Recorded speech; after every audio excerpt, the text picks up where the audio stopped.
It's the Mixed Martial Arts Hour with The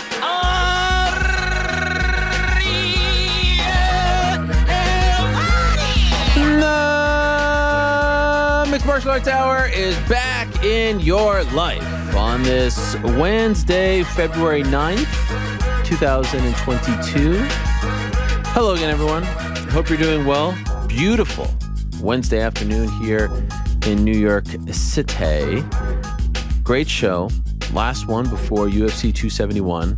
The stars have descended upon H-Town, Houston, Clutch City, MMA fighting in the house. We've got Jose and... Do we have Mike there too? I know we have Jose there. Jose doing great work out there. All the big stars out there. We're going to talk a lot about 271 throughout the show. I come to you today in a state of reflection, in a state of gratitude. You know, as I continue to evolve and grow, and as I reach the big 4-0, I'm constantly thinking about life and assessing life and trying to be better and trying to be in the moment, and trying to be happier, and trying to be more grateful. Yesterday morning, I found out that someone who I worked with actually for a long time in a pre-MMA reporting life, but in an MMA production life, doing all kinds of stuff, actually used to write the countdown shows, believe it or not, and would do these specials for Positive Image Video, which is the production company that would produce all of these shows. And I found out yesterday that the main guy who would get me these jobs passed away out of nowhere.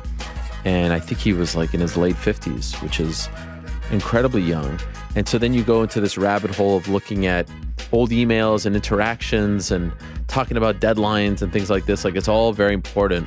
And then you're reminded that none of it is important and that you only get one life and that we stress over these crazy things all the time. And in the end, they don't really matter. None of it matters. And then you say to yourself that you're going to stop doing this and you're going to stop stressing about the things that don't matter, and you're going to start appreciating things every single day and appreciating your health and your family. And then, of course, something happens and you forget about all that. And that's exactly what happened to me yesterday. Like, in the morning, I was like, I'm not going to do this. I'm not going to let this. You only get one life. You have to appreciate it. And then by the end of the night, I completely forgot about that little pep talk. And in fact, I just came this morning, as I'm getting all deep on you guys right off the top here, I just came this morning from like a celebration thing that my middle son had at his school for his chumash.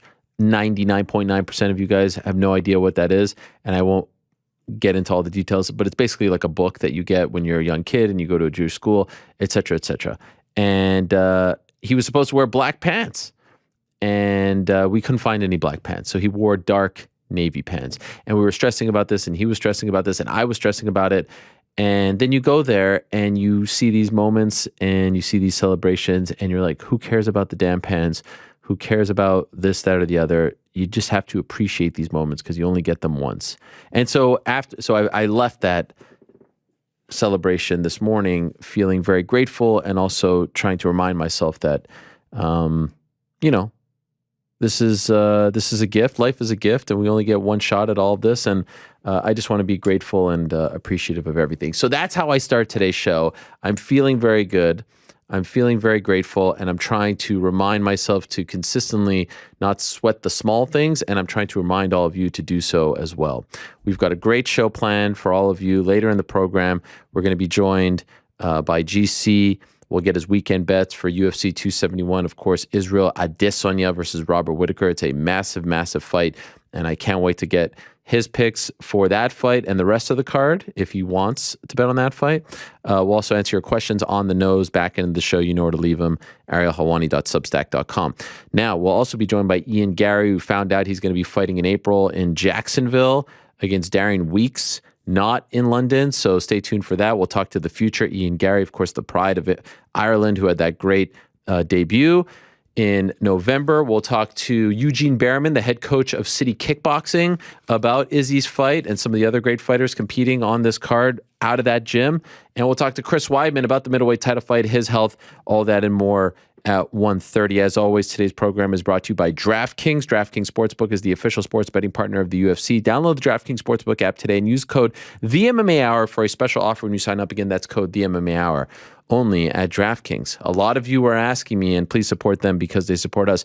A lot of you are asking me on Monday, where's the Nomad? Where's Shavkat? Where's Shavkat? Well, he was flying home, but I wanted to deliver the Nomad, the pride of Kazakhstan. In fact, the first Kazakhstani-born fighter in the history of the UFC, the man who improved his record to 15-0 on Saturday, 8 finishes via strikes, 7 via submission. He's never gone the distance. He is undefeated, had an incredible win once again this past Saturday against Carlston Harris. Again, the pride of Kazakhstan, kind enough to join us. It's very late over there. It's midnight. So without further ado, let us say hello to Shavkat Rakhmonov, the Nomad, and he's being joined by his translator as well, the one and only Sayat, who's here too. Hello, salam alaikum, Shavkat. How are you? I'm good. Oh, wow. Shavkat, you speak English? It's small. I like it. And Sayat, you there? Yeah, I'm here. What's up, Ariel? Okay, thank you so much, guys. I know it's very late there, so I appreciate it very much. Thank you for joining us, and congratulations, Shavkat, on another win for you. You remain undefeated. There's a lot that I want to ask you about, but I'm just curious, as the numbers continue to grow on your record, 14-0, 15-0, do you think a lot about that zero, about remaining undefeated, and is that now pressure for you to keep going, and also the streak of not going the distance because all your victories have come via submission or via strikes? Поздравляю тебя с очередной победой, и вот твой рекорд все растет и растет, и с каждым боем, с каждой победой этот нолик на тебя, давит ли он на тебя сильнее, и давит ли на тебя то, что ты все бои победил досрочно? В принципе, давление, конечно, каждый раз присутствует, но я не должен смотреть на нолики или там за чисто финиша. Я должен свои бои выиграть. Самое главное, это мой цель, в принципе. Yeah, actually, I can feel the pressure with each fight. It's getting bigger, but I shouldn't be focused on that. I shouldn't be focused on keeping it 100% finish rate or focusing on the zero. I just have to focus on the winning. It doesn't matter how I win. I have to stay cold-blooded. Do you feel like you do a good job of doing that, or do you feel as though as your UFC career continues to progress that you have to keep reminding yourself to not focus on the zero and the finishes and all that stuff? Как ты считаешь, у тебя хорошо получается именно с этим давлением справляться, или тебе нужно с каждым боем уже все-таки себе напоминать, что этот нолик не так важен, что главная победа? Да, конечно, главная победа, это, думаю, давление, конечно, каждый раз больше, но я становлюсь каждым разом намного лучше. За это, думаю, все должно быть хорошо, четко, в принципе. Yeah, I can feel the pressure growing each time, but I'm also getting better each time. So I feel like everything is going well. Your performance, at least from our vantage point here, was incredible, flawless again. Are you happy with what you did on Saturday? Are you happy with how you fought? Or are you very critical of your performances? Доволен ли ты своим выступлением в эту субботу? Или ты сам к себе критично относишься? Или было ли то, что тебе, может, не понравилось в своем выступлении? Нет, я доволен, конечно. Я выиграл убедительно, достойно, досрочно, получается. Соперника никакого шанса не дал. И почему бы я должен быть недовольным быть за своим выступлением? Я доволен. Yeah, I'm glad with my performance. I didn't give any chance to my opponent. I finished him. So why I should be not happy? I'm glad with my performance. Great. Why is your nickname Nomad? Почему у тебя прозвище Номад кочевник? В принципе, казахи были бы всегда кочевниками. И я сам много где жил, в принципе.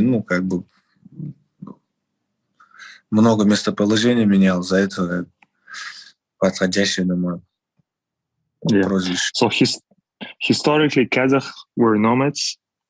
And myself, I used to change a lot of location, and it fits me well, being a nomad myself. For you, was it a goal of yours to be the first Kazakhstani-born fighter in the UFC? Was this something that you were thinking of, or it just kind of happened that way? Actually, he's not a first Kazakhstani-born fighter. He's the first Kazakhstani citizen to sign with UFC. Okay. Yeah. Well, so he was born in Uzbekistan. First Kazakhstani-born fighter is Rafael, but You're right. He's first Kazakhstani citizen. It's complicated, but it is complicated. You're right. That's my mistake. Yeah. And thank you for clearing that up. You would know Sayat because you obviously represent Rafael as well. So my apologies. No, also just I'll translate that about being Kazakhstan citizen. Yeah. Значило ли для тебя очень много что ты был именно первым казахстанцем, кто подписал контракт с UFC? Было для тебя это важно? Конечно, было бы хорошо, что первое, что UFC попал, я был очень сильно рад, потому что один из первых людей, который там одержал первую победу, и еще один из первых побед, и топ-15 попал, в принципе, в Казахстане, по крайней мере, бойцов нет. За это я очень сильно рад, что радует своих болельщиков, своих команду, получается. Yeah, I'm happy to be the first Kazakhstani fighter to sign with UFC. I'm also happy to be one of the first male fighters to get a win in the UFC, and I'm also the first fighter to crack the top 15 from Kazakhstan. So I'm really take pride in that, and I'm happy that I can make my team and my countrymen proud. I read that when you were growing up, you either wanted to be an athlete or a military man. Was it, as far as athlete is concerned, was it always fighting for you, or was there another sport before you found martial arts and fighting that you wanted to, compete in at the highest level? Он читал, что в детстве ты либо хотел стать военным, либо спортсменом. Если брать спорт, всегда для тебя был в приоритет именно бои, либо ты рассматривал какие-то другие виды спорта?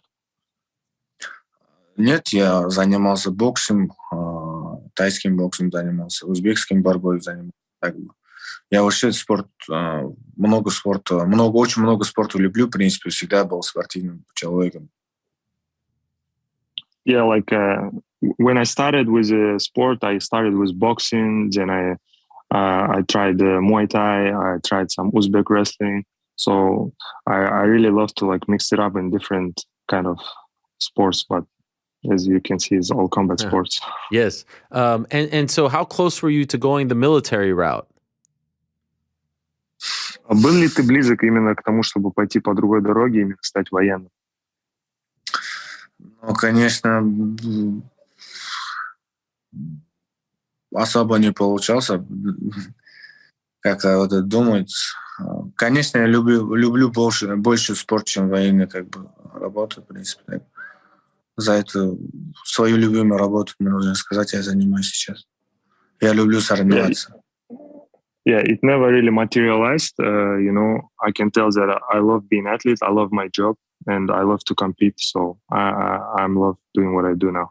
And early on, as you're growing up, is martial arts and things like that where you're living? Is it popular? Is it easy to find people when you're growing up to hone your skills? Did you feel like you had the right type of coaching and environment in order to do so? Or are you kind of the anomaly? Because of course we haven't seen a lot of fighters from your area come into the UFC, but now it seems like there's a ton that are coming through the pipeline. Именно когда ты рос, был ребенком, найти именно правильные секции хороших тренеров было ли легко или нет? Или это было каким-то исключением, то, что среди окружающих, то, что ты пошел именно по этому пути? У нас, получается, где я жил, в Узбекистане, очень мало было выборов. Там пару секций было, и все, туда ходили.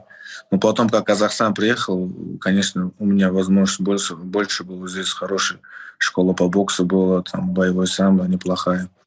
Большинство моих достижений началось с Казахстана, в принципе, так. Результаты мои. Where I used to live before, in Uzbekistan, there wasn't many choices of combat sports, only like a couple. But after I moved to Kazakhstan, there were more choices and a higher level of boxing school and combat sambo schools. The hat that you wear in the octagon, can you explain the cultural significance behind that hat? What is it called and what does it signify?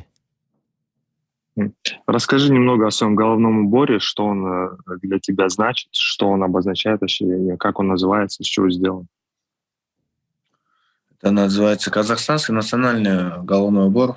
Наши предки одевали постоянно зимой. Хотел показать себе, что у нас тоже есть такой головной убор, очень красивый. Мне очень сильно нравится. В принципе, достойный мужчина должен носить такой головной убор. И из чего он делается?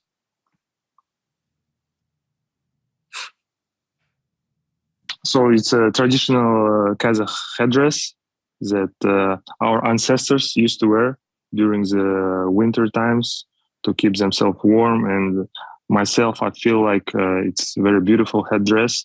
And wearing it, I got to represent my roots, represent the culture and tradition. And traditionally, usually this hat is made out of wolf or fox skin. Wow. And are you wearing the same one every time? Is it the same hat or is it a different one every time? Ты каждый раз одну и ту же шапку одеваешь или каждый раз меняешь? Нет, каждый раз, по крайней мере, одно и то же.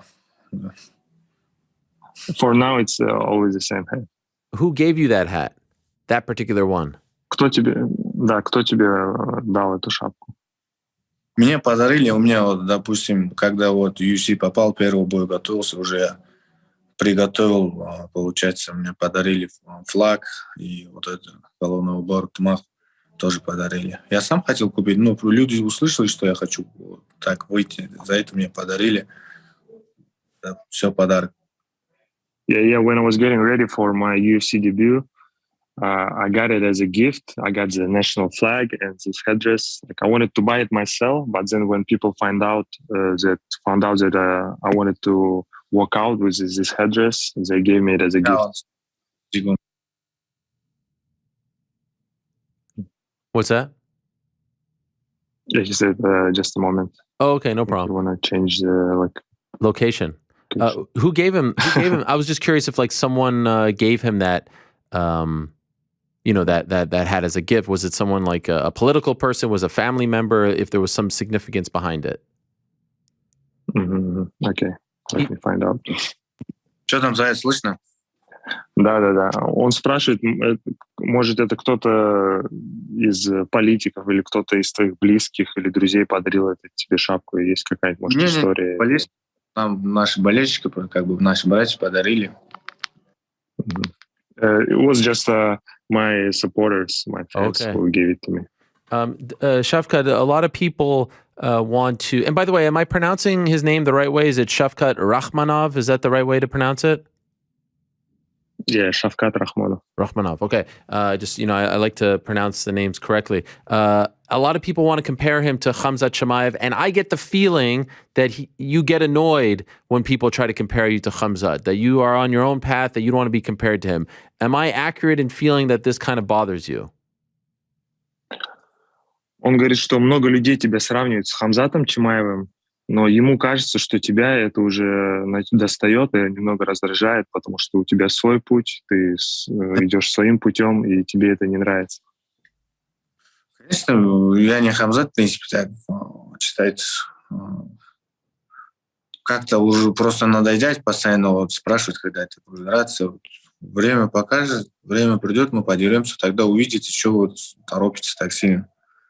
Просто каждый раз одно и то же вопрос, тебя уже просто надоедает, не хочешь услышать.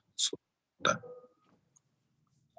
Yeah, I get annoyed because I'm not Khamzat, I'm Shavkat, and this is a question I get asked the most when we're going to fight. But, time will show, and right now I'm just being annoyed with this question a lot.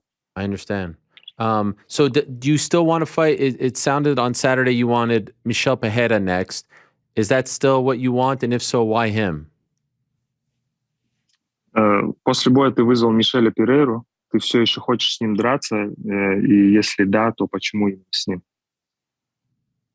Потому что он очень интересный боец, во-первых. Очень разнообразный, зрелищный. Просто своих соперников как бы играется с ним. Я бы показал, что такое, как бы драться с ним и как его выиграть. Как бы, надеюсь, думаю я, что его досрочно выиграю. Смело.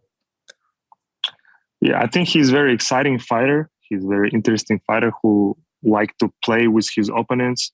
And I just wanted to showcase myself that I can shut him down and I can finish him. So he wouldn't be able to play with me like that. When you were coming up, who was your favorite fighter? Who did you look up to the most? Who was the one that you liked watching the most? Когда ты именно начинал в своей карьере, кто был тем бойцом, на которого ты, может быть, равнялся, за кем ты следил постоянно? Я вот начал когда-то детство смотрел, Прайд смотрел. Тогда был как бы чемпионом Федор Емельяненко. Я сильно любил, получается, его бои смотреть. И мне нравился очень сильно Мирко Прокоп. Вот два бойца, которые я всегда следил, мне нравился, когда маленьким был. Yeah, when I was a kid, I used to watch a lot of Pride events, and Fedor was my favorite fighter. You know, I loved his fights, and another one is Mirko Krokop. Have you ever met Fyodor? Ты когда-нибудь встречался с Федором? Да, встречался, когда чемпион мира 13 году стал, он меня наградил как раз. Yeah, I met him when I became a world champion in amateur organization. He ran. I met him at the time. Wow. And you're training at Sanford. Why did you go to Sanford? Why did you pick them in South Florida?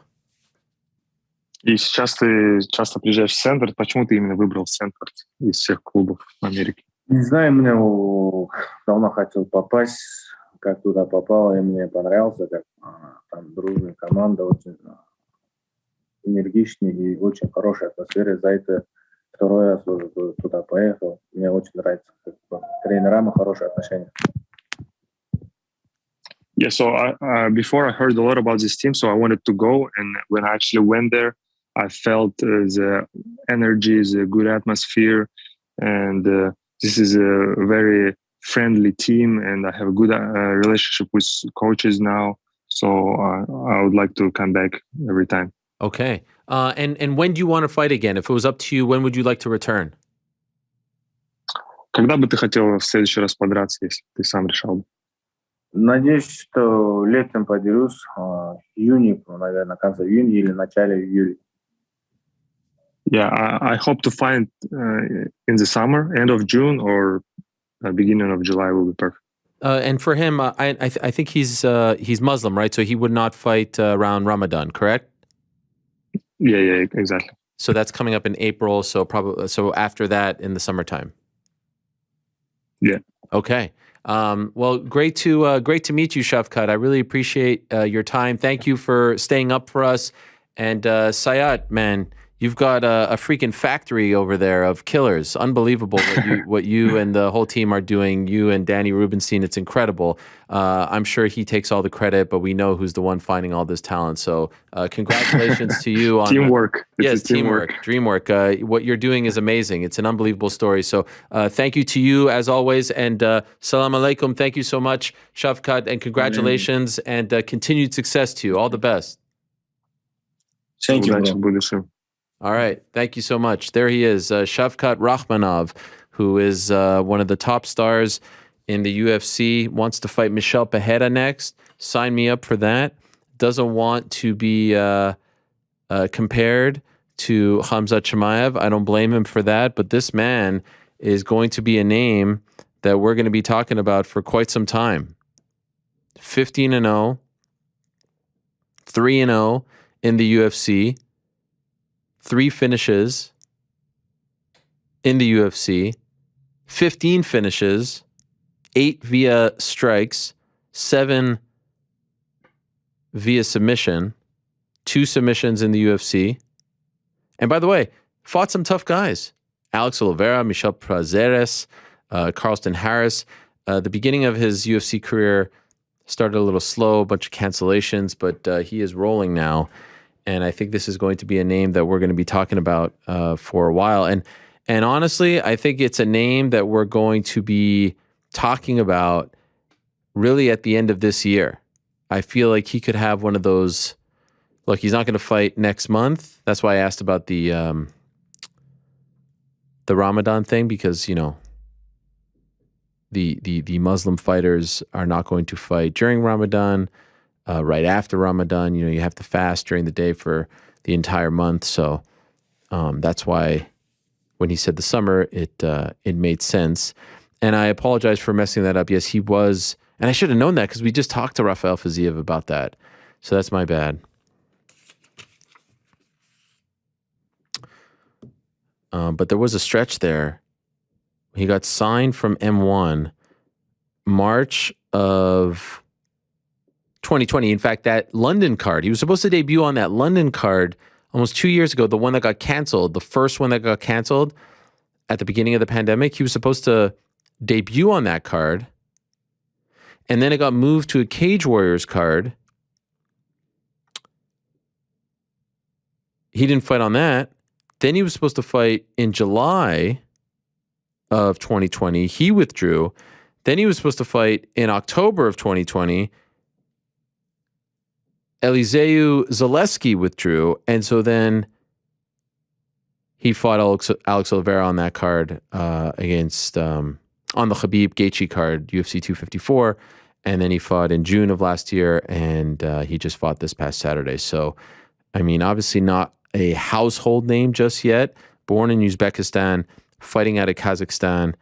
But there is, as John Kavanaugh on Twitter pointed out, there's a big crop of young fighters coming out of Kazakhstan. And this is I mean, like, how crazy is it that we're doing this show in New York and we're just like, yeah, let's call up this dude in Kazakhstan. I mean, the global reach of this sport now, and the fighters coming out of Eastern Europe in particular, and Asia in particular, is pretty damn amazing. You know, for the longest time, it was America, Canada, parts of Europe, Brazil, obviously, parts of Asia. Now it's just like freaking New Zealand. I mean, we got a pay-per-view this weekend, New Zealand versus Australia in the main event. The co-main is America versus Australia. You got people from all over. It's remarkable. It really is. And I'm very high on Shavkat. Very, very high on him. Later in the show, we'll talk to another international star. We'll talk to Ian Garry, who, of course, is one of the top rising stars in the sport, especially coming out of Europe. He is the pride of Ireland. He is going to return to action on that UFC 273 card in April 9th in Jacksonville against Darian Weeks. We'll also talk to another international figure in the sport, Eugene Bareman, who's the head coach at City Kickboxing. And there's several City Kickboxing fighters on this card. Of course, we have Israel Adesanya. We have Blood Diamond. And we've got Carlos Ulberg. Blood Diamond is one of the great names. 3-0, making his UFC debut, was fighting for Eternal MMA. Carlos Ulberg, a product of the Contender Series, lost to Kennedy and Nzechukwu back in March, is returning on Saturday. And then you got the head guy. And I like the fact that they put them all on the card. I mean, it's obviously easier for them these days with all the travel issues in New Zealand, but hopefully those days are hopefully coming to an end. Hopefully, maybe. And as we said on Monday, it's a nice card with some big fights. Derek Lewis, Tai Tuivasa is the co-main over Jared Cannonier and Derek Brunson, which is I guess a little surprising in that the stakes for Cannonier Brunson are bigger, number one contender fight. But when you consider the fact that Derek Lewis fighting in his adopted hometown of Houston against Tai Tuivasa, who's incredibly popular, it makes a lot of sense. So still to come, Eugene Bareman, still to come, Ian Garry. And in a matter of moments, we'll talk to one of the greatest UFC middleweight champions of all time, Chris Weidman, wanted to get his thoughts on this fight. And I believe if Izzy wins on Saturday, and he, of course, is undefeated, he will surpass Chris Weidman in terms of title defenses. He won the belt, of course, in October of 2019 when he was the interim champion, beat Kelvin Gastelum in April of 2019 to win the interim belt, then beat Whittaker to unify the belts, fought Yoel Romero in his first defense, fought Paulo Costa in his second defense. He will call the Whittaker fight a first defense, but technically it's not. And then, of course, fought Marvin Vettori back in June. And so one man who knows a thing or two about the middleweight division is our next guest. Always great to talk to the All-American. I mean, he's turned into a podcast star. This guy, we thought he was going to disappear after the horrific injury back in April of last year. I mean, he's more omnipresent than ever. He's all over the place, getting bigger guests than we are on this show. Christian McCaffrey, Kevin James, are you kidding me? Here he is, Chris Weidman, joining. Look at that. In the professional setup, too. Wow. We've come a long way, Chris. Look at you. What's going on, Ariel? How we doing, buddy? Oh, I'm doing great. Did you see the new Kevin James movie as he plays Sean Payton? Did you see that? Yeah. I thought it was awesome. Kid-friendly, motivating, inspiring. I thought it was a great movie. Kind of like one of the movies that we kind of grew up, watching, that we want our kids to have. And you don't really see them as much these days. These like warming of the heart movies. I feel like it was nice. Right up there. I loved it. Yeah. I didn't even know that story, that Sean Payton did that. When he got suspended and he went to coach his kids team. Yeah. I had no idea. He must have had a good PR team. I didn't really focus on any of that stuff. So it was that was really cool to see what he, how he turned that around for himself. I know your kids like sports as well. I just showed my middle son Rudy for the first time. I don't know if you've done that. Have you done that? Oh yeah. You've showed them Rudy? Yeah. God, I love that. Absolutely. Yo, first 15 seconds, I'm crying in that movie. Like when they're playing in the snow.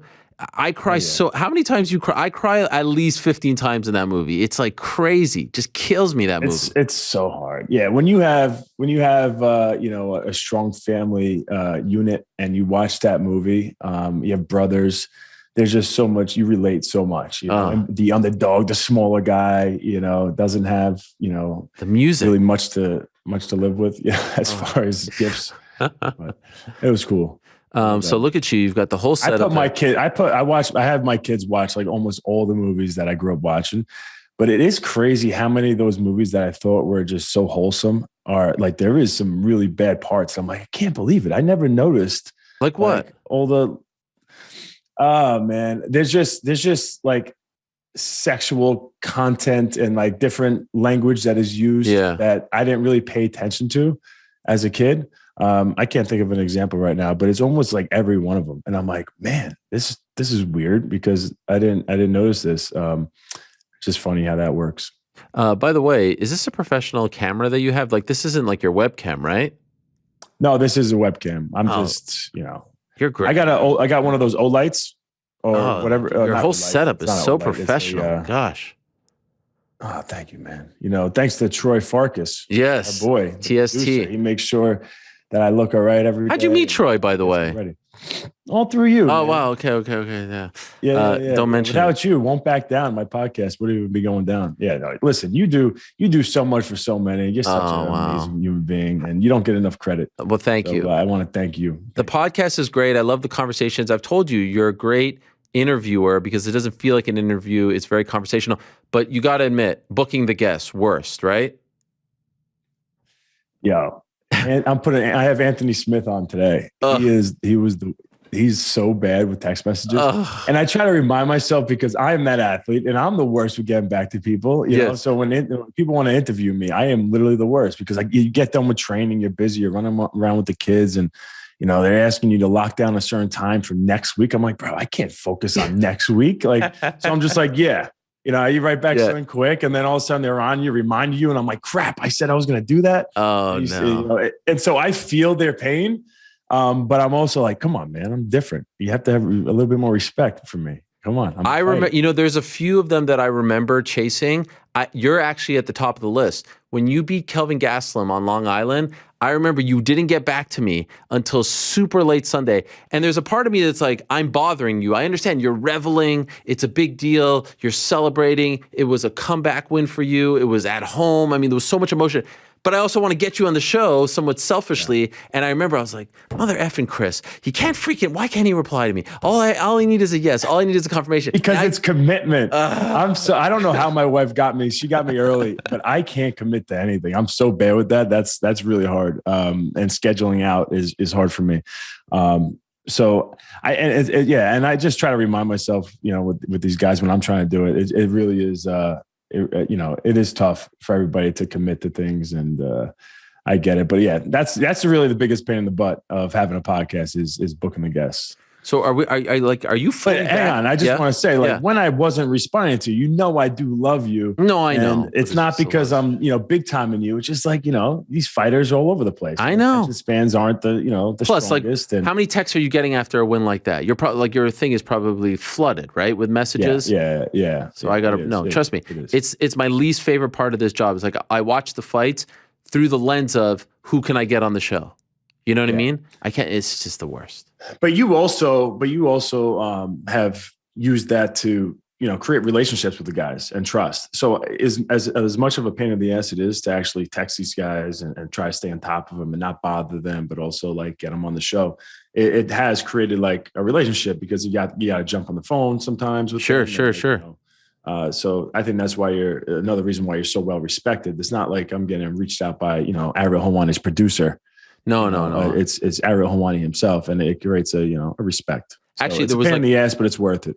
100%. There was a 2-year stretch there with ESPN where they were trying to limit the interviews, and I feel like there's a crop of fighters who I don't know. I don't have that with you, right? I remember your debut, and then I follow you throughout, and the same with even Connor or Izzy and stuff.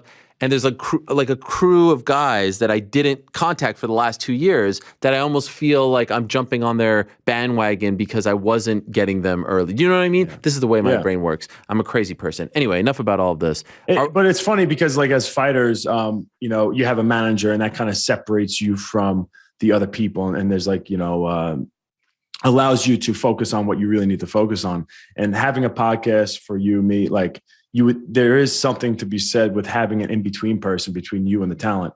But I do think it kind of ruptures relationships. Yeah. It takes away that asset. So are we 100% back? Are there any restrictions, or are you just fully? I am cleared. So wow. I am completely cleared. My bones are pretty much 100% healed. They're not 100% healed, but they're almost there. He's not worried about me breaking my bones, by kicking or anything like that at this point. It's just about getting the muscles and the tendons and, the ligaments to be, strong and get used to that, taking that weight and that explosive push-offs the way it used to.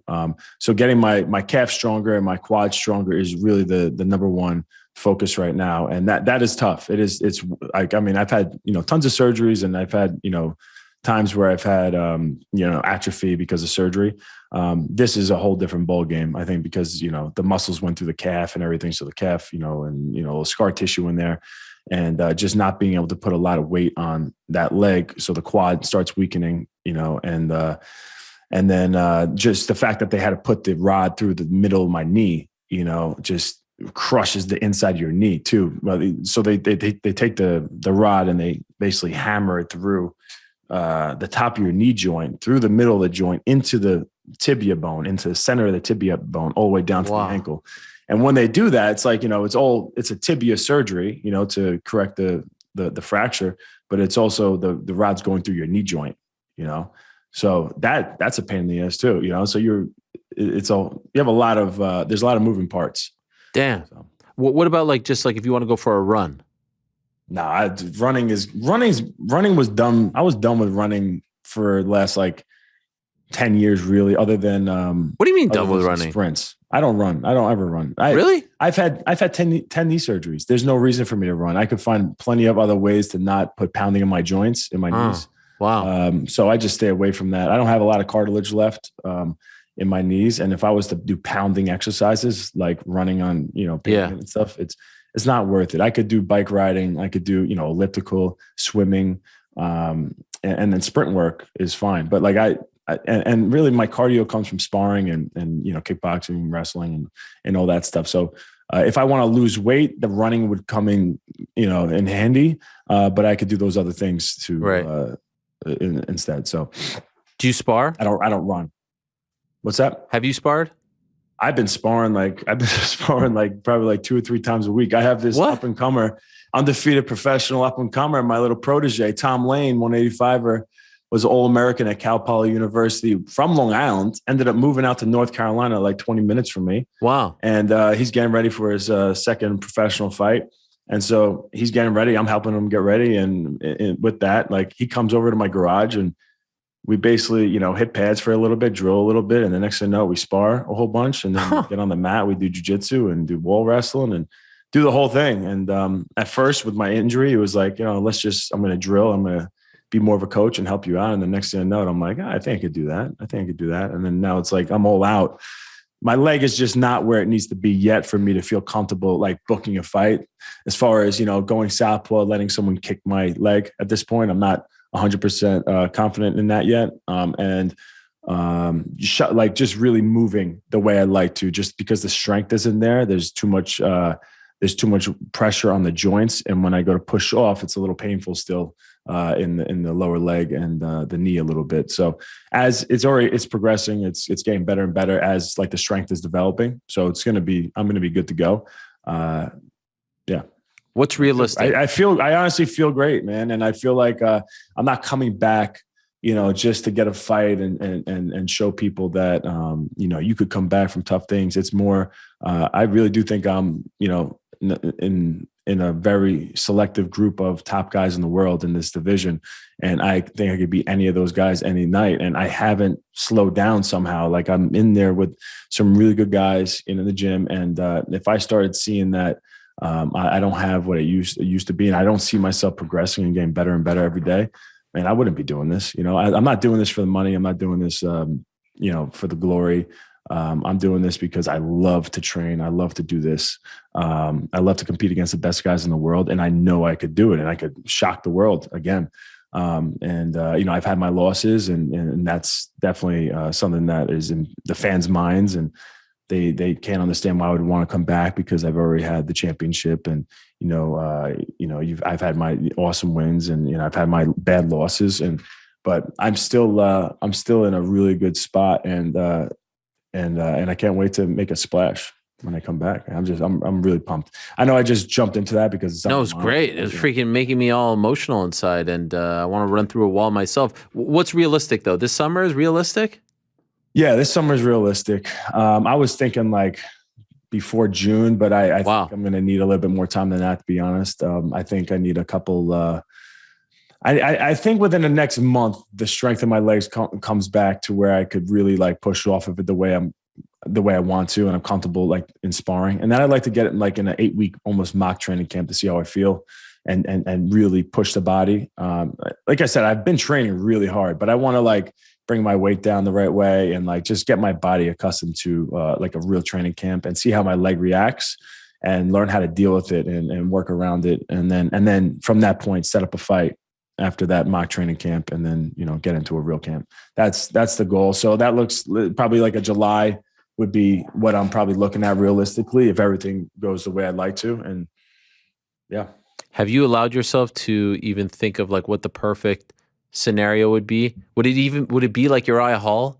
Would that be the perfect scenario? Have you even allowed yourself to go there? I have no idea, man. It's just, how the landscape of the division changes so much over time. And by then, like, who was going to be the exciting fight for me? I don't really know. I don't know. Would you like Uriah at some point? I don't really want to even say names. No, I get it. It's not even worth it. I don't want to. It's like and I hate even talking, confidently about me in the division at this point, because at this point I'm a keyboard warrior. Until I have a leg to stand on, the pun intended, like I feel awkward. Like, I get it. I'm coming back and I'm going to dominate, and I'm calling out these different people, because at this point it's not happening. I got shit I got to take care of on my own. But is Uriah a thing? Like, is that a thing that you would want to do before you're done? Like, do you even care about that? Is there any symbolism involved in that or no? Yeah. I promise I won't kick him. If we have some type of like handshake deal, like, all right, there's no kicks. You could kick up. You kick above the waist only. Yeah. It's kind of like karate. He started with karate. Let's do a karate, but we have to add in wrestling. We got to have grappling involved. Let's do that. Not that I'm scared of getting kicked in my leg, by the way. At this point, I'm not scared, but I think that'd be a cool little way to spice it up.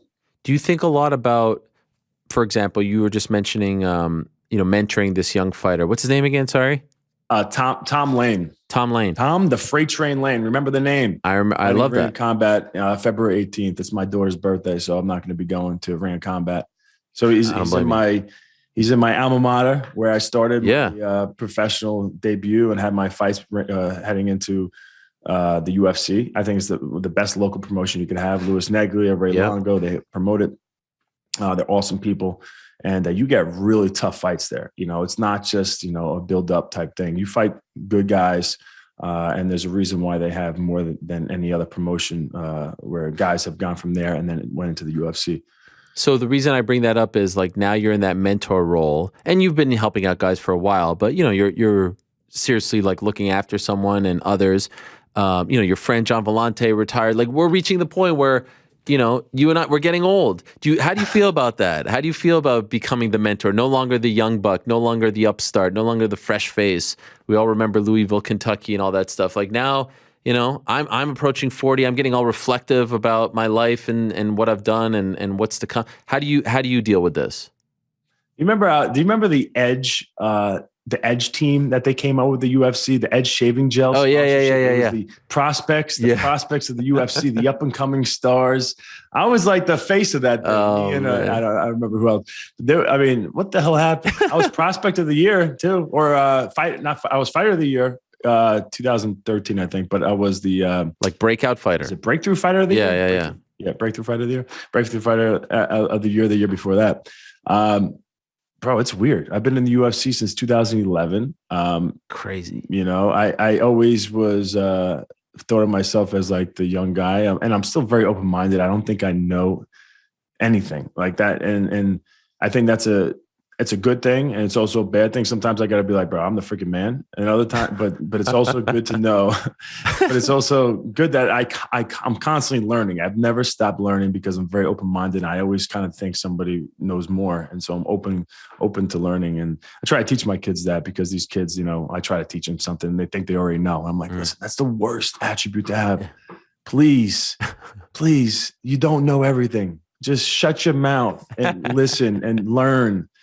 And so that's like one of my biggest battles with my kids, because I think that's such an important thing for them to have, is just being open-minded and having that eagerness to learn. But what are you saying? Yeah, it's just, it is weird to be the older guy, 37. It's weird, man. I envision other fighters, watching them in the UFC over the years, and watching their name come up on the screen as they're being introduced and saying 37. And and having my thoughts and and so it is weird now. That's me. Yes, it is a wild thing. Do you if there's one fight that you can go back to, that you can do over? Now, it could be a great one, or it could be one that kind of nags at you. Which would it be? So I think what really caused my issues in my fight career, where I started having losses, is because my Vitor Belfort fight, actually. Really? So my Vitor Belfort fight, when I fought him, I started, and remind me, I want to talk about this when we talk about Adesanya and Whittaker fight, because I'm sure we're going to be talking about that. But it's hard to be honest with yourself when you're the champion, and because you just want everybody to think you want everybody to know you're the best in the world. And anybody who's trying to take that away from you, you're going to you want to argue that. And at that point in my career out, I was the man. I was undefeated world champion. I beat Anderson Silva twice, and then I beat Lyoto Machida. I felt like my goals have kind of like I already accomplished everything I wanted to do at that point. And I shut a lot of people up, but there was still this bickering. But I just felt, I felt like complacent. I was having fun going out to nice dinners. I was hanging out with, my friends and, just enjoying that champ life at that point. I wasn't doing it for my Anderson Silva fights, and I wasn't doing it for the Machida fight because I really still had something to prove. But going against Vitor, I kind of was, I let my guard down and I started training less, not more. I was worried about getting injured because there was a lot of a lot of talk about me being injury prone, and look, here I am, injury prone and pulling out of fights. And so I tried to do less, not more. And that was against everything I always did and everything that made me become a champion, because I always pushed harder than everybody. And I was always willing to do more than everybody. And for the first time in my career, I did less. And I started for that camp, I did a 6-week training camp, which was way less than I usually did. And I just, let my coaches know, I think this is the best thing for my body, blah, blah, blah, can't get injured again. So I started 6 weeks out, and that gives you 5 weeks of training.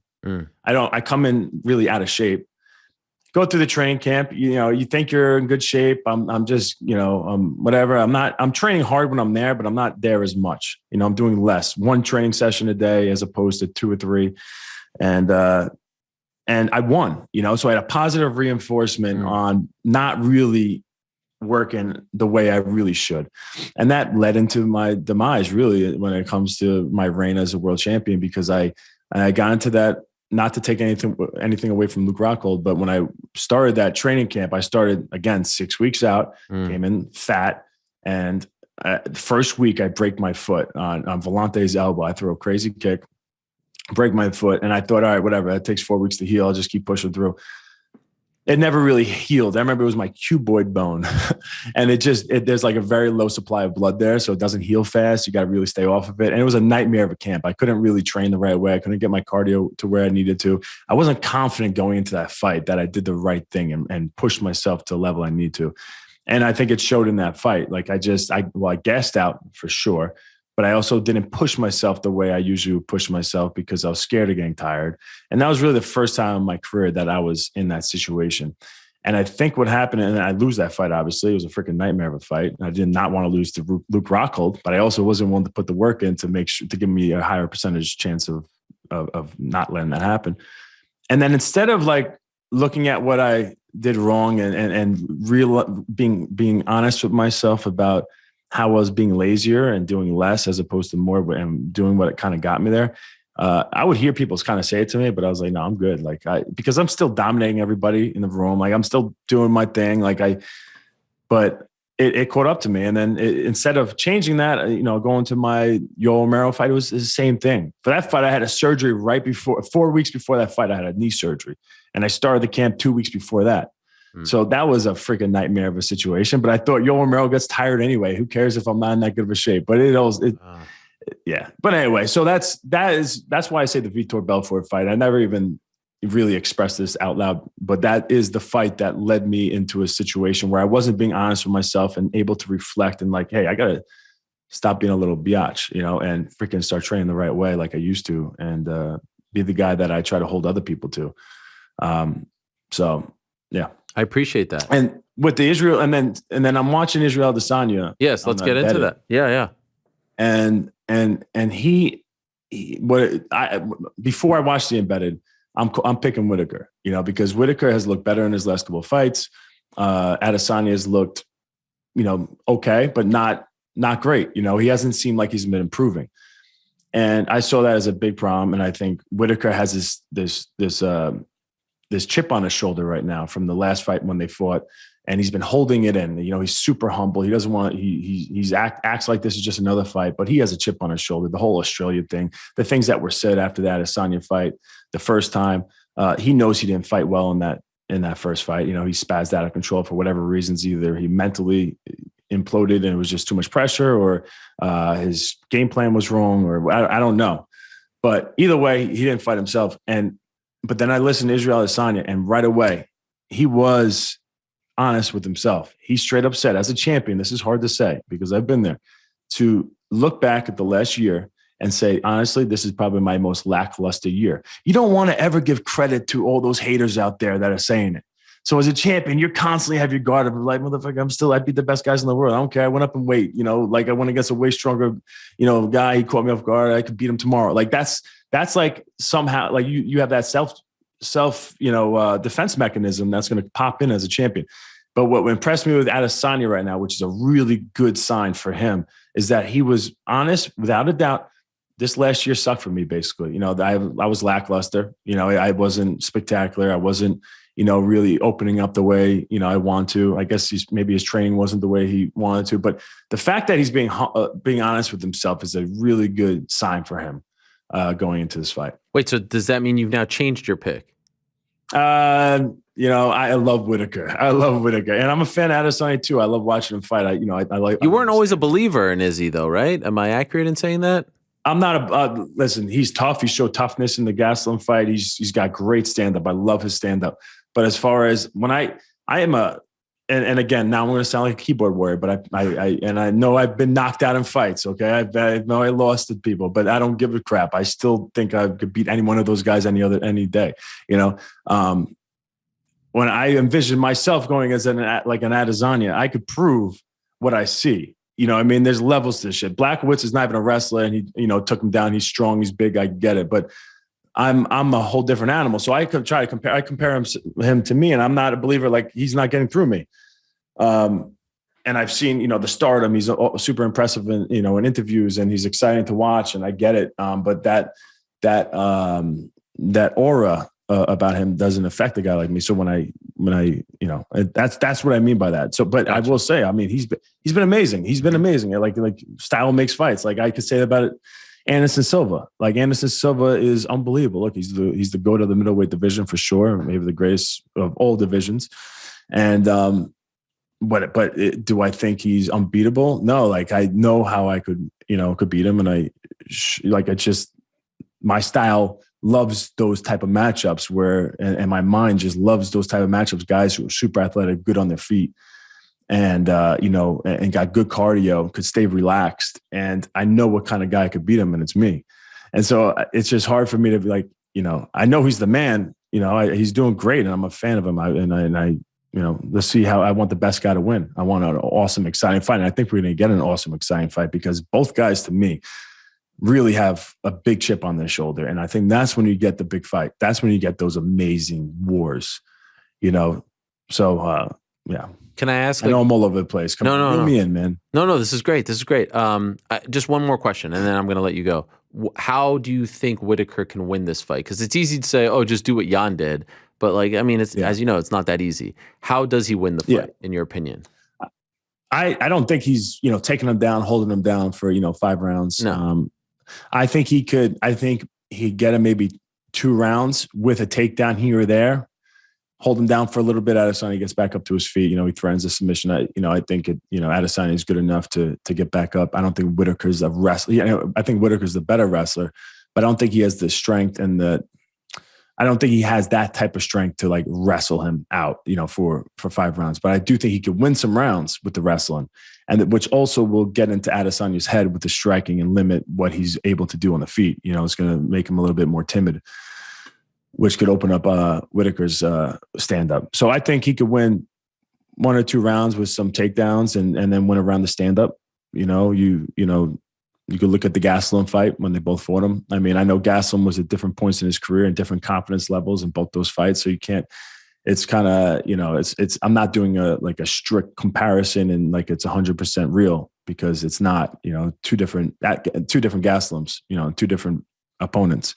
But I would like Whittaker looked so good in that fight. His stand-up, his relaxation was just unbelievable. The way he was taken, he's seen Gastelum drop so many people with that left hand. And me included, by the way. And he was so relaxed, with parrying it and covering on it. He wasn't overreacting. He wasn't afraid of it. He was just so relaxed. And then the way he was able to bring in his kicks and his punches and just throw it all together was a beautiful sight to see. Okay. So yeah, I'd be on the desk, Chris. What is going on here? I feel like this is my desk. Yeah, you know what? You don't need their desk. You got your own damn desk, doing great things. Bro, come on, you know how it is. I know how. Can't hold me down. Can't tell me what to say. Right. I don't want rehearsals. Won't back down. I'm just kidding. The podcast is Won't Back Down. He's had a ton of big names. Of course, Anderson Silva was the first guest, and that was tremendous. But you've had names recently like Kevin James, Christian McCaffrey of the Panthers, Steve Smith, also a great NFL legend as well. So always great to catch up with you, my friend. I'm happy that things are progressing, that you're feeling good. And what a sight it's going to be when you return. I would like it to be at the UBS Arena, the brand new arena. I know you've kind of turned your back on Long Island, but I don't think. I would. I want Nassau Coliseum. Let's just go back. Oh, you want old school? No, let's go to the new one for the new chapter. Oh, come on, it's in Queens. It's in Queens. It's in. That's Belmont, not Queens. Right? That's Long Island. I mean, yeah, it's in Belmont. Belmont, but isn't that Long Island?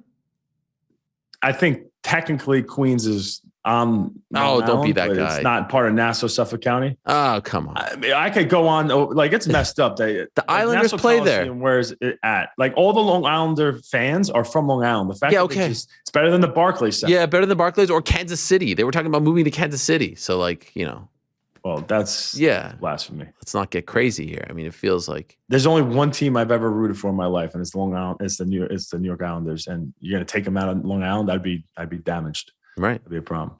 Well, I'm glad that they didn't. Even though you want to get technical. Thank you so much, Chris. Great analysis. Great to catch up, and we'll talk to you soon. All right, brother. Thank you very much. You're the man. Thank you so much. There he is, Chris Weidman, the former UFC middleweight champion, legend of the game, and I think he's. I think he's one of the better analysts in this game. He's really developed into a great analyst.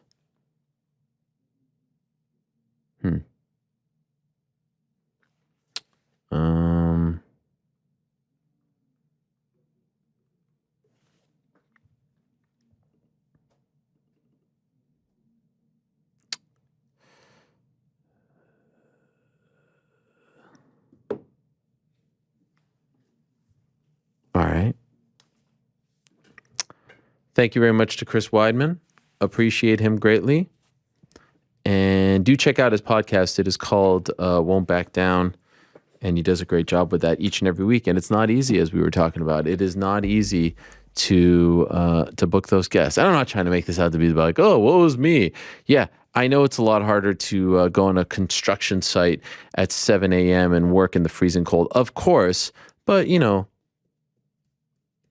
there's anxiety involved. There's stress involved. There's pressure involved. Okay, that's all. I just wanted to commiserate because not everyone can appreciate that or understand where I'm coming from. But now that he's in that world as well, I know he can. And since he was on the other side of the coin for so long, I thought he would appreciate, because I remember that Gaslam fight and trying to track him down. It wasn't fun, but it was a great moment. It really was. All right, it is always a pleasure. I told you guys this when we were talking to Eric Nixick a couple of weeks ago. I love talking to the coaches, and this is actually something that I appreciate more as I get older as well, and obviously more, entrenched in the sport and seeing the fighters come and go. When you meet the good coaches, the smart coaches, the ones who have great intentions, it's a real pleasure and it's a real honor. And the ones, by the way, who don't seek the limelight, who don't seek the interviews, who are just kind of in the back. I mean, I saw Captain Eric standing there with the belt like he won. I mean, come on, Captain Eric. I mean, I love you, but like, you're standing with the belt like you won. I mean, that's crazy. Anyway, one of those guys is our next guest, the head man over at City Kickboxing. He has a very busy weekend coming up on Saturday. Of course, his star pupil, Israel Adesanya, fighting in the main event, but he's got a couple other great fighters on the card as well. Without further ado, let us say hello to the one and only Eugene Bareman. Eugene, great to talk to you. Thank you so much for the time. It's nice to have you back on the show. Yeah, thanks for the introduction, Ariel. Good to be back, mate. Good to see you back in action. You do wonderful things for the sport, obviously. Thank you. I appreciate that. So much to talk to you about. I know it's a big week, and I appreciate you giving us a bit of your time because I'm sure it's very, very busy. Could you even possibly describe what the last year plus has been like for you and the team? Because we've talked to Dan about this, we've talked to Kai Kara-France about this, but as the guy, as the head man, as the the leader of the team at City Kickboxing, with all the rules, with all the drama, what has it been like for you? To sum it up, very stressful, extremely stressful. and I think it's been well publicised how New Zealand's dealt with COVID, and we've done very well internally. But it hasn't made it easy for people like us who obviously work overseas and have to travel overseas a lot. In fact, we're still going through it now, Ariel. We're actually all stuck after this fight again. Oh. We have no way. Our country's borders are locked. So we after this fight, we're actually all stuck. As well. We've tried not to focus on that because that's such a negative thing to think about. We want to get the fight out of the way, but that's a problem that we're going to have to tackle after the fight, and we're kind of compartmentalizing it. But yes, and one word, yeah, stressful. So what does that even mean? So you have no return flight, you can't get in. There's no like what does that even mean? Yeah, well. That's crazy. It means, yeah, it is. Well, it is crazy, but it means that our country's borders are locked out for its own citizens. You cannot currently get in. What she has done is she's announced the date that New Zealand citizens can start coming back into the country. But she announced that date. She also announced that date, 4 months ago, and then retracted it. So it doesn't have the same weight. It doesn't have any weight anymore. Right. So. And that date is mid-March, but that date gets shifted on a whim, if you know what I mean. Where are you going to go? What are you going to do after this fight? Like I said, I honestly, Ariel, we've made the UFC aware, and they've obviously been very helpful, and they're willing to come to the party to help us out with whatever our plans are. But we actually don't have any plans.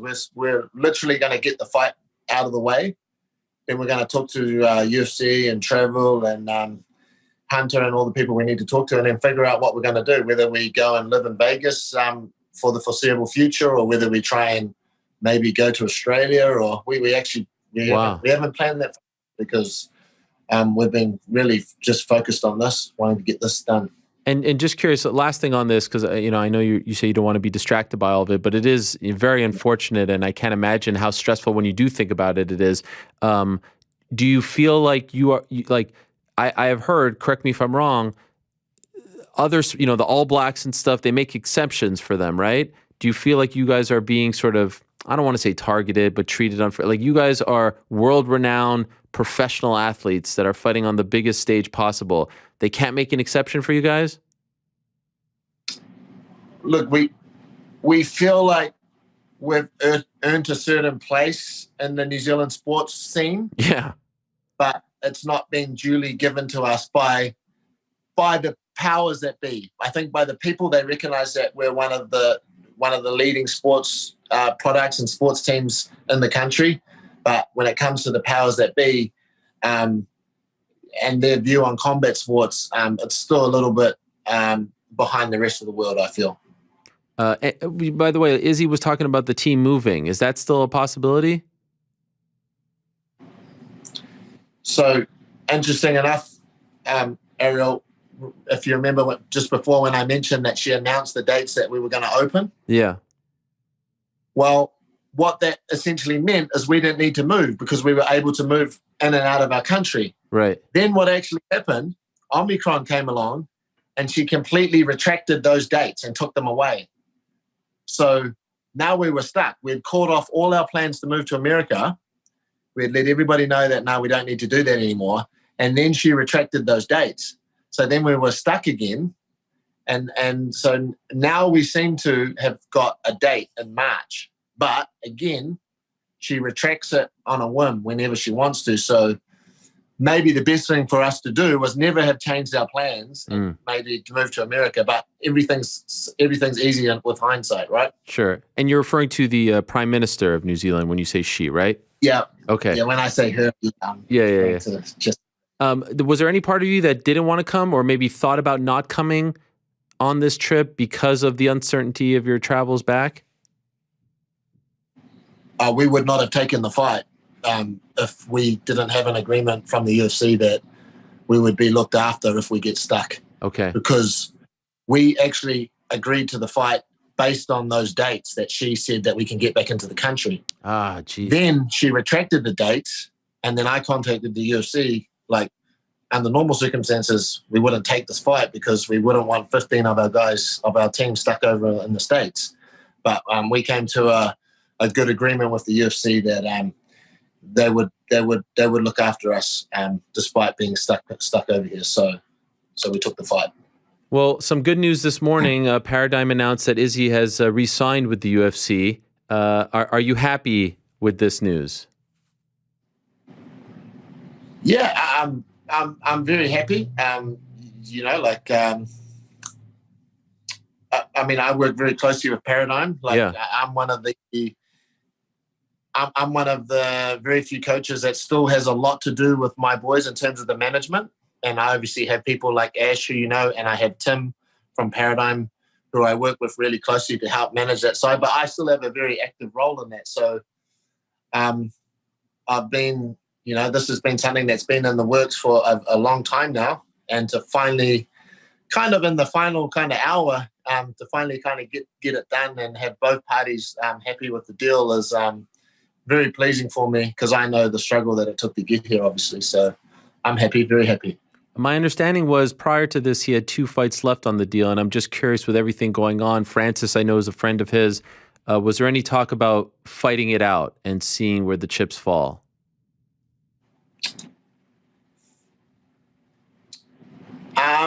With 2 fights ago, we had multiple options that we were looking at. And then obviously it all depended on whether both parties could come up with a satisfactory deal. So, our other options didn't really need to be explored. We felt that we got something in front of us that was worth us taking. And like I said, Tim and Hunter and Dana and Mick and all the powers that be and myself and Ash, we did some good business this time around. Some very good business, I feel. Okay. Congratulations. Dare I ask, how many fights is it for? Can I ask that, or is it? That's a good question for Tim. You'll have to get Tim. Okay, all right. I thought you were at the table. I thought you. I'll deflect. But I'm going to deflect that to Tim. Fair enough. I had to try. So now let's get to the actual fight. Izzy, obviously one of the most fascinating people in the sport because of how brutally honest he is. He's as authentic as it gets. He's unapologetically himself, and he has said recently about being bored in the Vettori fight, not feeling motivated and whatnot. Do you feel motivation from him? He's the thing about lapping the division is like you're having to conquer the same challenges over and over again. He already conquered this challenge. Do you feel like he is motivated going into this fight? Yeah, I think he's very motivated for this fight. We've as coaches and a team, we've pushed a certain theme, and we've really. One of the key words we've used is complacency, not being complacent. And we've also pushed that. We've pushed the truth about the matter. And the truth is that I think we managed to, get Robert out of there early before he had shown his full potential. I think everybody in the team, including Israel, knew that he has more to show than that. And that's what's kind of motivated him, that he knows that Robert's probably a better fighter than what he showed that night in Melbourne. And rematches are hard. Israel's been involved in a few rematches himself, and he knows that you always train twice as hard and you leave no stone unturned, and he knows that's what Robert's done. So it's in turn forced us to pretty much have the toughest camp that I've actually seen Israel have in all these years. Really? So I'm very pleased. And for this one, could he train at the gym full time, or was it the at home stuff? Like, how restrictive were the measures in terms of not allowing him to be at the gym? No, we were good. We were down to 100 people in the gym, which is fine. Like, that's obviously our professional team's only 30 or 40 guys, so the quality of our training was as high as it could be. Okay. I saw on his YouTube channel, which is phenomenal, he did this interview. I believe it was with his brother who was conducting it, David.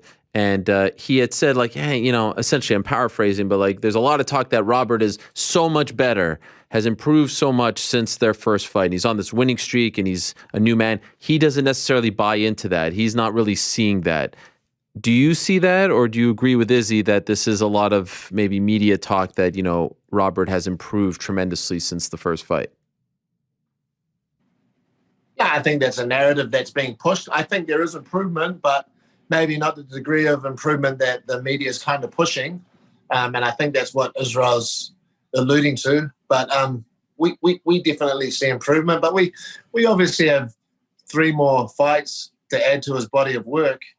And in those 3 fights, there's also, it's highlighted some of the previous weaknesses we already knew about, but there's some new vulnerabilities that we've seen in those 3 fights that we weren't particularly noticing or aware of in the previous body of work. So, yeah, we see the improvements, but we see other vulnerabilities in that body of work as well. So it goes both ways.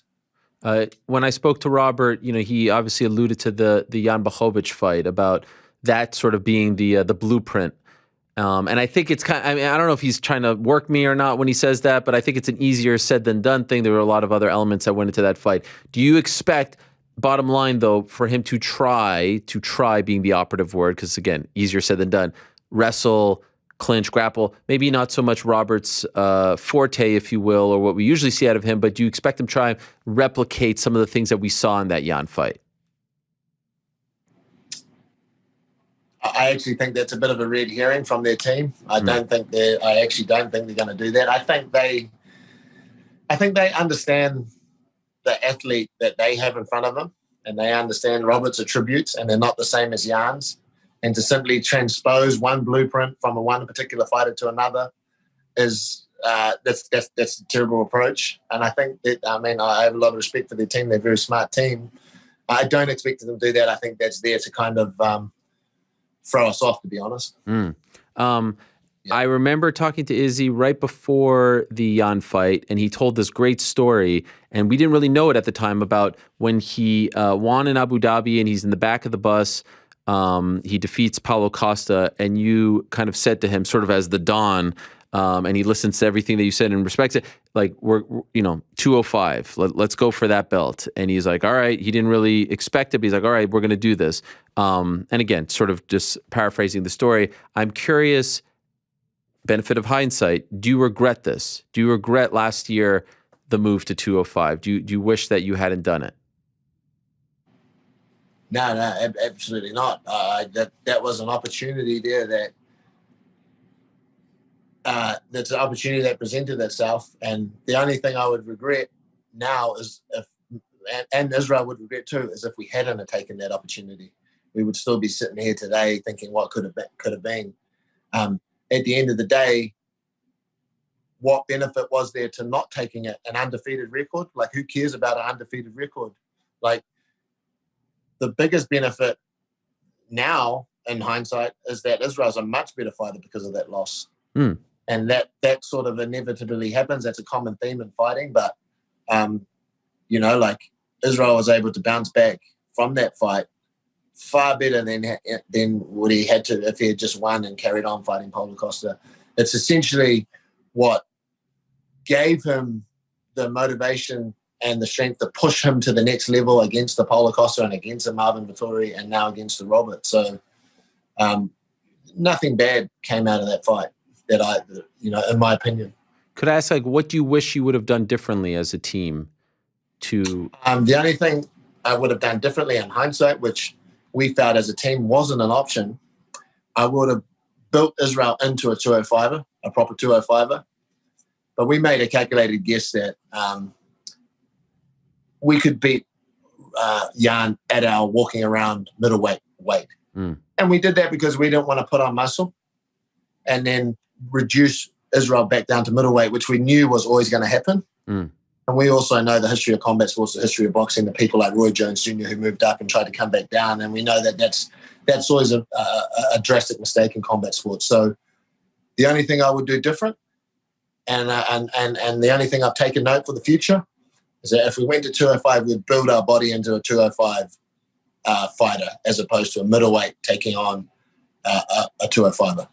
Is that something you would like to try to do one more time before it's all said and done? Like, is that in the back of your mind? We need to do this the right way the next time. Maybe not obviously next, but before his run is done, to go back up there one more time? Like, look, we set a goal, and the goals don't just disappear because you fail at them. Like, how many instances in history has there been a goal and no one's reached it the first time? So I believe it's still in Israel's heart and mind that he wants to, chase that next weight division up, and we'll take the lessons from the first attempt and we'll transpose them into the second attempt for sure. Is heavyweight still a goal too?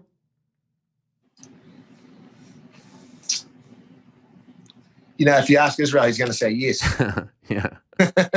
He's going to say yes. I haven't thought about it. Okay, fair enough. You said he became a better fighter as a result of that fight. In what way? Like people talk about that aura of invincibility. That exists for the opponents, but sometimes it exists for the fighter as well. Sometimes they need a very big reality check to understand that there are vulnerabilities. They do have vulnerabilities, and there's no such thing as invincibility in the sport. And sometimes it's a key ingredient that you need to push yourself to another level. When you're already talking about aggregating really small percentages, sometimes you need like things like that, big events like that, to push some more gains out of you. And I think that's essentially what it did. So it's been 8 months since his last fight, and historically he fights a lot more frequently, and I know a lot has happened, but it's not like there was an injury, it was all this, other stuff I'm sure came into play. Has it been hard to get him to peak at the right time, to keep him motivated, to keep him, active despite the long layoff? Was it challenging at all? Definitely. It's challenging. Like, the truth is, it's challenging. It's not the person who had, who came and asked me for $20 because he had no money for food and gas anymore, It's a person who's got unlimited resources and unlimited options. You don't have to be at training anymore. There's like great places you can be and you can afford to be. That's part of the challenge that me and him, we have to tackle that together, and the team have to tackle together. So, it's not 10 years ago. There's challenges for sure.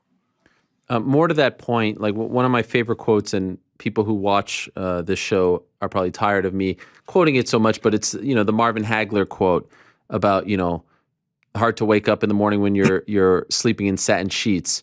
How concerned are you of that? He is a gigantic star now, right? I mean, there is no denying that, not only in New Zealand, but worldwide. And of course, people have brought it up with Conor, and John Kavanagh himself has talked about it. And your relationship with Izzy reminds me a lot of John's relationship with Conor, just because you were there from the very beginning with him and you guys are so close and there's such a loyalty there. How concerned are you of this phenomenon? I'm always concerned, but I tell you what, we've tackled this problem well. Like Israel has turned up to every single fight in the UFC. He has turned up in the most phenomenal and best shape that we could possibly get him. So, we are dealing with this, but we're dealing with it appropriately.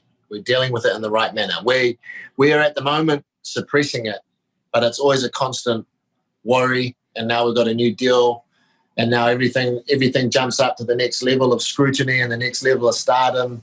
It's going to be a continuing problem, but like I said, I believe in our relationship. I believe in my team. I believe in our culture that we've set, and I believe that's what's keeping Israel where he is. It's the culture of my team, and that the fact that you can't be a superstar in my team. You are like everybody else.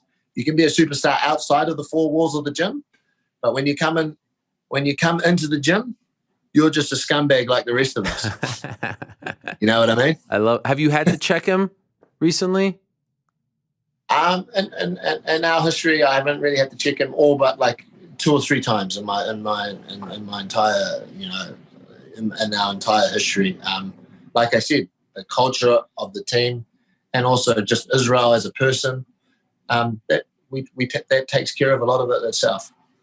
So on this card, you have 3 fighters, right? You have Carlos Elberg, Blood Diamond, and Izzy. Do you like when there are multiple, especially for, an Izzy card, because there's so much, as you said, scrutiny and pressure and all. Do you like when multiple CKB fighters are on the card, or would you prefer when it's just him?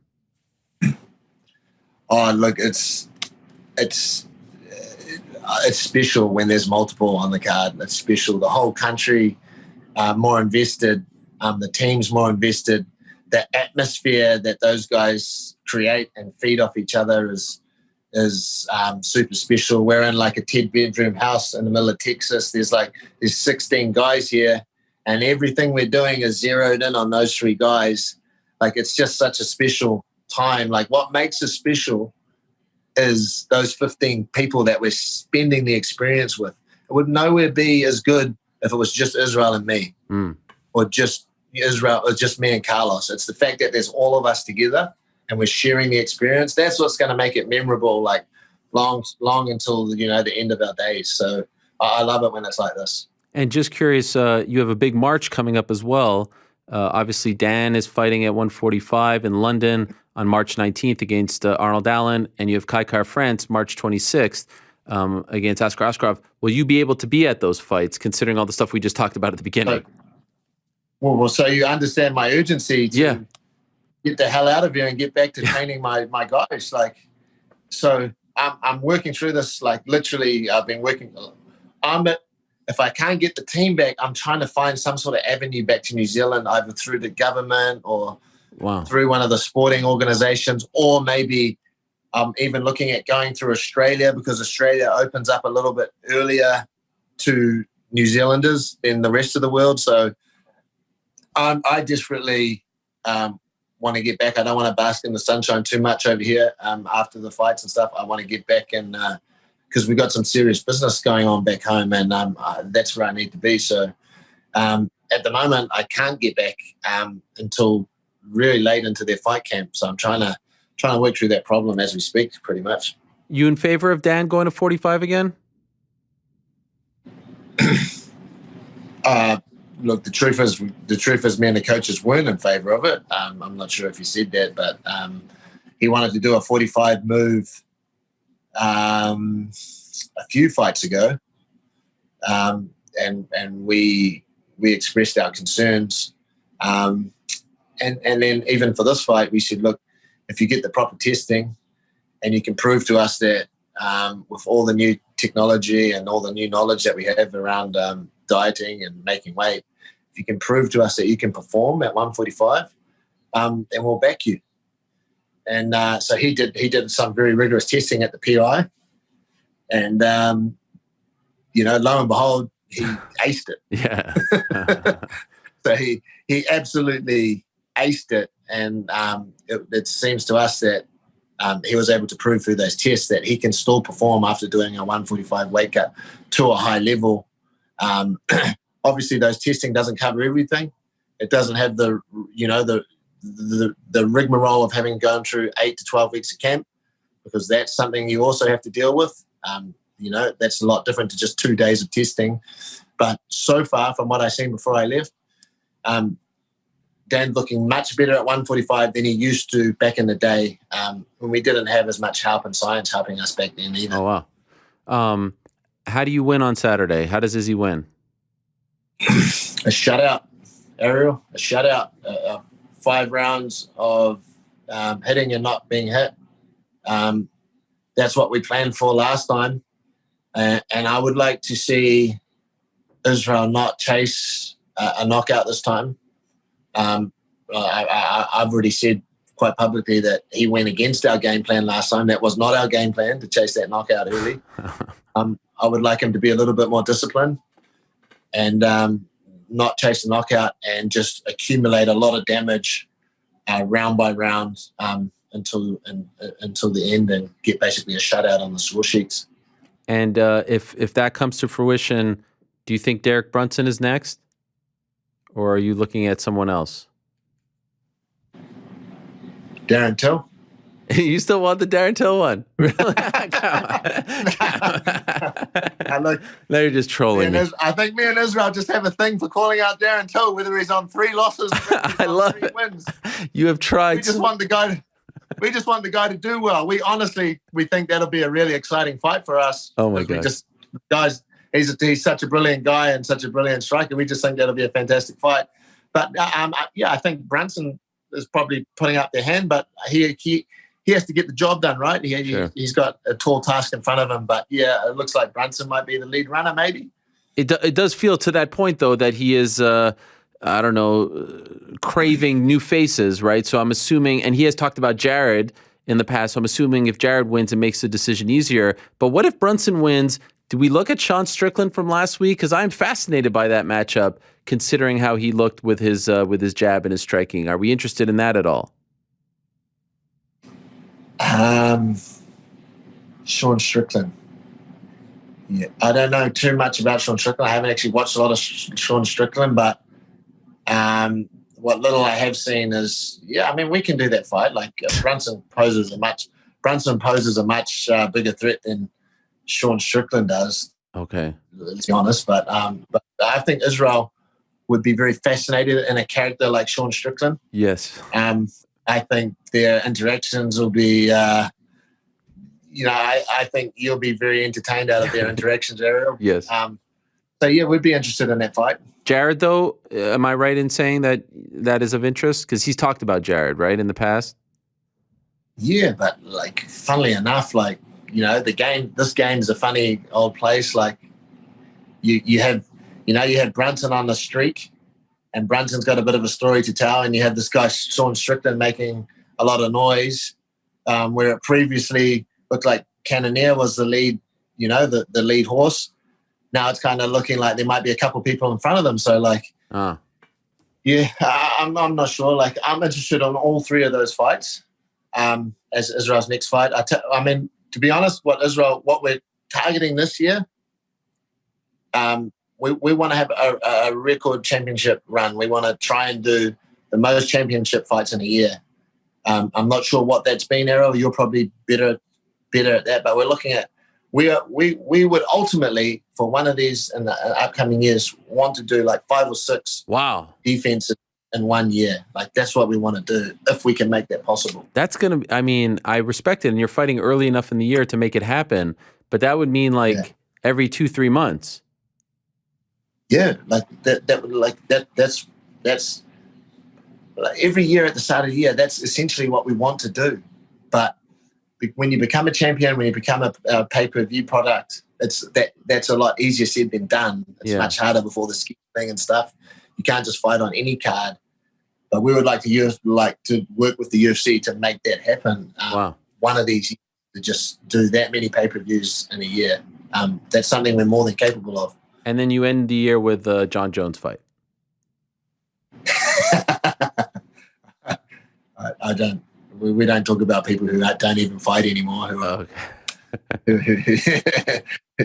not part of the community anymore. They do their own thing with their life. What I love about shouldn't have to feature on your show. I get it. I had to. But what I love so much about talking to you, Coach, is that you're one of the best coaches, brightest minds in the game.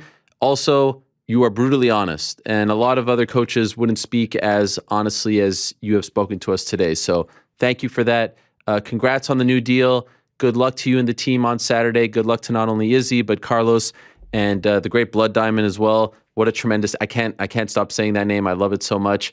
And congrats on all the success. And I'm sorry that you guys are going through all of this with the travel, but hopefully, those days are coming to an end and life will resume. So thank you. I really appreciate it.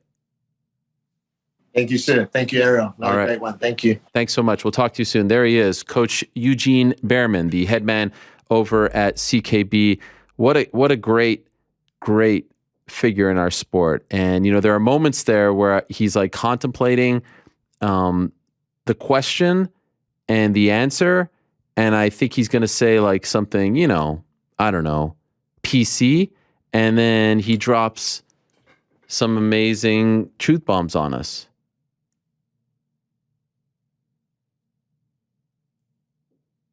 Amazing.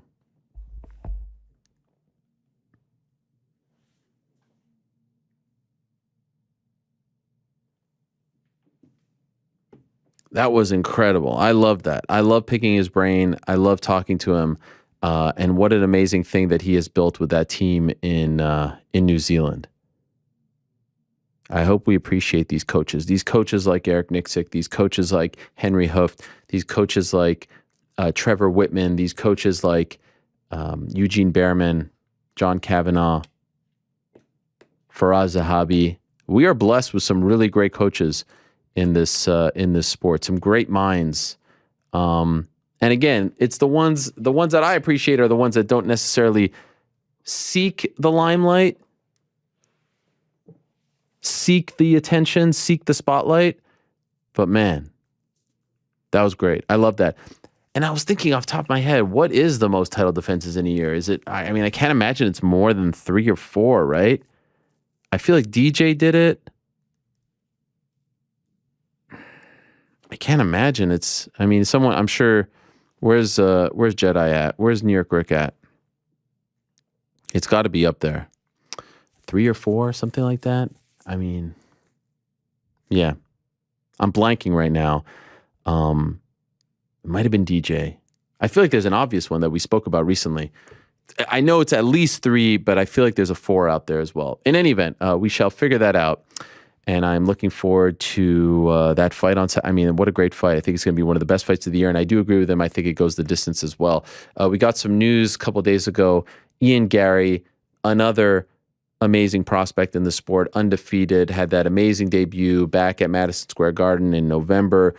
We had him in studio afterwards. It was a great moment and one of the best moments of the year, certainly for European MMA. He is returning April 9th, UFC 273 against Darian Weeks, that card in Jacksonville. And so when I found out about that, I wanted to check back in with the future. And so without further ado, let us say hello to the one and only Ian Garry, our next guest on the program. Hello, Ian. How are you? Hey, sir. How are you? You good? I'm doing great. Great to talk to you. Congratulations on the new fight. A lot to talk to you about. I think the biggest surprise when we all found out about the fight was I kind of felt like a lot of people were anticipating, hoping, penciling you in for London. And I know you've been asked about this, I see on the social media and whatnot. Why aren't you fighting in London on March 19th, just a couple of weeks prior? I have no interest in fighting in London right now. I'm moved to Florida. I'm training out of Florida. I'm based in the US, and I like the idea of friends, family, Irish, all the Irish support, traveling away and having a holiday to support the career, rather than just going across the pond and fighting in London. I don't know. There's just no. I fought in London loads, and I like to travel to different places, to different countries, and see different cultures and different areas. And for me, I want to fight in Florida. I've never been up to Jacksonville, but I know a lot of my friends and family haven't been to Florida, so why not get them down here, have a good time, enjoy the sunshine, and watch me knock someone out? Okay. Oh, I totally understand. I think you would understand why the fans were like, oh, of course, you know, it was like, seemed like a shoo-in. You would get an amazing pop there, but I get it as well. Yeah. By the way, I had a conversation with Gilbert Burns in the dressing room about it. He was like, man, why aren't you on the card? I thought that would make sense for you. Your brand, this is huge. I'm like, Gilbert, I don't want to. I'm like, I just don't. And he's like, well, for sure, I thought you would be on this. I'm like, yeah, well, no, I'm on the Florida card. He was like, oh, nice. But yeah, Ariel, what's bigger, UFC London or UFC 273, where there's 2 title fights? Yeah. Yeah, do you know what I mean? It's I get it. Pay-per-view. It's a bigger card. They've got me on it. Do you know what I mean? Superstar. That's what everyone's calling me. Let them call me that. I mean, I'll run with that. Okay, fair enough. Was it even brought to your attention? Were there even talks of putting you on the London card and you told, or it never even got to that point? No. Oh, really? No. Okay. Yeah, no. But to be fair, I think that's because I told them I was available from April. Okay. So yeah, that would have been me, because I wanted to. So obviously we went home for Christmas, then came back over here, relocated, settled down where we are. And now I'm here for a year. So I think that was just on me. Okay. Darian Weeks, did you know of him? Yes, sir. Had you heard of him? No, I hadn't heard of him. The name got sent across. I said, yes, that's the way it is. I had a quick glance at his fight against Barberena. He's all right. He's nothing special. Okay. But he's in the UFC, and every fight that's in the UFC should be respected for whatever their skill set may be, because they can all potentially win. And yeah, he's he's going to end up fighting me, which is his ticket to stardom, is what he thinks. But as I've done many times, I'm going to go in there and I'm just going to win. I'm going to find a way to win like I always do. Was there another name in your mind that you were kind of hoping for or looking at or thinking that this might motivate you? Was there anyone else before you were offered this? I don't need to be motivated by anything. What I'm motivated by, there's no other names, just to clarify. There's no other names that I was hoping for. I just want to fight, Ariel. And my motivation is going to the gym and getting better.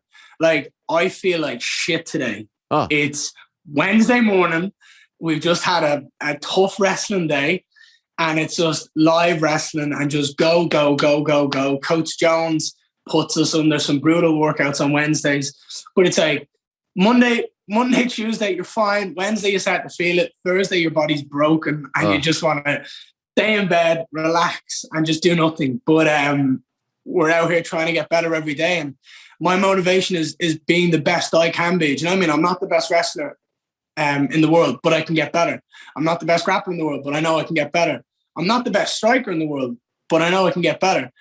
And it's just like constantly growing and growing and growing is what motivates me. Not a name, not a person, not someone. For me, it's just, all right, this is the guy I have to beat. Fine. All right, let me go do it. Okay. By the way, people's stances on training and whatnot has evolved.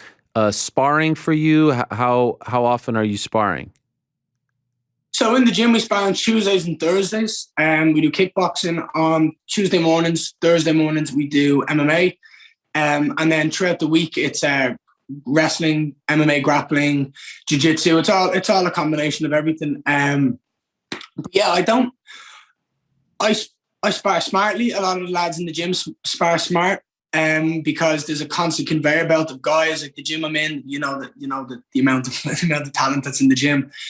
Guys are fighting every week, so we can't afford to be stupid and fight hard in the gym, like spar hard. It's not the way we are. We can pick up the pace at times and we can get into some good scrambles and we can hit each other good shots, but everybody's fighting. Everybody's either in a fight camp or getting ready to go into a fight camp and helping our teammates. So it's more just about training smart rather than fighting, training hard. Actually, at the top of the show, we had a guy who you might know, Shavkat Rakhmonov. Yes. Do you cross paths with him at all? I can't even imagine what. Yeah. Have you sparred him? Yeah, I mean, Shavkat done some rounds recently. He's brilliant. Yeah. He's brilliant. He's very smart. Like, and it was a great finish that he had on the weekend. He's brilliant. But yeah, we had some really, really good spars because me and him are both really long for the division. We're both tall. We're both patient. We're both strikers primarily. Obviously, he's had a lot of submissions as well. I think he's 7-7 is out of his, or when it was before his last fight, 8-7 now. Yeah, he's brilliant. And I don't know. There's just something about him that is really cool. The fact that he doesn't speak a lot of English. He just goes in there and beats people up. I love it. But he's brilliant on the mats and he's a great training partner. And he was someone that when I heard he was coming over, guys were like, "Oh, I'm going to get Shavkat to beat you." I'm like, "Let's go then. Let's get in the cage and we'll spar and we'll find out." Like even Henry Hoop was saying, Shavkat's coming over this week because there was a week in the gym where the 170 pounders in the gym was absolutely phenomenal. Like I was in the cage, just the little cage alone in the gym with Usman was there, Luque was there, Burns was there, Shavkat was there, wow. Jason Jackson, Logan Storley, Impa, Kasanganang Sato, all these guys, just like the elite in Bellator and the elite of the UFC and the champion of our division, obviously, and then the number 2 in the world, the number 5 in the world, all in the same cage. It's like, how can you not grow and evolve when you're surrounded by this many like talented fighters? So yeah, it's cool. What was it like when Usman came back? It was cool. Yeah, it was really cool. I was kind of shocked by like his size. Like I was like, he's not anywhere near as big as he looks on TV because he looks jacked when he's on the camera, like, and he's massive. But then like I was speaking to the guys and they were saying like, one of the guys was saying to me like, he's not the best striker, he's not the best wrestler, he's not the best jiu-jitsu, but I can tell you one thing. And then I was like, what? I was like, he is the best at mixing it up. And I was like, oh yeah. And they were like, he's just so good. It's like, he'll get beat up on wrestling. They were like, he'll get beat up on grappling, he'll get beat up on kickboxing. But when it comes to like MMA, he's the best. And I was like, yeah, okay, I mean, we've seen that in his fights. You know, I think he's on like a 15 fight win streak in the UFC, which is insane. And he's going on to break records at the moment. But it was obviously a pleasure to like share the cage and learn off him. And he was explaining a couple of things that I could do better. He was finding it hard to catch me with a couple of head kicks. He's like, this dude's tall. Wow. Oh, so you actually sparred him? Well, we were doing kickboxing Drills. Monday nights we do kickboxing drills. So we kind of swap and change between everyone. So like Henry likes us to feel like kicks on the arms, kicks on the legs, and block kicks to the head. Just even little things like just redirect kicks and move energy and then come back and refire. But I think we done 2 rounds together, and it was really cool. Was that the first time you saw him since you've been at the gym? Yeah. And has he? Yeah, I missed him. He was there once when I was getting ready for my fight at MSG, and he came once for one night, and I didn't come down that night. I think I was tired, and I texted Henry saying, "Hey, I'm not coming down tonight. I'm wrecked." And he's like, "Usman was here." Typical. And has he been there often now, or is it just the one time? No, he was just there that one night. But I did see recently he's gotten hand surgery, so he's probably just taking his time off. That's right. Yeah. So you have decided this is your home, right? Like you are living there. You and Layla, you guys are living there. This is your home. Yeah. That's it. Yeah, we've got a nice little place here, about 15 minutes from the gym, and I don't see why I would be anywhere else. When I've said the names early on, I've mentioned like sharing the cage with those guys, having Coach Jones for wrestling to learn and grow, to have Henry with the striking knowledge he has and the champions he's helped build, and then the likes of like Herbert and Gilbert Burns for jiu-jitsu, and going into Wagner Rocha. Do you know what I mean? I'm getting battered on a daily basis.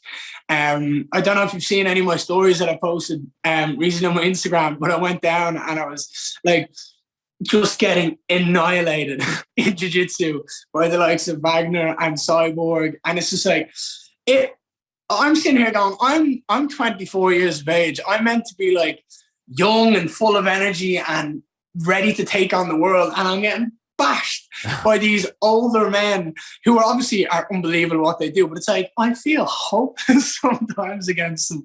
And it's just, it's something that just kind of levels you a little bit. It's like, yeah, look, you're great at what you do. Just take a little step down and we'll show you how we'll help you get there. So it's cool. Humbling, right? As I said after my fight, one thing I said on the mic was, we've got a lot to learn. Right. Like, I know how good I can be, and I know how good I am right now. But there's a hell of a lot more that I can learn between now and where I see myself in the future. So you can't I guess you can't even allow your head to get too big when you have these guys humbling you every single time, right? Yeah, to an extent. I mean, I still talk a ton of shit on the mats. I still do talk a lot of shit, and I still do. Like, I'm like, look, if I'm not going to be able to do it, I'm going to piss people off, and I'm going to make sure that they know I'm here. But of course, yes, you can't obviously get too big-headed. You just got to work hard, and just keep doing it. Have you and Chandler squashed your beef? You guys good now? What's going on? Me and Chandler are always good. People were talking about this beef with him. I don't know. I see he's talking about being my mentor, and I'm like, all right, I like it. I haven't seen him since. Do you know what I mean? Right. Our last conversation was around Christmas time. We sent each other a message saying Happy Christmas, Happy New Year, the whole shebang. But he hasn't been back. I've seen stuff about him potentially fighting Tony Ferguson online and stuff. I don't know if any of that's true, but I've seen it going around. But yeah, that'd be cool. So I mean, I hope he comes back down to the gym soon, and we can continue this beef that's going on. I know. Around the holidays, you went back home, right? You were in Ireland. What was it like to now go back with one UFC win on your resume? You know, that first time. It's like, you know, I remember like when I went to work for ESPN, and like the first time I went home, I was like, I made it, guys. You know, like puff your chest out. Did you feel the same way? It was very cool. There was times at like me and Layla, we just casually went through like town, just having a look at shops and just kind of enjoying. Dublin's very nice. Like they light up the streets with nice Christmas lights and stuff. So we went out and had a walk, and it was cold, obviously. And I had like a hat, I had a snood on around my face, and like I get cold. And I'm like, I had gloves on. And I'm walking down the road and I see someone look over like that. And I'm like, there's no way he's going to know it's me. And I'm like, what's up? And I'm like, all right. Oh, wow. And I went over to him. I was like, come here. How did you know that was me? Like, I'm completely covered up. Just out of curiosity. He was like, you're missus. I'm like, what? He's like, I'm like, okay. I see how it is. So they're not looking at me. They're looking at her. But yeah, I did. I got a lot of people saying, like, coming up, getting pictures with me and just talking about the fight and how they've been supporting me and they want to see me do well. I seen something recently saying, like, it's nice having a horse in the race. With like Irish MMA, because obviously like Conor's the only other guy that's been active in the UFC as of recent. And it's nice to have, someone said it's nice to have a horse in the race again. I'm like, yeah, it is. And like, I like it. I like the fact that there's another Irish guy in the UFC. I like the fact that now Ireland's going to travel over to Florida and watch me fight in Jacksonville, and we kind of can repeat that cycle. But it's cool. Do you know what I mean? It's always nice to be supported. Mm-hmm. And I felt that when I went home. I felt like a lot of people were supportive and they wanted to see me do well. Whether they did or didn't say it to my face, I don't really care. But yeah, it's cool. And there's no part of you that was like, this is my home. I don't want to go back to Florida. You know, sometimes you get a little homesick. No. Our plan was to come back. Our plan was to stay there for Christmas. We actually had Christmas in Florida. Oh, wow. Because I was like, I'm done with this. I'm sick of the weather. I'm like, I've nothing to do here. I'm getting itchy to get back. Like, there's no point to me being in Dublin, not training. I need to get back to training. Need to get back here. So we came back here on like the 17th of December, found a place, got it all sorted, moved in here on the 23rd of December. And then I went to IKEA on Christmas Eve, stuffed everything into the back of the van, drove it all home, made it, and then it was Christmas morning here. So it was eventful to say the least. You put that stuff together, or you had someone do it for you? Be honest. I put it all together. Yeah, no, I came here. Me and Layla done a lot of it. Layla was off then, and I just put my head down at night times and just like, I'm going to stay up. You go to bed. I'm just going to make the couch. I'm going to make the dresses. I need it done because I don't know, it's quite stressful seeing loads of boxes everywhere. Yeah, for sure. And it's like, okay, I need these gone because otherwise it's like I have to get that done. So yeah, I put the head down for a couple of days, got it sorted, and then about a week later, jumped straight back into training. I've been training ever since. Obviously, a lot was made of the interaction with Conor after the win. Any further interactions with him afterwards? No, none.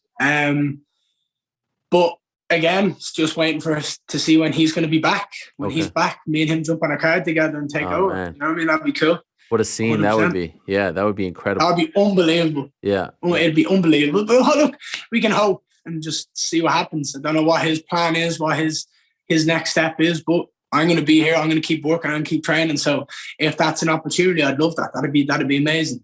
Let's see those knuckles. What do we got over there?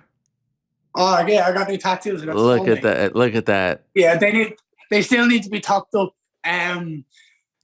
So I want them because they're so fine line. I just was like, right, I'm going to keep training. I'm just going to keep getting them topped up. I had originally got these instead of a wedding ring, but then I went and bought myself a wedding ring because I found something beautiful. So yeah, I've kind of got away with both. Wait, so does your fiance have soulmate on her knuckles too?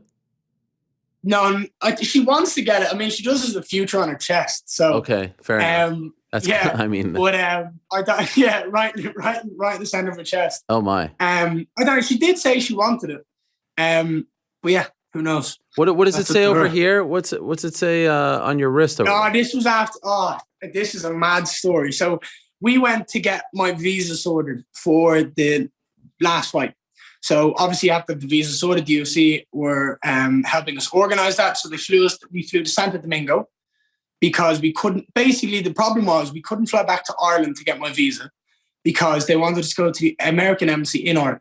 Huh. Had I have done that, I would have had to quarantine for 2 weeks in Ireland, and then I would have had to come back here, and it would have just taken more than 2 weeks out of my camp. Because then not only do I have to quarantine for 2 weeks, then I have to wait for my passport to go through the whole process of being approved and stamped, and it could potentially be 10 days. Right. So it's like, I can't afford that much time. Right. off training. So Layla was back and forth to the UFC trying to figure out ways. She found out that we could go to Santo Domingo. So we went to Santo Domingo, stayed there one night. Next morning, went straight to the embassy, got the visa sorted. Within about an hour, it was stamped, everything. I was like, what? That's it done? Wow. So it was amazing. But the night before, Layla was obviously, we were over here in Estes last time, just purely to get over before I got my visa. She wasn't doing stuff here. She was just here supporting me. And she was like, I got an email saying my ESTA is going to expire. I need to get the extension of another 90 days. And I was like, don't touch it. Just do it when we get home, because it doesn't need to be done now. You've got another week left. We're not here for a week. We're going to be here, gone tomorrow. So she started to reapply. And the minute you reapply, you cancel your last ESTA. Oh. She didn't notice. I didn't notice. So when we got to the Santo Domingo airport to go home, I had my visa, handed them my visa. She goes, oh, here's my ESTA. They go, you have no ESTA. Oh. You're not allowed back into the country. And Layla's like, what? No, hold on a second here.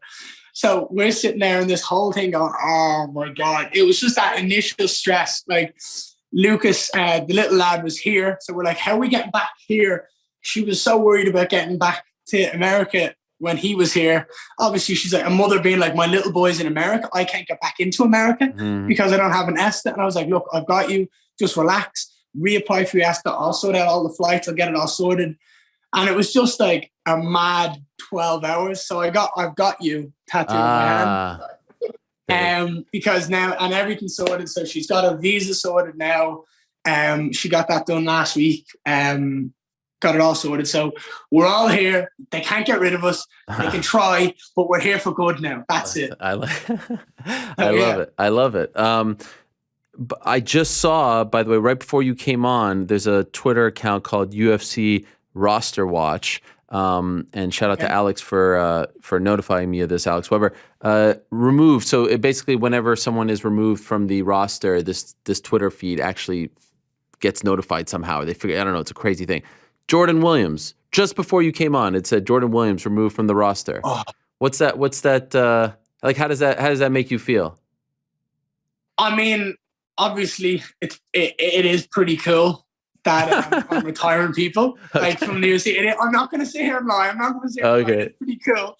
But obviously, look, firstly, I want to credit Jordan, because Jordan and Mark Montoya did a hell of a good job in that fight. Like, that was the toughest fight I've had to date. He changed a lot between fights. So I think he'll be back. I think the work he's doing with Mark Montoya, he will be back. But I'm going to be retiring a lot of people in my career. So I have no problem with just making a tally and just yeah. Wow. Layla's telling me about the names that have already retired. How many are there? Adding names in. Well, I mean, Rostam. Yeah, Rostam. I think Rostam Ackman, the guy I got the head kick in cage with, I think he's done. Okay. I'm just, that's what I want. I want to retire people. I want people to, when they fight me, I don't want them to be fighting anymore. I want them to be beat up so bad that they go, why am I doing this? Why am I here? Layla's favorite thing about my fights is when the other person isn't there when I get my hand raised. Yes. So she likes the fact that it's just me getting my hand raised, me and the ref, and there's no one else on the other side. She said there's something empowering about that feeling or that sight. And I'm like, yeah, okay. We got that in the UFC debut. So by the end of 2022, where are you in your career? How many fights under the belt this year? Where are you sitting? The slow progression, Ariel. 3 fights this year. Okay. 4 months in between every fight. Okay. There's no rush. There was no need to rush. Again, as I've said to you, my main concern, my main goal is to grow, is to become a better fighter, to become a better martial artist, a better athlete in every single way I can. Diet, nutrition, strength and conditioning, and also just technical ability. So for me, it's working with the team that I've surrounded myself with to get better and grow and grow and grow. So by the end of this year, I'll be 4-0 in the UFC. I will have fought 3 times in 2022. Yeah, geez, that sounds mad to say. Yeah. 2022. Sounds mad. It's the first time I've said it out loud. 2022. And I'll be 11-0. And I'll just prove to everybody why I said I'm the future, why when I show up that I win, that I can put on these big performances. And yeah, I don't mind overcoming a little bit of adversity, but I still win. And it's what I've done my entire career. And I'll continue to do it. And with the team I've surrounded myself with, the people I have backing me and supporting me, I can only do that. I can only succeed. And that's just my goal. I don't care how long it takes us to get into the top 15, the top 10, to be a world champion. My aspect is the longer it takes me to get to that point, the longer I'm going to be there for. So the longer it takes me to get to the point of being a champion or to being in the top 10, the longer I'm going to be in there for. I'm going to take over, and no one's taking me off the throne anytime soon when I get there. I love it. April, big month for Irish combat sports. Are you a Katie Taylor fan? Will you be watching April 30th? I am, yes. Yeah, April 30th. It's hard not to watch Katie. She's one of the best athletes we've ever had come out of Ireland. She's phenomenal. Have you ever met her? Ever since.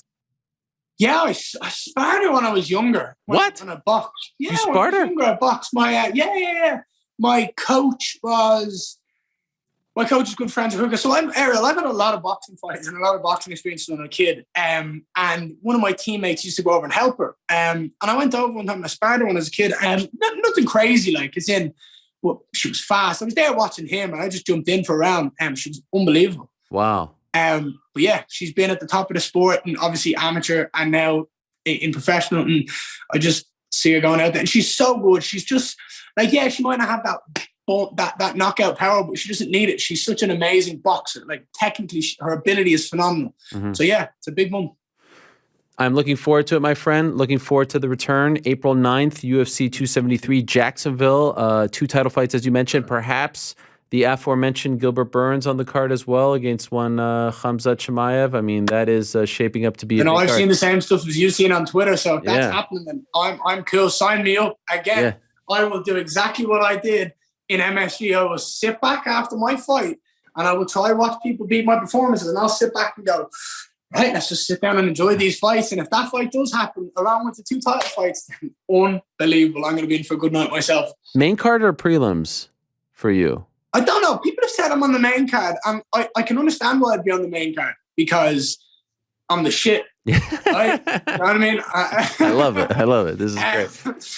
It would be smart from the UFC to put me on the main card, but at the end of the day, I don't know. It doesn't matter. More people see you on the prelims anyway, because the prelims are not behind the paywall, at least here in America. I know it's different in Europe, but you know, more people will probably see you on the prelims. So it doesn't really, you get paid the same. I mean, Aaron, at the end of the day, most people will see the highlight on Instagram or on YouTube. So I don't really care where I am. Once that knockout is out there, or something getting folded, and I have the likes of you posting about it, and it's on YouTube and UFC it's on out there, and everybody's putting up stories about me folding someone like a deck and chair.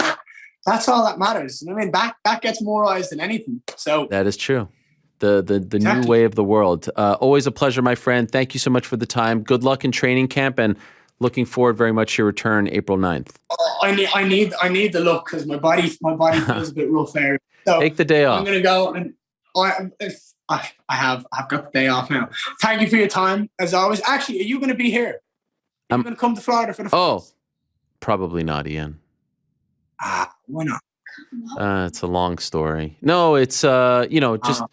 There's really no story. If you want to be honest about it, it's just less travel. My job doesn't require me anymore to travel to as many events as I did. I did it for 11 years. When you were just in your diapers there, Ian, I was going to these events. When you were just 100%. So I do the show here Wednesday. I do my other stuff on the weekend. I don't have to do it, and I'll be honest, with 3 little kids, I don't mind it. I kind of been there, done that. Fair enough. No, I was just going to say, it might be nice to see greatness in the flesh in the cage, you know what I mean? And be there with all the Irish that are coming in and enjoy that. But fair enough. I will be there one of these days. One of these days I will be there. I promise you that. Yeah, exactly. Well, look, as my missus just said, if you change your mind, let us know. I will. We'll figure everything out. We'll definitely meet up. But look, it's a pleasure as always. Thank you, Ian. For your time. All right, all the best to you guys. Thank you so much. There he is. The future, Ian Garry, returning to action, UFC 273, April 9th, Jacksonville, Florida. Card shaping up rather nicely. Alexander Volkanovski, Chan Sung Jung, the Korean Zombie, Aljamain Sterling, Pyotr Yan. Jairzinho Rosenstrike, Marcin Tybura. Irene Aldana against Aspen Ladd. Kelvin Gastelum against Nasruddin Imavov. Is that a real thing? I didn't even know. This card is actually great. I will admit, I'm more of a card-to-card type of guy. There are times where I'll look at the card like, oh, next week it's, what is next week? February 19th. That I'll know the main events, Rafael Fiziev against RDA. But in terms of the other fights, you're like, oh, wow, this is happening? I mean, that actually really just happened to me with Derek Lewis and Tai Tuivasa. I was like, oh, wow, that's actually happening? Cool. Aljamain Sterling against Petr Yan, Jairzinho Rosenstrike. I mean, it's a good card. Ian Garry. And then there's the rumor of Khamzat Chimaev and Gilbert Burns. Could you imagine? Nasruddin Imavov against Kelvin Gastelum is a big one. Mackenzie Dern against Tisha Torres. Ian Garry against Darian Weeks. Gavin Tucker. Mickey Gall on the card as well. So that is 2 pay-per-views from now. This weekend is 271. 272 is Masvidal Covington. They just actually released the poster for that one. No word on a co-main event. I don't know if you're going to get one, my friends. A co-main, a lot of you are saying, I need a co-main event. I need a co-main event. I don't know. Maybe it's Edson Barbosa versus Bryce Mitchell. Maybe it's Kevin Holland versus Alex. I mean, that would not surprise me. Not every card has a quote-unquote co-main event. A lot of you asking about that March 26th date. I've heard about a potential rabbit that they might pull out of their hat, and one that I think a lot of you would like. It's a little soon though, but I've heard about a potential rabbit that could excite a lot of you. So stay tuned for that. That would be interesting. The one that I heard would be very interesting. A potential rabbit, my friends. A rabbit that would be pulled out of a hat. That's what I heard of. So stay tuned for that. All right. Still to come, your questions. Everyone's favorite segment of the week, On the Nose, still to come. And, of course, still to come, we shall get some picks from one GC. I mean, it's UFC 271, my friends. A lot going on over in Houston. Media Day today. In fact, we were sort of connected to Media Day. We'll get into that in a moment as well. So a lot more to come. Great conversations with all of our guests today. But before we get to GC, a quick word, as always, from our good friends over at DraftKings. As you guys know, an epic NFL season comes to an end this Sunday, and DraftKings Sportsbook, an official sports betting partner of not only the UFC, not only the NFL, not only Super Bowl 56, but also the MMA Hour, has a super offer for new customers. Get 56-1 odds on either team. Bet just $5 or more and get $280 in free bets if your team wins. Betting on MMA more your style? Well, how about this? DraftKings Sportsbook also has tons of ways to bet. Saturday's big UFC 271 card in Houston, of course, headlined by Israel Adesanya. And I see a lot of you saying you don't like the way I say it. Why? Because I'm saying it the right way? I ain't going to stop. I'll never stop. Throw down on who will win each fight, how fights will finish, so much more. Download the DraftKings Sportsbook app today. Use promo code VMMAR. Very important because that lets them know that we sent you. Bet just $5 or more on either Super Bowl 56 team and get $280 in free bets if they win. Again, that's promo code VMMAR at DraftKings Sportsbook, an official sports betting partner of Super Bowl 56. Now, deep breath, 21 and older. Minimum age and location requirements vary by jurisdiction. See DraftKings.com/sportsbook for full list of requirements and state-specific responsible gaming resources. Void where prohibited. Gambling problem? Call 1-800-GAMBLER. In Tennessee, call or text the Tennessee Red Line 1-800-889-789-9789, I should say. In Connecticut, call 1-888-789-7777 or visit ccpg.org/chat. In New York, call 1-877-8-HOPE-NY or text HOPE-NY, which is 467-369.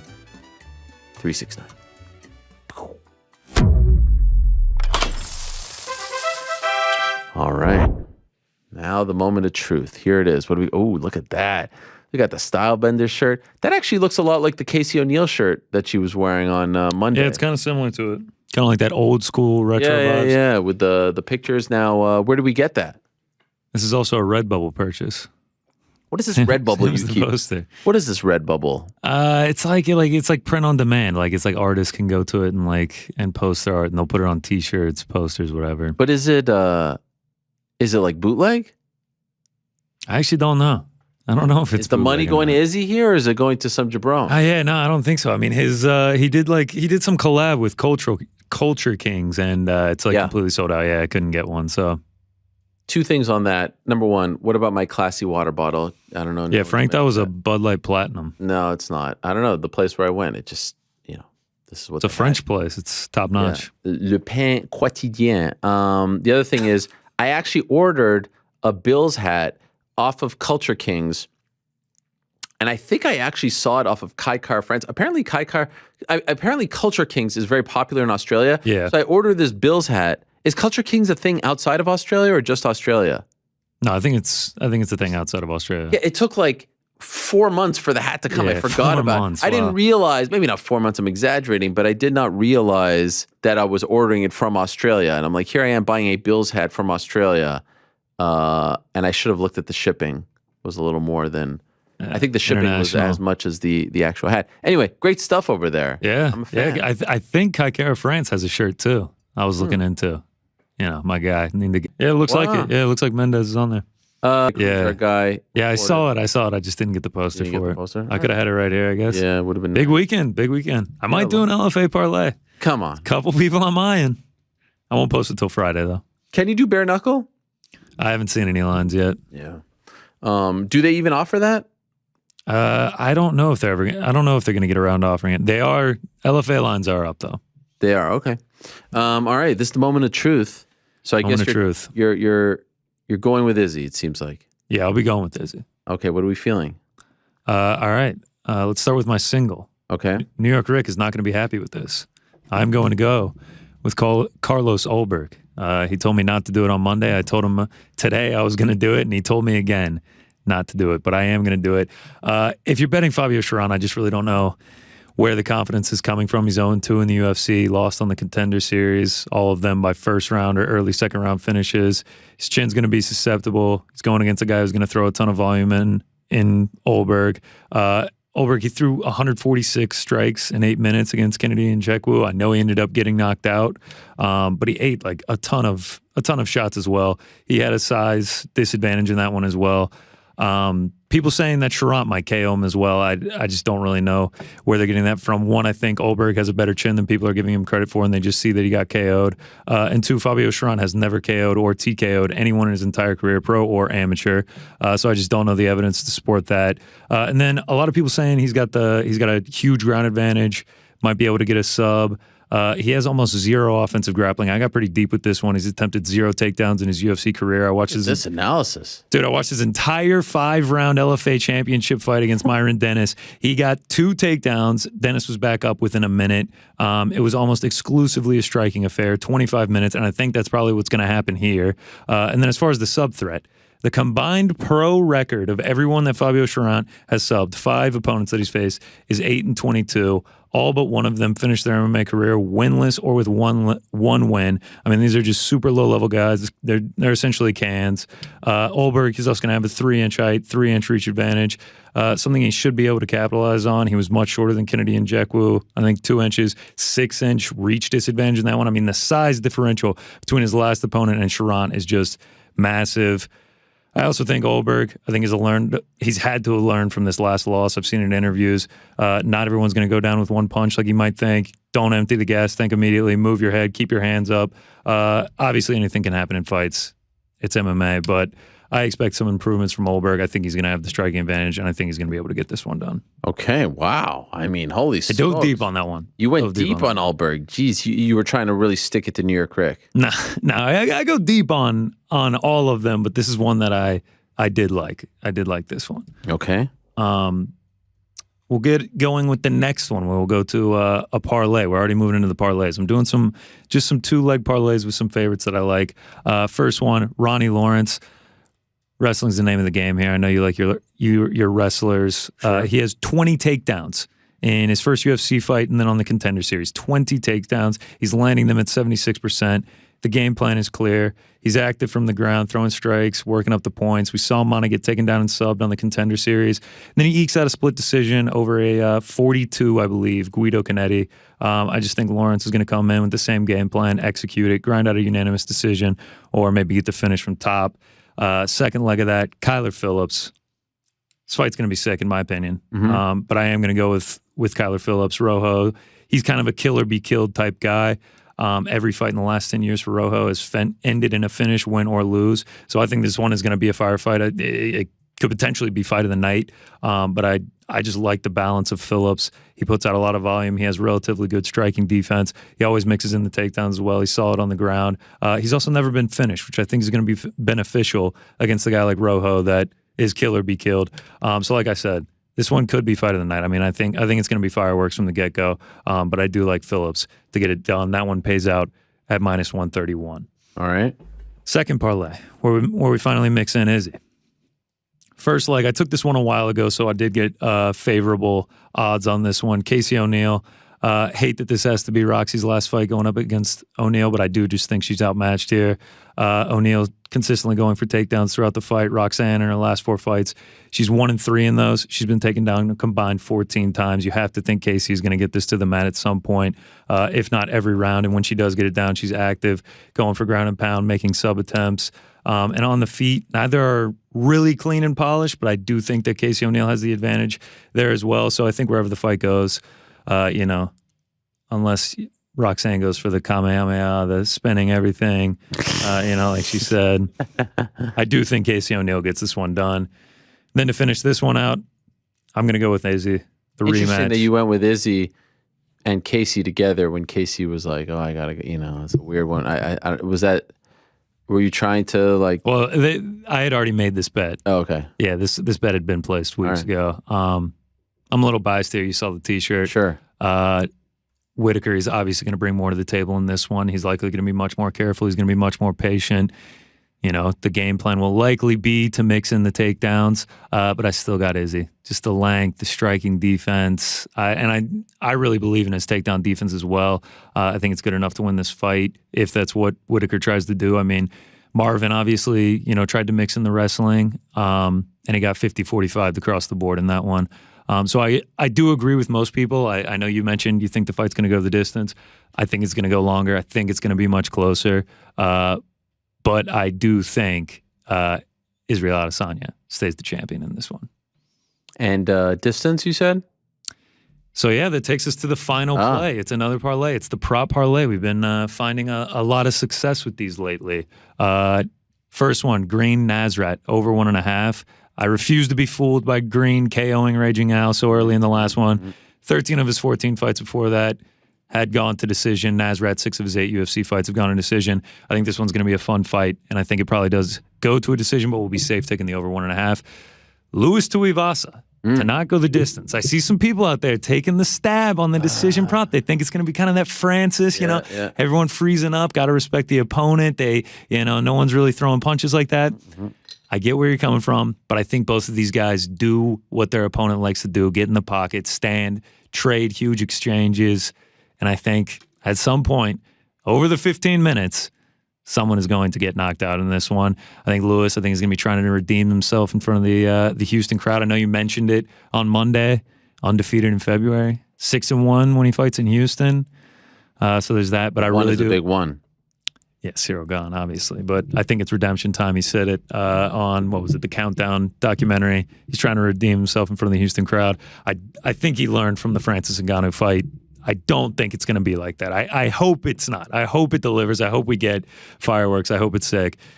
And I just think someone's going to get KO'd here. It just feels like, and I don't really know, and I'm not really predicting one way or the other, but historically, when we say there is no chance this fight goes the distance. See, I'm not saying that. I'm not saying there's no chance. I mean, they say I could see it. I can almost get. What's the prop bet on the announcers saying there is? DC's going to say it on Saturday as one of them is walking to the cage. There's just no chance, Joe. Joe, there's just no chance that this goes the distance. Well, I don't know if I can ever forgive Brendan Fitzgerald for the who was it? Santos Johnny Walker fight. Oh yeah, dude. Just every time they talked about the main event, he just harped on how there's no chance. No chance. It goes to a decision. That was 5 rounds too. that was to finish off a couple parlays, and yeah, of course, it went to a decision. So I'm hoping that that's not the case. And then I finish out that parlay with Adesanya Whittaker over 1.5. It hit in the last fight. I think it's going to hit here. I think I'm going to end up adding a single that it goes to a decision. There's a couple singles that I've been gun shy on pulling the trigger on, but I think that's one of them. I think I'm going to add the decision prop there. So wait, so you go so you just say over 1.5, but then you're going even deeper and say let's go decision. I mean, you have the coach pulling for the decision, right? Yeah, I think that's like a single that I'm going to take. I see minus 110 on some odds out there. Yeah, couple that. Has the line moved at all since we spoke on Monday about this? For Izzy Whittaker, I want to say at DraftKings right now he's minus 280. Yeah, I see that. Minus 280 plus 225. Yeah, on Monday he was still minus 280. So yeah, not a ton of movement there. Interesting. Man. Great card, man. Great card. Brunson as a dog. I know a lot of people taking the trigger there. Yeah, Brunson plus 145. Surprising. Cannonier minus 165. Lewis minus 180. Ty plus 155. I know a lot of people on Jared Vandera as a dog against Arlovsky. Plus 125, Jared. Not you. Big stuff. Not you, right? No, not me. Not me. You. I'm scared to pull the trigger on. William Knight, I think he might be the darling dog. I know a lot of people on William Knight. Hartford's very own. Shout out to CT, the 860. Alex Hernandez, a dog against Renato Moicano, plus 140. Yeah, I mean, he's got that knockout power. Moicano's got that sketcy chin. I wouldn't blame people for taking it. Blood Diamond, a dog against Jeremiah Wells. Yeah, Blood Diamond. I feel like if you're betting that, you're betting it off the name because like there's almost no tape on Blood Diamond. I feel like the CKB guys, they do well when they fight together as a unit historically. Yeah. So, you know. I'm hoping that's the case. He would be the I can root for Blood Diamond if that means Olberg and Adesanya win as well. Interesting. And Casey O'Neill, a big favorite, minus 380 against Roxanne. Shout out to Shaheen Al-Shadi of MMA Fighting for that great feature on the Happy Warrior. One Roxanne Modafferi, who's retiring after an unbelievable career, a true trailblazer, a true pioneer in every sense of the word. She's calling it quits. I don't know if you saw this, but it was like all these great names of yesteryear. A lot of them Invicta alum, by the way. So obviously, I know it. I saw it. The likes of Shayna Baszler and Tara La Rosa, who we haven't heard from in quite some time, Juliana Pena, and so many others talking about Roxy. Pretty amazing. And she was, it seemed like, very touched by it as well. So there's no one better in MMA, in my opinion, in terms of writing than Shaheen doing those pieces. So I hope he does more of them. Yes. I saw the piece. You saw? Okay. I still have to read it. Wow. Okay, so you just saw it. I saw beautiful reviews for it, but I was busy with things yesterday. Deep dive. I still got 3 days to read it before Roxanne. No, for sure. Yeah. There's no rush. By the way, shout out to Jedi as always. So he I guess he found who the 3 successful title defenses in a year are. Okay, so one says he says 3 successful title defenses in a year: Frank Shamrock, Tito Ortiz, Chuck Liddell, Matt Hughes, Kamaru Usman, DJ. All had 3 in a year. He says, I think Joanna and DJ hold the record. I don't know. I'm a little confused. Oh, this is EK. Okay, my bad. EK and Jedi have a very similar avatar. So, okay, the 3 successful in a year: Frank Shamrock, Tito Ortiz, Liddell, Hughes, Usman, DJ. So I guess no one's had 4. And I guess if the thing that he's trying to do, he's trying to get the 3, at least 3. Well, I think Eugene said 3. He said 4 to 5. That's going to be very hard, especially with these quarantine laws in New Zealand. But the key to trying to break that record is to fight early in the year, and he just fought early in the year. So interesting stuff. All right. So there you have it. 271. That's it. Nothing else? Nothing else. I may get around on 1 or 2 more plays. Okay. And we're going to do the DraftKings league. Yes, we're doing the league. I think we're already up to like 70, so we're almost halfway home. It's only Wednesday. We're looking good on that for the 150. Wow. You've already tweeted it? I haven't even tweeted it yet. Wow. That's all off Alex Weber, man. I mean, he's the unspoken commissioner, the unofficial commissioner. He's really putting in the legwork here. I made the executive league as well. That's what we're calling it. The big money, the 25 entrants, the executive league. You know, that's like the how many people in that? 25 people. $20 entry. How many people are in it right now? Oh, I don't know. Let's see. I made it right before the show started. Okay. Let's find out. And I mean, you didn't. I'm waiting for it to just say 1. You didn't promote it. 18 people. What? It's almost full. How do they even know if you didn't promote it? It sends. Oh, I will say that it sends an email out to everyone. Gotcha. Wow. The executive league. I mean, that's the exclusive And stuff. and the cap is 25. Yeah, maybe you should have made it bigger. Told you. Listen, we're learning. We're going week by week. You know. No, I figured there'd be at least 20. I think initially you wanted like 10. No. Yeah. So if we can get the 150 and the executive league. The executive league, that's like the insiders club. So yeah, I like that. Come home I with like that. $450. That's like, I mean, when winner take all too. Is it 450? Wow, that's not bad. Yeah, I guess if you do the math, I remember going to like when you're in a casino in Vegas, and there's like that one corner of the casino where it's like that's the executive league, $1,000 hand or something like that. Yeah, that's the MMA Hour executive league. Respect. Okay. Yeah. Well, there you have it. And what are we doing as far as fight night watching is concerned? Fight night watching. Yeah. I'll be with the aforementioned TST from TST Chris gets Weidman. Name dropped way too many times. That's what I'm saying. That's what I'm saying. For a guy who has nothing to do with the show, it's a little. I thought about texting him. And then I was like, I don't want to give him the satisfaction. Yeah, it's enough. I don't even want to give him the satisfaction. Come on. Yeah, I'll be with them in the great state of Arizona. What? Yeah. You're going to Arizona? Yeah, for the waste management. Saturday at the Waste Management, 16th Green, Stadium Green. What the hell are you talking about? What's Waste Management? We're up to 19 now. It's a PGA Tour event. It's called Waste Management? The Waste Management Open, the Phoenix Open. It's. And why are you going for this? It's like a bucket list thing. On the 16th green, they have like a stadium around it, and it's like a huge party, and you have to get there super early to be able to get a seat. And like when golfers come through, like you can like heckle and be crazy. Really? And like, yeah. And like, how have I never heard of this? I don't know, man. If you look it up, like, is this a PGA Tour event? Yeah. Oh yeah, man. Like big names will be there. Like Jordan Spieth's going to be there. Wow. Yeah. Wait, Frank, you know about this? Yeah, I used to live in Arizona. Oh, okay. I mean, let's not pretend like this is a household thing. It's really? If you're a sports fan, I feel like it's kind of a household. Wait, and why is it called Waste Management? That's the sponsor? That's the sponsor, yeah. Waste Management is the sponsor. That's the name of the sanitary place in Phoenix. I got it. Wow. And I mean, you got to get on the 16th green. That's the key. So you're just gonna you really just go park yourself on the 16th. Like you get there, like I will be there like an hour and a half before the gates open at 7, and then like you're gonna sit there for like 3 hours before any golfers come through. What are you gonna do? It's like a huge party. Everyone's just like going crazy. They're all hyped up. It's just like a wow. It's a big scene. Yeah, it's like tailgate. Yeah, it's almost like you're tailgating, and then when golfers finally come through, everyone's going crazy. Can you eat there? Yeah, eat, drink, everything. Like, are there concessions? Yeah. I've never. Hey, you should look this up, man. It's pretty crazy. Yeah. I mean, yeah. I've actually never been to a golf event. See, like growing up in Georgia, I enjoy golf. I've been to Sunday at 3 of the 4 majors. Like, I've done the Masters. I've done all that. You've done the Masters? Yeah, Sunday at the Masters. Yep. Fun? It was amazing. Yeah. Which one? List. 2013, Adam Scott. Shout out to the Australian. Wow. Won in a playoff. I was right there. Sick, yeah. I feel like it's tough to watch it live because are there monitors? They'll give you like earpieces. So like you gotta camp somewhere. That's the key. And you gotta camp at the most exciting spot on the course, whether it's 18. For this one, it's 16. That's what you gotta do. And why is 16? Because that's the stadium hall. This is also Saturday's the biggest day for this, not Sunday. Doesn't really matter who wins. This is so strange. Yeah, I don't really care who wins. It's just all about Saturday and the environment. Tiger Woods there? Nah, Tiger's hurt. Yeah. I'm reading Tiger's book right now, though. So. Is it good? Yeah, it's pretty good. Pretty good. It's going a little dark.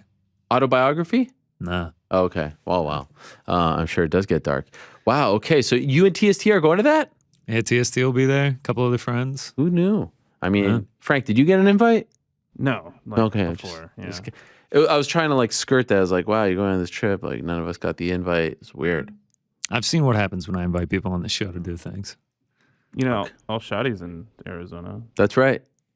You should go with him to the Waste Management Cup. What is it?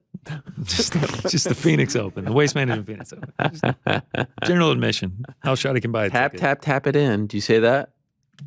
Tap it in. What movie, guys? What movie? Come on. Happy Gilmore. Come on. I did see that. It's a Happy Madison production. The Sean Payton movie. Did you know about that? God, it looks terrible. It's actually not bad. What, you watched it? Yes. You sat and watched the entire thing with my kids. And then you told me about other things that you couldn't be bothered for. This is a kid's movie. Oh, okay. Did you know about it? Yeah. Wait, did you know that he did that?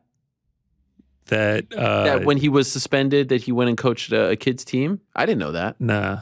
I mean, it's a weird thing that it's like a feel-good movie about Bountygate. Yeah, I know, but it was, Also, Kevin James as Sean Payton. He actually looks like him. Sean Payton is not like, he's not Mr. Slim these days. Yeah. I'm just saying. They reference the juicy fruit in the movie. They do. Why? Is that a thing? Yeah, he's like just loves juicy fruit. Oh yeah, they reference that. He's actually in the he makes a cameo, not as himself. Do you want me to Does tell he you? talk to Kevin James? Yes, in the movie? he's a janitor. Ridiculous. He's a janitor. That's ridiculous. And you wouldn't know unless you know who Sean Payton is. I would hope you would know who Sean Payton is if you're watching this movie. Not necessarily. You think my kids know who Sean Payton is? I don't know. I was just like, it's a true oh, story. Like, well, it was an Adam Sandler movie, and I was like, Yeah. okay, I like to support Sandler. He's one of my favorites. Yeah. I don't know. I didn't expect so much scrutiny over this. I just thought it was a nice Saturday afternoon. Can't sit down and watch, critically acclaimed Titanic, but No. Kevin way- James is Sean Payton. For the record, I don't know how this all got misconstrued. I've seen the Titanic. You guys know The this, right? Titanic. Yes, I've Oh. seen Wow. I didn't know. I didn't know you were that old. I didn't know. This answer's a lot. I've seen it. I went to the theater during the infamous ice storm of 1997 in Montreal and Quebec, and the power went out in the middle of the movie in the theater. And so we had to leave, but eventually I got around to seeing it. Now, a good friend of mine, Brandon, wrote to me last week. He's like, forget the Titanic. You got to watch Big Lebowski. I can't believe you've never seen Big Lebowski. That is So, also a sin. yeah. So I've Yeah, got to the get on dude. the Big Lebowski. So nobody bowling watches afterward. Titanic and doesn't leave with an encyclopedic memory of every detail. No. So you claim you've seen it, but you don't know. Well, first Do of all, you know not- it sinks at the end of the movie? no, because I told you, you didn't get But to the then- end. Yeah, I don't think that's the movie. I think that's real life. Just like Sean Payton, Bountygate, real life. It was a good movie, but you have to understand, you're in the middle of an ice storm. It's traumatic. The power goes out. Are you saying James Cameron's special effects made you No. feel like there was an actual ice storm going on? No, look it up. 1997 ice storm. It was insane. School was shut down for a month. This is before, school shutting down was a normality in our lives. It was a really big deal. And quite frankly, I don't appreciate the jokes about it. 1997 ice storm. First suggestion is Ottawa. Nah. Second suggestion is Montreal, though. So second most famous ice storm of 1997. Nah, I mean, Ottawa's an hour away from Montreal. So if there's going to be an ice storm in Montreal, it's going to be, it's like saying New Jersey and New York, Tell that to an Ottawa Yeah. person. Ottawa. All right, there you have it. UFC 271. Thank you very much to GC. Good luck to you, and we shall Thank you, I need it. see how you do come Saturday night, and if you're not following, come Monday. All right. Without further ado, sit back, relax. It's get your time for a fancy good water. old-fashioned Q&A, That's MMA right. fans. This is the one. This is the segment Ladies and gentlemen, the moment Everyone's has favorite arrived segment of the week. to hear from the man where you get himself, the truth about the Ariel sport of Helwani. MMA, the unfiltered truth. Live from the Box Studios in beautiful Nothing New but the York truth. City, it's On the Nose. Where we tell it And like it now, is. To answer your That's right. questions, That's right. get out of your seats Out of and your on seats, your feet, on your because feet. here he is, Here I am. Ariel Helwani. Thank you, Mike Heck. I appreciate it. Yes, it's everyone's favorite segment of the week. It is On the Nose, where I answer your questions, and there are a lot of them. And, Frank and I were talking before the show, maybe I'm answering too many. Maybe I'm putting too much pressure. I mean, right now we're at 103. I know a lot of those are some replies. People like to reply. But we were sort of dabbling. What were we dabbling with? Like a random number that you would throw out? Like you would say, okay, this week we're going to answer 31. And we'd have a counter up there, and I would just answer 31. Not 30, not 32, 31, right? That's the spirit, yeah. You think it's too much. You want to get home. It's just dragging. No, I mean, well, it's funny to watch you get exhausted from answering questions. It really gets exhausting. But I love it. I look forward to it. It's the perfect way to end the week as far as the shows are concerned, to send you off to the back end of the weekend. And I don't know, is it going to come up here? I don't know. But a lot of people were, one of the big stories going into this weekend, of course, was our, I don't want to call it a bet, an agreement, a challenge between myself and Casey O'Neill, King Casey. And of course, it was that she would wear the Thug Nose t-shirt at one of the media events. And so the first official one of the week was the media day, the mini press conferences that they have in front of the media in Houston. And a few people were reaching out to me saying she wasn't wearing the shirt. Shout out to Sarah Rose, who wrote to me that someone asked her about the shirt at the press conference. And then upon further investigation, we found out that it was our very own Jose Youngs, who's on the scene, who asked Casey O'Neill about the shirt, the Thug Nose shirt, the hottest t-shirt in the MMA merch world. And so in case you missed it, here is Casey O'Neill being asked about the shirt. Where's Ariel's shirt? I have it in the bag, but it's branded, so I wasn't allowed to wear it. Branded, so she wasn't allowed to wear it.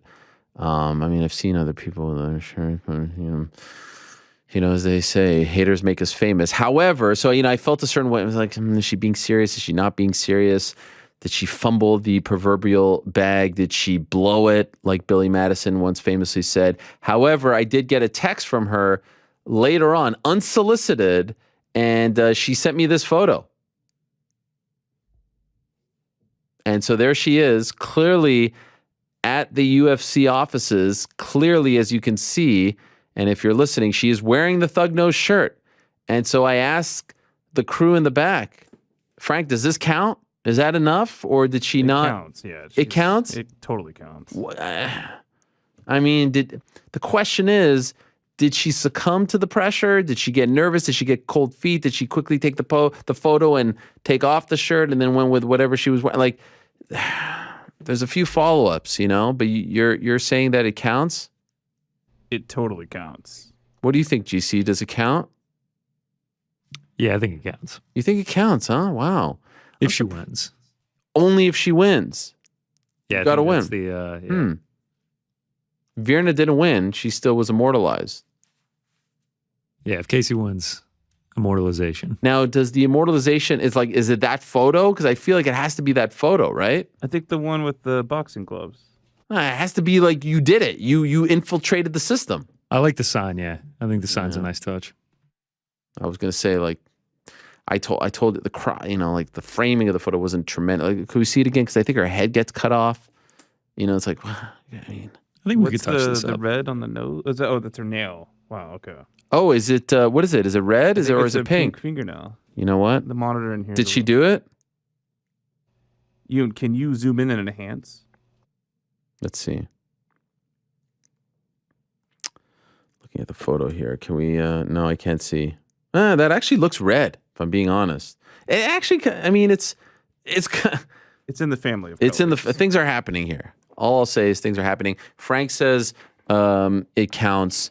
GC says if she wins. So, all right, we'll see. But I wanted to provide that update for all of you in case you were waiting, as I was, with bated breath, whether or not she actually pulled it off. Now, do we have breaking news music?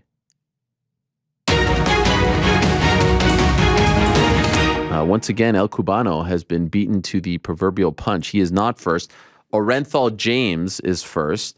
And I've been notified that there's a lot of long-winded questions this week, my friends. I mean, you're killing me here with the long-winded. But away we go. Is it fair to assume that the Birmingham, it's like Melbourne, screw job is in the works for poor Leon Edwards? I know you told Leon fans to breathe yesterday, but with the announcement of Usman's hand surgery and targeted summer return, the writing is on the wall. If Khamzat obliterates Burns on April 9th, the world will be calling for Khamzat title shot. Not only would it line up perfectly with an Usman summer return, but is also a more attractive headliner for International Fight Week. Yes, I understand this, and the mission for his team should remain the same. Get that fight booked before April 9th. You must, at all costs, get that fight booked, because you're right. Khamzat goes in there and obliterates Gilbert. Khamzat goes in there and just wins against Gilbert. It's going to get dicey. get that fight booked. Now, the photos were released by Dana White. The surgery, gruesome. His team says we'll be back by the summer. Leon's team tells me we're being told we're still in line for the summer. But you're right. It does make things a little more interesting, but they're still being assured that they're in line. So I'm going to believe that. But yes, it is going to get, I mean, I said breathe. I should have wrote breathe for now, because if they don't get this secured by April 9th, and if that Khamzat fight happens on April 9th, yeah, it's going to get, I mean, there's going to be a push because you beat Gilbert Burns. Like, you're right there. You can then justify a Khamzat title shot. There's no doubt about it. Get that fight booked before April 9th if you're Leon's team. El Cubano, second. Ola Ariel, fill in the blanks. If Robert Whittaker loses on Saturday, his next opponent will be in the division. So 2 blanks will be blank in the blank division. Man, that's an interesting one. I mean, I still think it will be in the middleweight division. I mean, could it be like a Jack Hermanson type? Could it be even a Sean Strickland type? Because again, if you lose to the champion, it's not like you're going all the way back down. A Sean Strickland type, a Jack Hermanson type. I would suspect the Brunson Cannonier winner gets the shot, but I think it would be someone like that. But definitely someone in the middleweight division, in my opinion. Carmine, hey Ariel, it's interesting. It's uninteresting dynamic with Jake Paul owning part of the UFC parent company and also being the most outspoken person for fighter pay.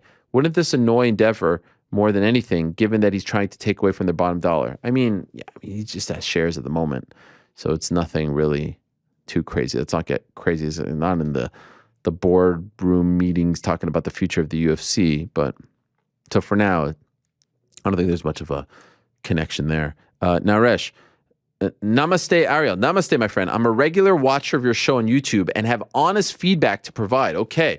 The camera angle switching during your intro on last week's On the Nose segment was an eyesore, and I'm not a fan of it. I'm not sure if anyone else felt the same, but just thought I'd let you know. I like the camera switching.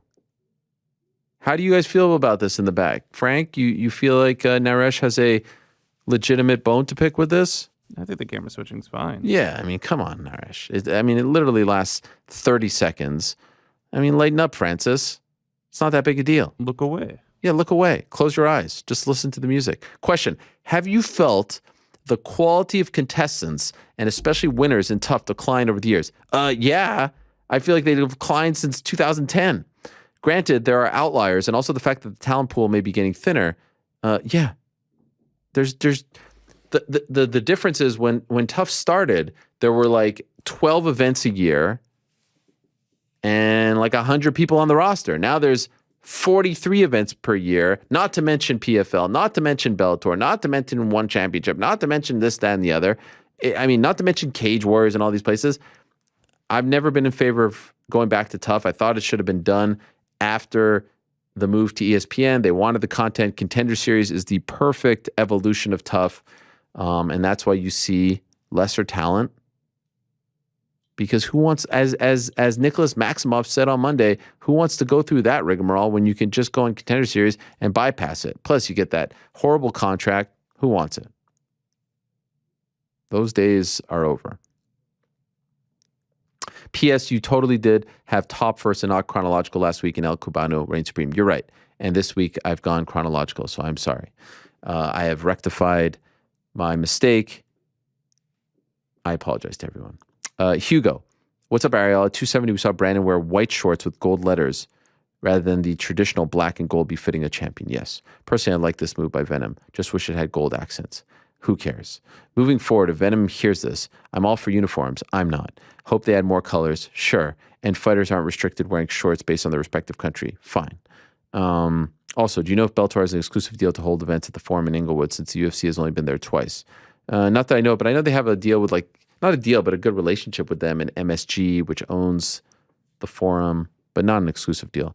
Lastly, if Moreno Fig 4 is made, do you think it has to end definitively, a la Pacquiao Marquez? No. P.S. Please bring back at the start of every show, I'll be remiss if I don't wish you a National So-So Day. It was a thing with DC and I. Who am I going to say it to? the first guy. You want me to tell Shavkat Rakhmonov that today is key lime pie day? Not sure if it'll work. Nico, ça va, Ariel? Oui, ça va. The Eddie Hearn interview got me thinking. From the UFC's point of view, what's more impactful? The new eyeballs Jake Paul brings or the awareness he is raising regarding fighter pay? From the UFC's point, what's more impactful? I guess the eyeballs. I mean, the fighter pay stuff is still in the bubble, and it's still in that little, MMA world that we reside in. But he's brought a lot of awareness. I would say, as far as awareness goes, he's brought more awareness to boxing than MMA. So, I think he's just more of an annoyance at this point to them. Newman. Hello, Ariel. Hello, Newman. I know July is still a long time away, but there's already been speculation about 3 major fights for the International Fight Week. McGregor DS3 feels like a long shot as of now. Usman Edwards, possible. Jones-Stipe, possible. What do you think the chances are of these fights happening and taking place at 276? I mean, they all present their own challenges. McGregor DS3, nothing at the moment. Usman Edwards, I mean, we just had the surgery. I know what they're saying is positive, but just had the surgery. And Jones-Stipe is Jones-Stipe. I mean, you saw Eugene's response to Jones. I hope we see John fight this year. I really do. And I don't care when. But, I mean, all of those would be great. We may end up with, Peña Nunes. Any word on what the main event for UFC Columbus will be? Also, do you know the location for the May pay-per-view yet? No to that. And like I said, I've heard of a rabbit, but it's too soon. We'll see.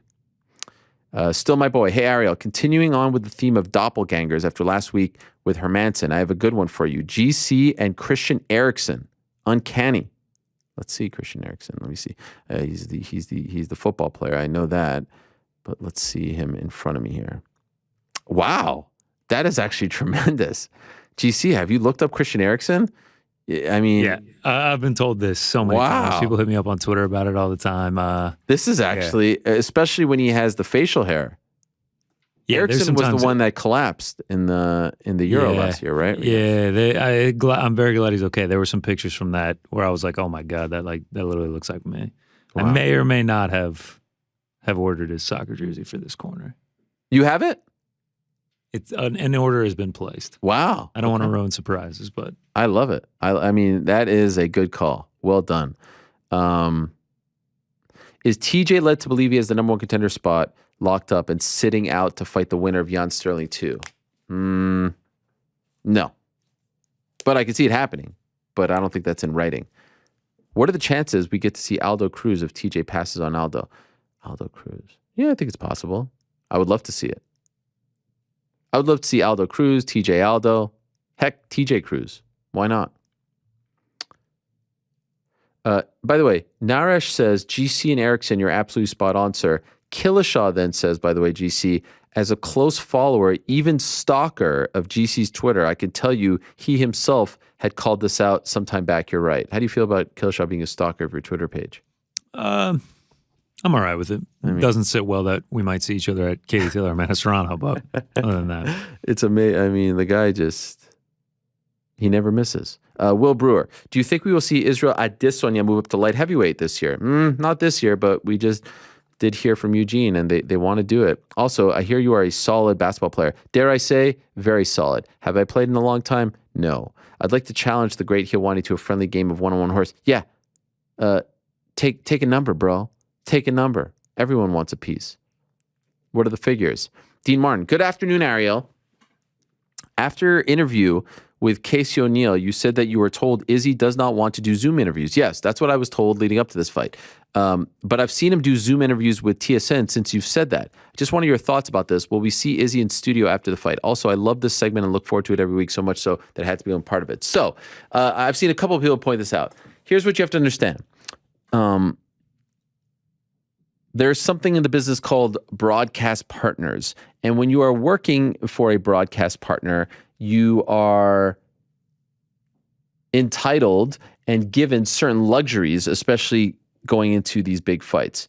I have benefited from this. So this isn't me coming off as, Mr. Sour Grapes or complaining or anything like that. But when you're working for the broadcast partner, the fighters, in this case, in our world of MMA, are told basically on the PR schedule, you have to do X amount of media. Per their contract, they have to do X amount of media going into these fights. And it benefits the likes of Izzy to do X amount of media because he is getting pay-per-view points. So he wants to do select media and X amount of media, especially the ones that they say you got to do because we are in business with these people. Now, again, I have benefited from this. When I worked for Fox, I benefited from it. When I worked for ESPN, I benefited from it. Even now, I benefited from it. I benefit from it. When I work for BT Sport, I'm doing the WWE stuff. I am very aware that, I get access to the wrestlers that the other wrestling media doesn't get access to. I'm just going to fix my nameplate here. It's bothering me. So I'm aware of that. I'm not complaining.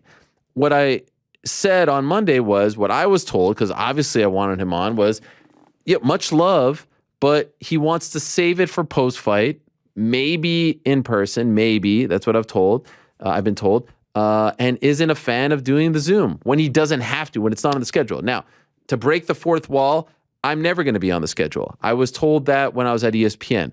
I was told that, and I love when like these moments get clipped off and it's like Ariel's complaining. I'm not complaining. I'm asking a question. I'm telling you, there's not a part of me that is complaining about this. But the UFC will never come like other promotions and be like, hey, do you want to talk to X, Y, and Z?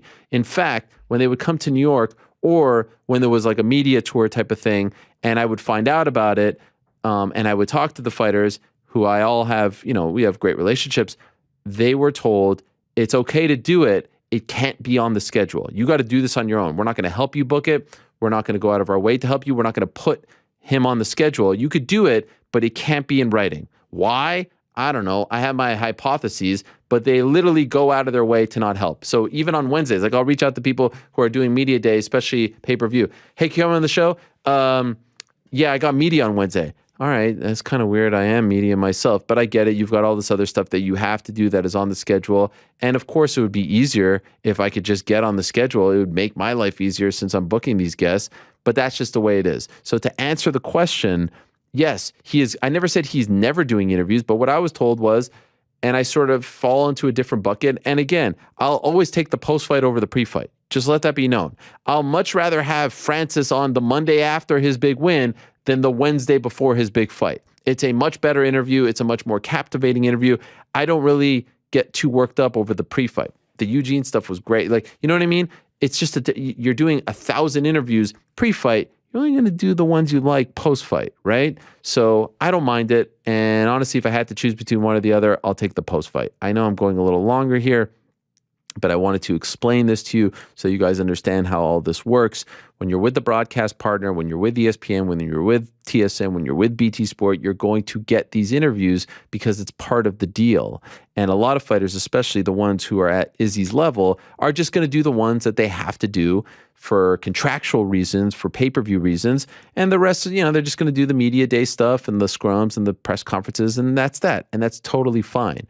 And these guys always do right by me, and they always come on when I ask them to come on. Izzy first episode. Like, there's not a part of me that is sour about this, that is upset about this. And of course, I'm going on and on here, and you're probably thinking, here's Ariel. No, it's all good. It's all good. But just so you know, the reason why you'll see these guys pop up elsewhere and not on the Little Engine That Could over here, not on the Renegade show, not on the People's show, is because of that reason. We're not the broadcast partner. And by the way, I like it that way. I like being independent.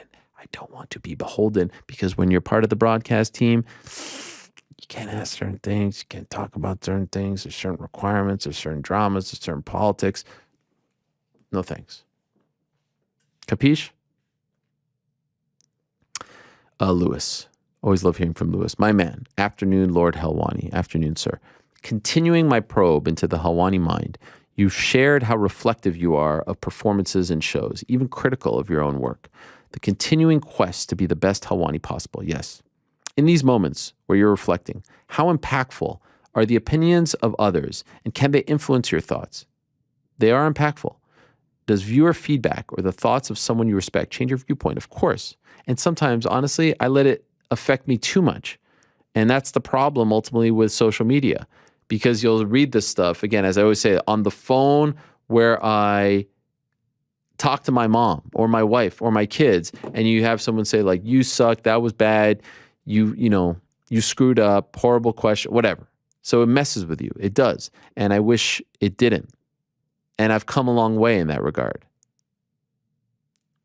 He adds, with so much of your work being broadcast live, are you able to take in live feedback? Yes. And I've talked to people about this as well, about not looking at Twitter. And I've actually done a much better job of that, of not reading things as they happen, to not get you off your game. I like the element of live. I love the fact that people are able to watch me right now, and there's no screwing up, and there's no going back, and there's no editing. I like that. I get excited about that. I feel like my performances are better when I know it's live and you can watch it in real time. But yeah, I do listen, but I'm probably tougher on myself than anyone else. Like, I'm mad at myself about messing up the Shavkat thing. Very mad at myself. And I'm like harping on it the entire time. And I will harp on it probably until Monday. Jake, Ariel, would you ever have Gary Tonin and John Danaher on? Yes, I've had both of them on in the past. Together, sure. I was excited for his title at 1X, but now I don't know when he's getting his shot.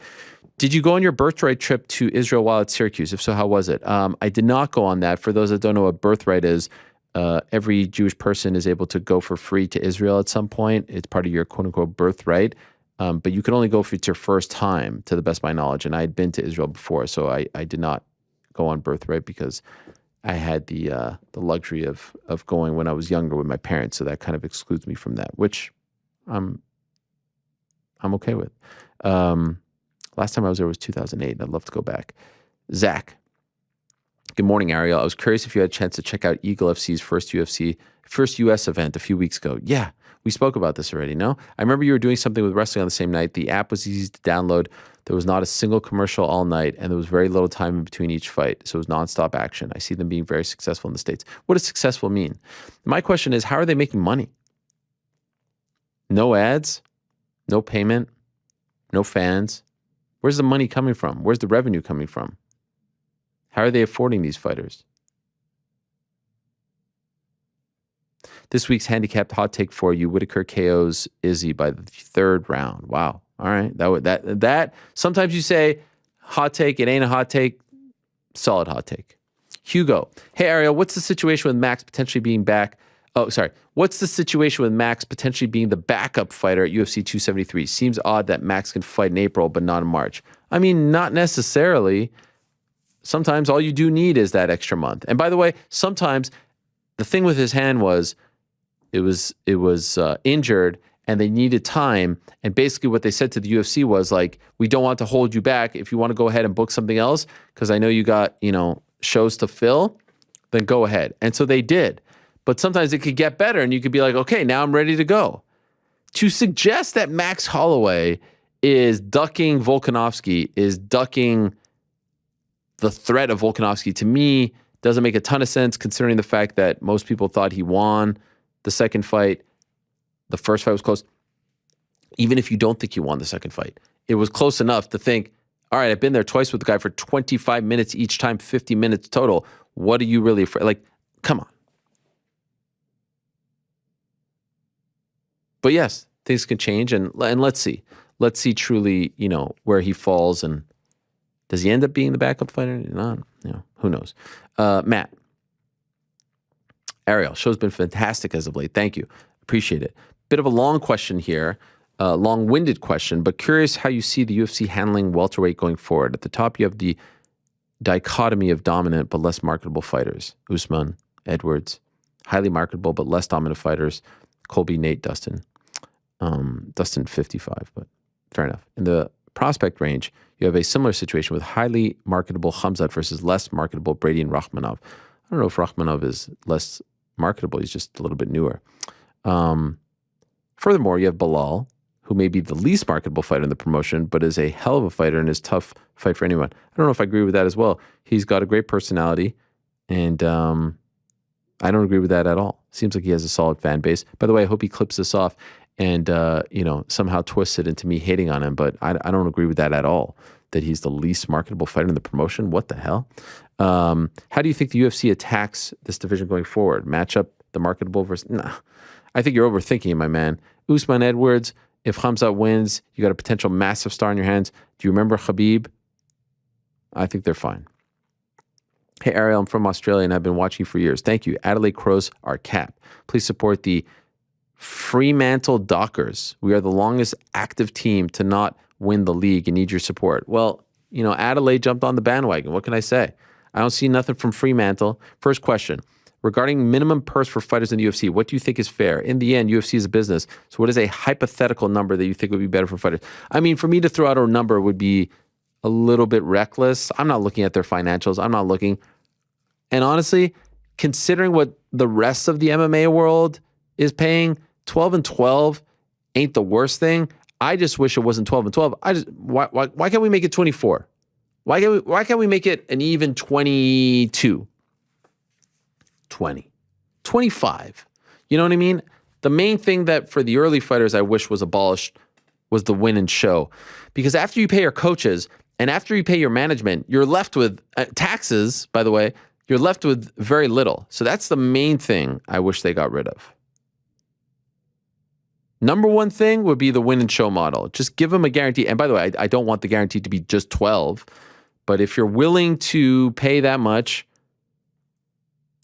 to someone, I feel like you could do it for both. And by the way, at the very top, there is no win and show, as it should be. Second question. What are some of your thoughts?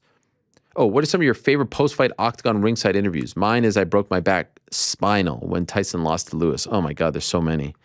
I mean, Chaels were great. Connors had some great ones. Oh my. The very memorable one was Mike Tyson. You know, the one about Lewis. Praise be to Allah. That one. There have been a lot. The boxing ones are fun because they're a little bit longer, but I mean, there's been so many great ones in the UFC. Chaels had some amazing ones. Connors had some amazing ones. Trying to think of others. GSP getting down on his knees, begging for the title shot. That was a great one. Nick, how do the fighters get paid their purse? Do they cut them a check right after the fight? Yes.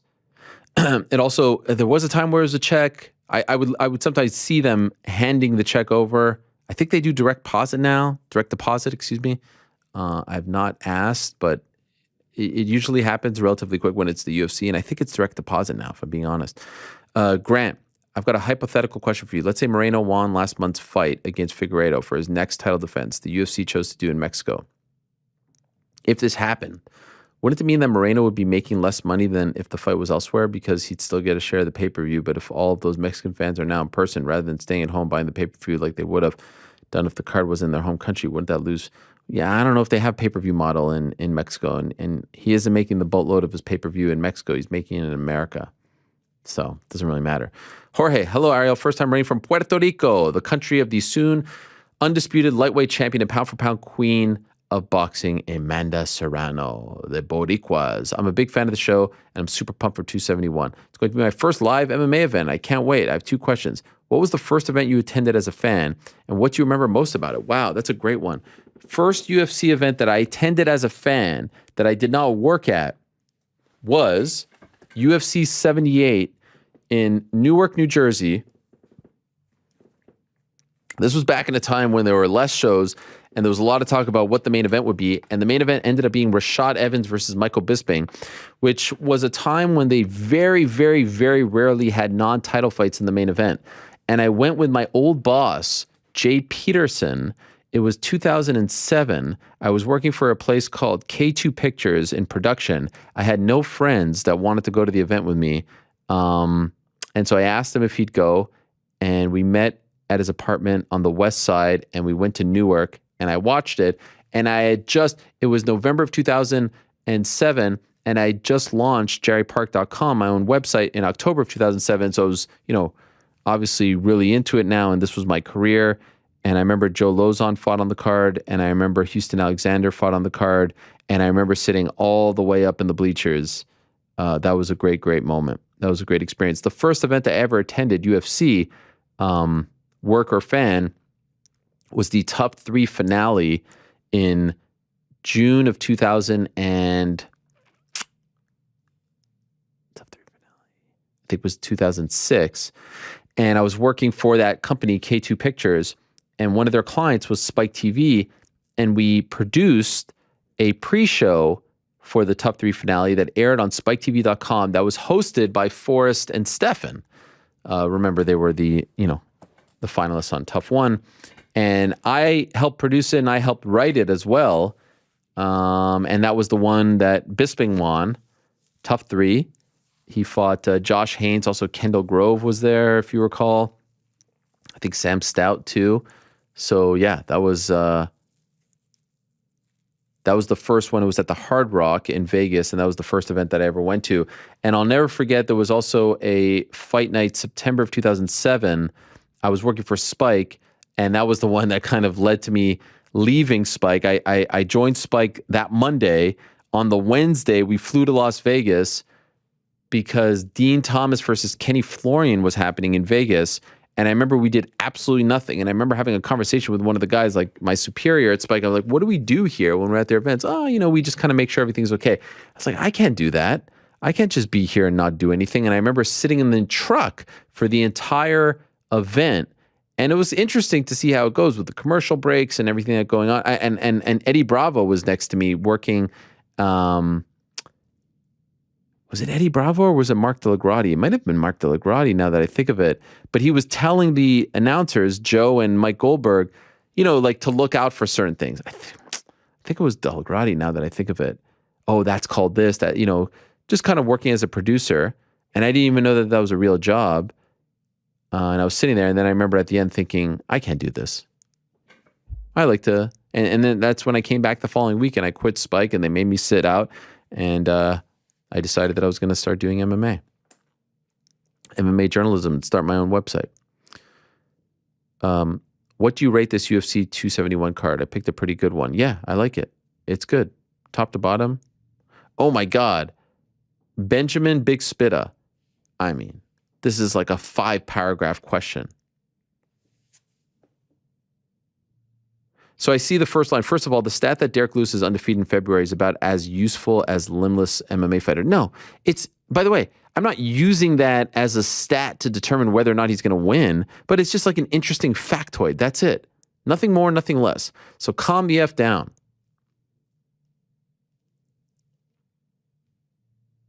I can't read all this. I get to the question. New York or Connecticut pizza? I hear Connecticut pizza is tremendous. New Haven pizza, I've never actually had it. Perhaps GC, who lived in Connecticut, can let us know. What's better, New York or Connecticut pizza? I actually have Connecticut, New Haven. Yeah? Sal's, Frank Pepe's, and Modern. Those are the three. Those are like the top 3. They're all fantastic. Really? There's one in New Haven that everyone talks about, no? It's those 3, Sal's, Pepe's, and Modern. I made multiple trips to New Haven to get it. And better than New York? Yes. Yeah, you've been to like John's, you've been to... John's on Bleecker. I got the Farr's right near my crib in Brooklyn, which is very highly rated. But you say Connecticut. All right, there you have it. I got New Haven, yeah. New Haven, not Connecticut. Security's in all. Remove you from the building. Well, yeah, it is crazy. Wait, so you're saying it's just New Haven. It's not Connecticut. It's New Haven versus New York. Right. It's New Haven versus What is it about New Haven? You just got to go, man. I really How did that take become like 5 the or pizza 6. capital of the Northeast? I have no clue. I'm telling you, though, these 3 spots are amazing. What's number 1? Rank them. In my opinion, Modern is number 1. Sal's is number 2. Or Sally's is number 2. Sally's, I'm sorry. And then Frank Pepe's. But Frank Pepe's has this thing called the Summer Special, which is just top-notch. Best pizza I've ever had. What is it? It's like fresh mozzarella, fresh tomatoes, like fresh... It's just everything's fresh, and they only serve it from like June to August. It's fantastic. Wow. I need to make the pilgrimage. Have you been, Frank? No, and I never would. Why? Because it's, you got enough pizza here in New York. Yeah, let's be honest. Also, this guy who wrote the very long question, and people are giving him crack for it. Thank you. Thank you for all you do, Ariel. Thank you. You're the man. Also, shout out to Frank, GC, New York Rick, and the whole crew just because. All right, that's very nice. Killer Shaw summarized the whole question by New York or Connecticut pizza. Thank you guys. Hi, Ariel. Besides DC and Chael, who are some fighters you talk to daily / often that we might not know about? Shout out to my roommate, Jason. I talk to Weidman a lot. I talk to Anthony Smith a lot. I mean, I actually talk to the managers probably more than the fighters. Yeah, probably those ones. I mean, the ones that you would think are there. I talk to Faber a lot. I would talk to Derek Lewis more, but he changes his number every week for some reason, so I can't really get it. I mean, now he's back to green, believe it or not. Okay. Pay the fighters. This one might be difficult. I like that. Question about your former employer. Okay. As you know, Whoopi Goldberg has been in the news for her comments for which she was handed a 2-week suspension by ABC, while Gina Carano was fired and publicly ridiculed for a comment that was warped by the media. All Gina was saying is that the horrible societal systems emerge after the citizens are turned against each other. Okay, which is 100% true. You break apart the community and then someone in power can take advantage. She never said the degree of each circumstance was equal. She simply provided a historical evidence that all understand to deliver a point. How does this make you feel as a Jewish person? Does it seem like ABC/Disney is inconsistent in their punishment? Do they actually care about the issue, or is it just some political motive? I don't know about any of that. All I'll say is, going back to the Gina thing, which some people like to twist, including her and her team, I never once said that I thought she should be fired. I never once said that she should be canceled. I never once said that, I want her punished. I said, and why I actually wasn't even going to talk about it, but I kept getting asked about it because it's Gina, someone that you all know I hold in high regard, and because it's an MMA story, and because it's, a story that is related to Jewish people, and I'm very proud of my Jewish faith and heritage. And so I try to explain why even making that inference, even making that connection, and even if it is this intention that you're pointing out, is absolutely asinine. And I still believe that to this day. It is not about turning people against each other. It's the people who are bringing up the yellow star. It's the people who are bringing up concentration camps. It's the people who are bringing up segregation. It's the people who are bringing up, people actually dying. Like, there is no connection. I just want you all to know. There is absolutely no connection from the Holocaust to the pandemic of 2020 and 2021 and 2022. Anyone who even tries to make that connection in any way, shape, or form is 1,000% wrong. And it does strike a nerve. It does, because 6 million Jews died during World War II. Were sent to concentration camps. Were sent to gas chambers. Were burned alive. Were gassed to death. Were shot. Were murdered. Were kidnapped. That ain't happening. Okay? I don't care how many vaccine cards are shown you. That ain't happening. So the reason that struck a nerve, and the reason we felt a certain way about it, and the reason why we think it's crazy when anyone tries to make this connection, is because there is no connection. And so you bring up this. I don't know. I'm not making those decisions. The only thing I'll say is, I don't think Whoopi wasn't, what I saw from the one clip that I saw, she wasn't comparing the pandemic to the Holocaust. She was talking about like what the Holocaust was all about, and the connection, all that stuff is fine. And I don't think anyone should, I'm happy she's not canceled, and I'm happy she's not fired. I don't believe in that. I don't believe you make one mistake, you post something, you say something, and your whole career is over. I don't believe in that. Now, you could say Gina kept going and she kept going and she doubled down and she kept going, and maybe I don't know. And in fact, I got in trouble for that. Believe it or not. I got in trouble for that whole thing. People don't know this. I got called. You shouldn't have talked about that. I mean, what do you mean I shouldn't have talked about that? If there was ever a story that was in my wheelhouse, it was that story. It was an MMA story about Jews.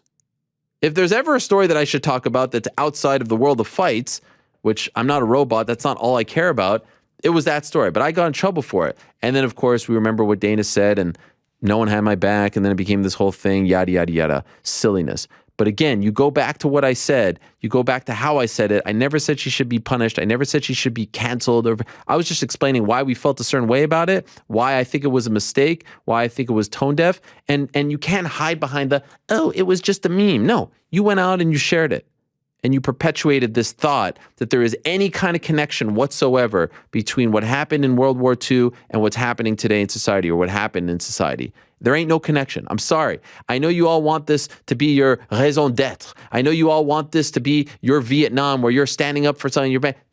You ain't being sent to a concentration camp and being burnt alive. And what I try to explain to people, because I went there myself and I saw it and I educated myself, I felt the scratch marks in the gas chambers. I literally felt them with my hands. I was in Auschwitz. I saw the ashes. I saw the hair. I saw the suitcases. I saw the glasses.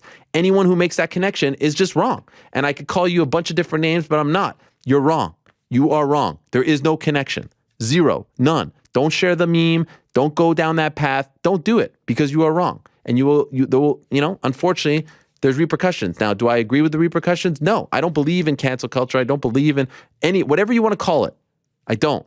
And I'm not going to sit here and defend ABC or Disney. I'm not the one making those decisions. But if you want my take, I don't think that there should be, firings over things like that. Now, you say things that are offensive, you say things that are insulting, that are truly, wrong, then yeah, sure. But you do silly stuff like that? Like, no. Why don't we? I thought Julian Edelman did it the best way. The New England Patriots player. He's like, let's go educate. Let's go teach people who didn't grow up learning about this stuff why there is no connection here, why this is wrong. That was the best way. Let's not shun the people that make these mistakes. Let's teach them. Let's explain to them. I think he said that about Deshaun Jackson. So that's that. Hey, Ariel, any chance you will interview Rex Chapman on your Thursday show? Sure, I would love to. I mean, it's crazy to me that Rex Chapman has become who he has become on social media. I remember him on the Hornets, Kentucky, Suns. Yeah, sure, that would be great. Favorite segment, great one tomorrow, by the way. Favorite segment of the week. Thank you. 2 quick questions. Why no Izzy or Derek Lewis this week? Derek Lewis likes to lock in and change his number. And Izzy, I've already explained. But again, I do like the post-fight rather than the pre-fight. Which, by the way, if you notice, like when a fight gets announced, let's say it's an Ian Garry fight, right? I'd rather get them on when the fight gets announced rather than the week of the fight. There's less pressure. You get to check in. It sets the tone for the camp and all that stuff, at least from our perspective. And so that's why I don't try to bother a lot of these guys the week of the fight. And so then you get them post-fight, you haven't just talked to them 3 days ago. Do you know what I'm saying? That's always been the method. Fight gets in, like, that's why I had Whittaker on, not when it was announced, but like, I'd rather have Whittaker on a month ago than this week. Because they're being flooded with requests and questions, and I don't want to add to that. Do you think you'll attend the UFC in person this year and unleash Helwani on a media day or one of these so-called press conferences? Doubtful. I will explain, and I've been tempted to do so, but I don't really want to now. It's not the time. I will explain why. There are multiple reasons why. The main one being my work, number one. The second one being just there is really no need. There's literally no need. You know what I do throughout the week. There is no need for me to be there at the moment. But I will explain the root of why I don't push to go, or I don't feel like I need to go, or, anything like that. One of these days I'll explain it, but today's not that day. Dallas. Hello, Ariel. Moving forward, can we have a reaction cam of GC during live events? Wow, second time someone asked about this. I feel like Dallas asked this question last week. Did he not? GC, are you going to have... people want to see you reacting to the events. If we were to do that, I would need more than just me. Why? I don't know. An MMA fighting crew, everyone betting on it, riding the bets together, living and dying by the bets on camera. That's how I'd want to do it. Okay. All right. I would like to see you during the events. I kind of feel like, have you seen Alphonso Davies? You know Alphonso Davies, the soccer player for Canadian Canada? Soccer player, yeah. He's been doing these Twitch streams during Canada's, and they're incredible. I mean, they're very entertaining. I mean, there's definitely emotion with it. I'm not just sitting there, I'll say that. Yeah, I would love it. Let's work on that. Hey, Ariel, do you think Dana loves Amanda because she beat Cyborg? I think he loved her before that. He seems to have favored her since her win over Cyborg. Secondly, do you think Tate doing a Big Brother is a mistake as she's making her first cut to 125? I mean, how long does anyone watch Big Brother over there? How long does that take? I don't know. I have no idea. And can't you get voted off? Seems like a good opportunity. Kareem, hi Ariel. I was looking at the upcoming pay-per-view cards, and when you compare them to last year's, they are very weak in terms of name value. Last year we had people like Cruz, Ty, Benavidez, Marl. I mean, come on. It's February. Chill. Last year's February card it was Usman Burns, and I don't remember there was a ton of, chill. Come on, guys.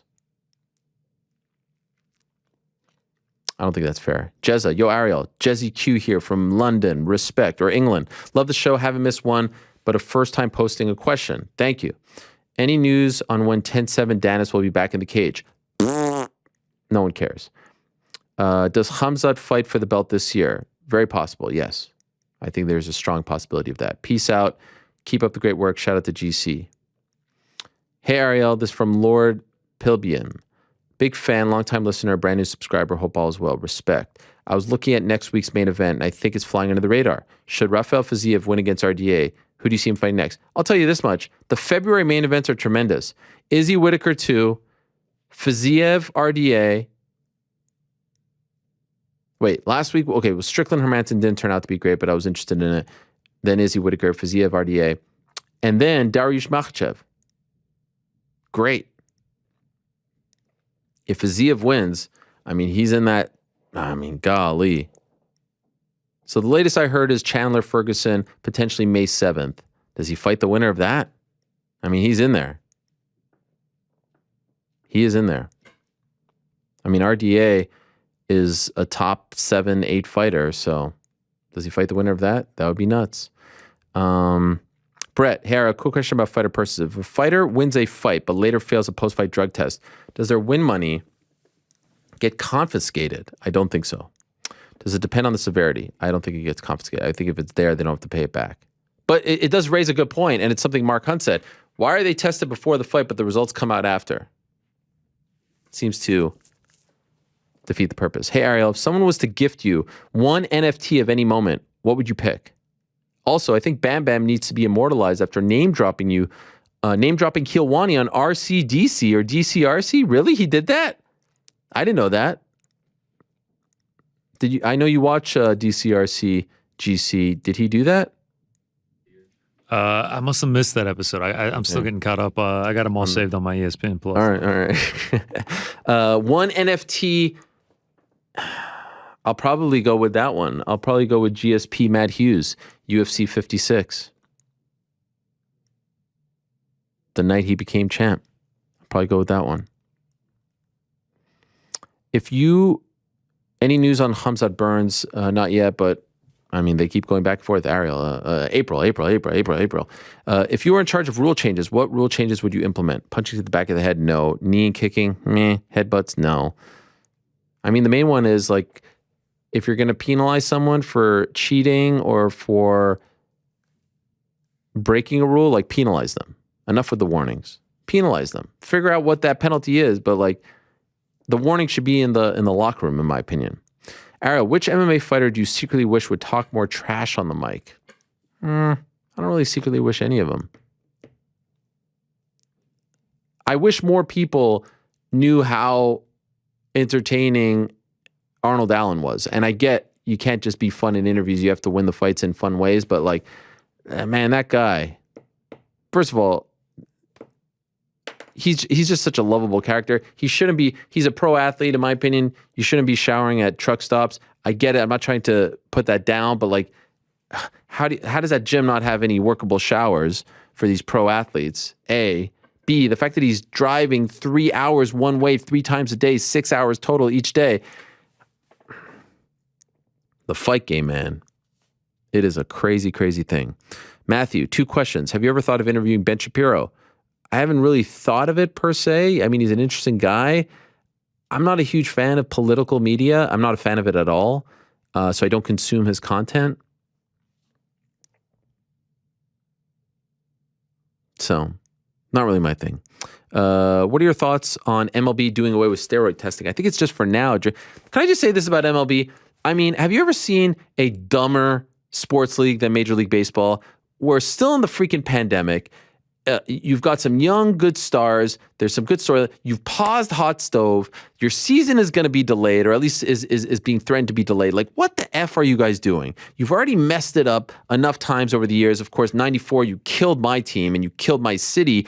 And the love that the city had for the team, Montreal, #1 team in baseball at the time, first place, NL East. We all know the story, 6 games up on the Braves. What the F are you guys doing? How are you not locking yourself in a freaking boardroom, in a hotel, and figuring this out? No one wants to hear about your back and forth, your crappy offers. No one wants to hear about these annoying little like concessions. Like, enough.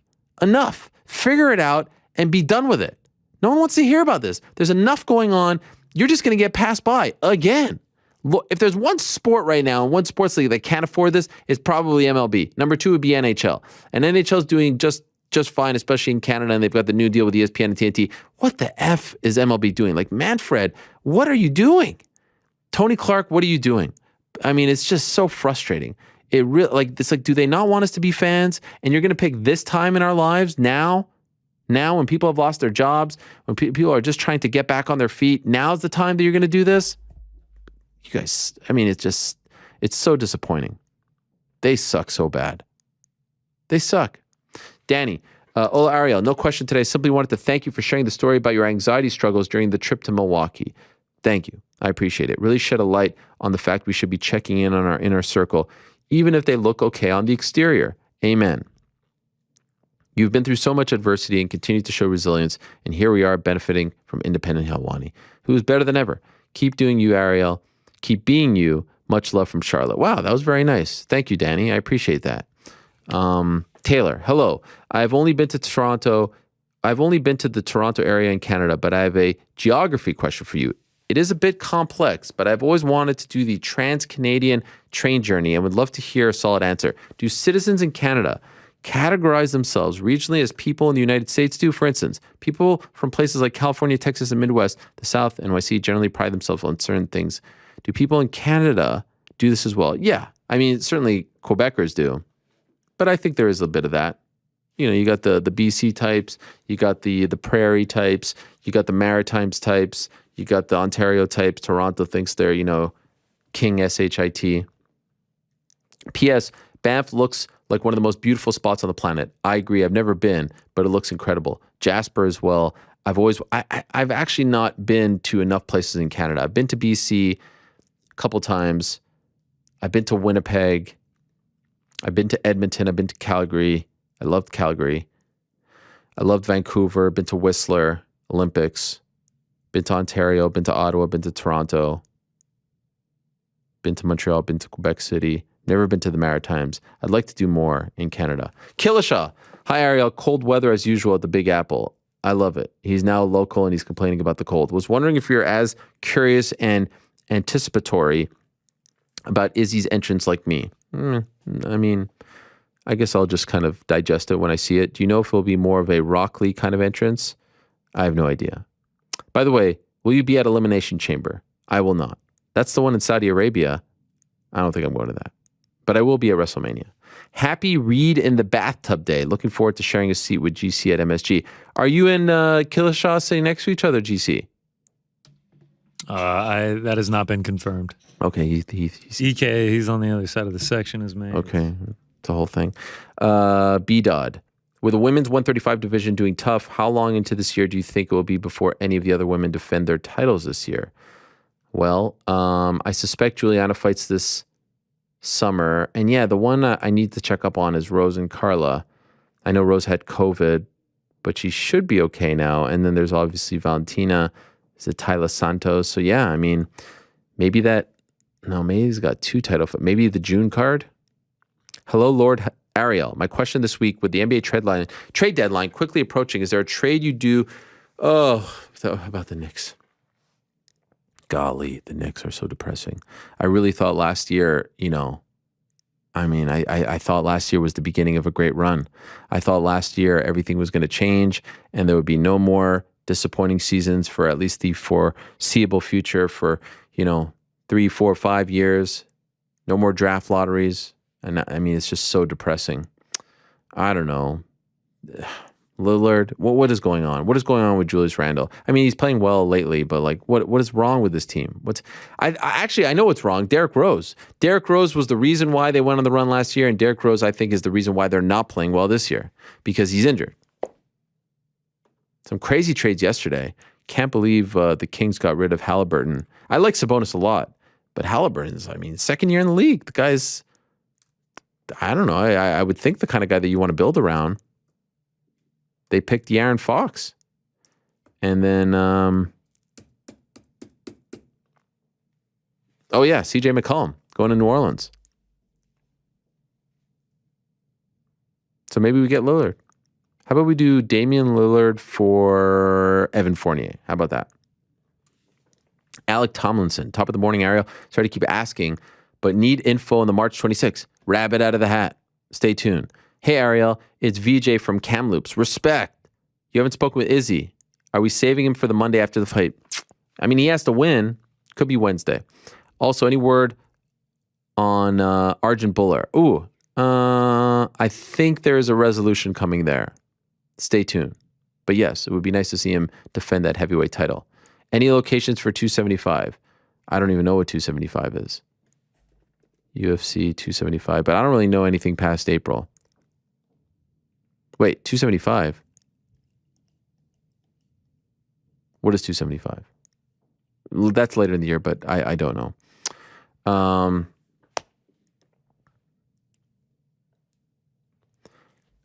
David M is asking me about the 272 co-main. Nothing, my man.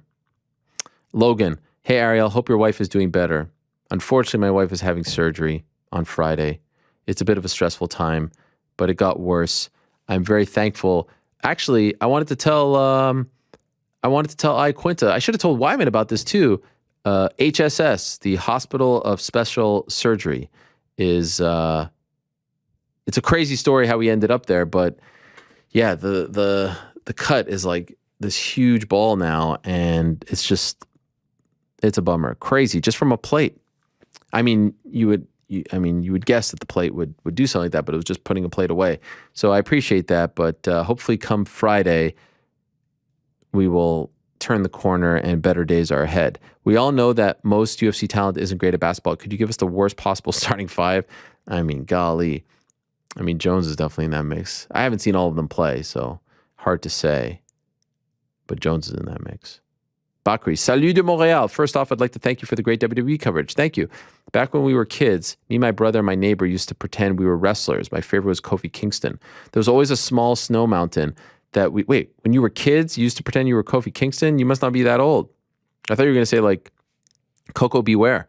There was always a small snow mountain that would pile up around the stop sign, and we'd basically act like we were in a Money in the Bank match. That's great.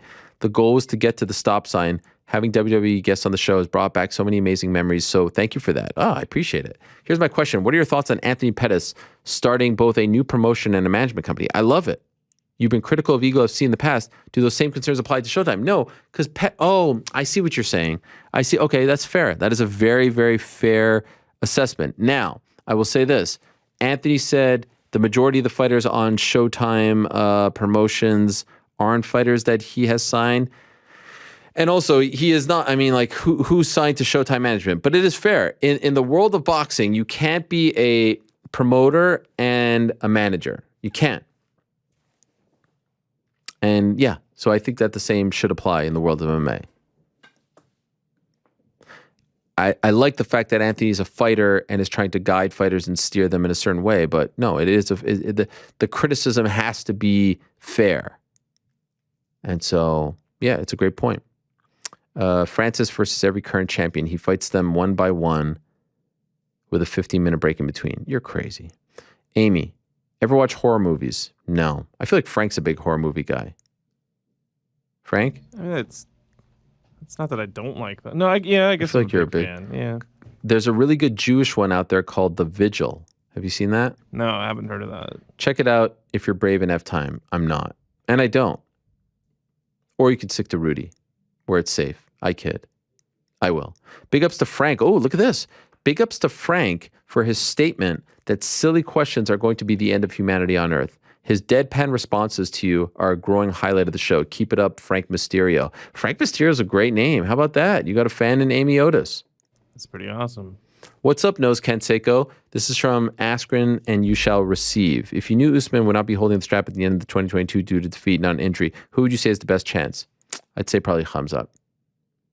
Iman O'Keefe. Ariel, you don't make picks pre-fight because fighters tend to get mad at you. Correct. Who are some of the fighters who took picking against you them most personally?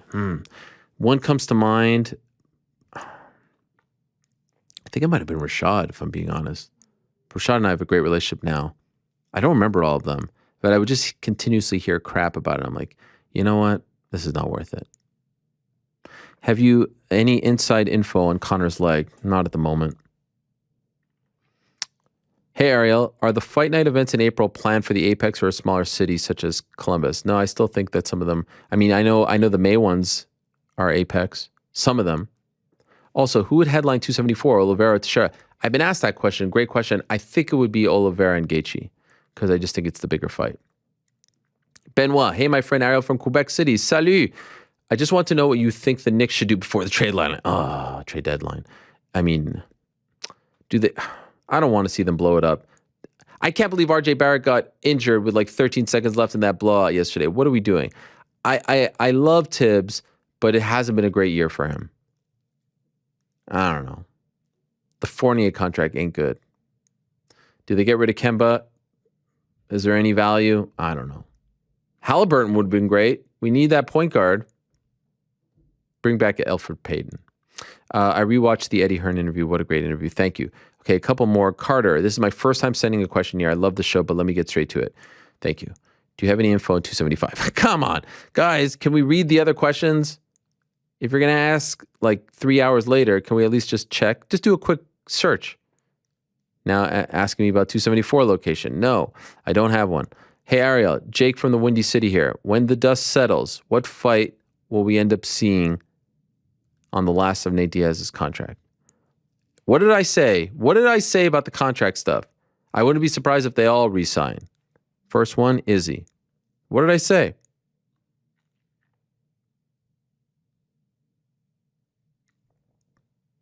What are your thoughts on the latest breaking news story that Habs fired Ducharme? They did? Wow. Half a year after making the Stanley Cup? That's crazy. I mean, new regime now, so doesn't surprise me. But yes, what a mess. They just made it to the final last summer, and now they're the worst team in the league.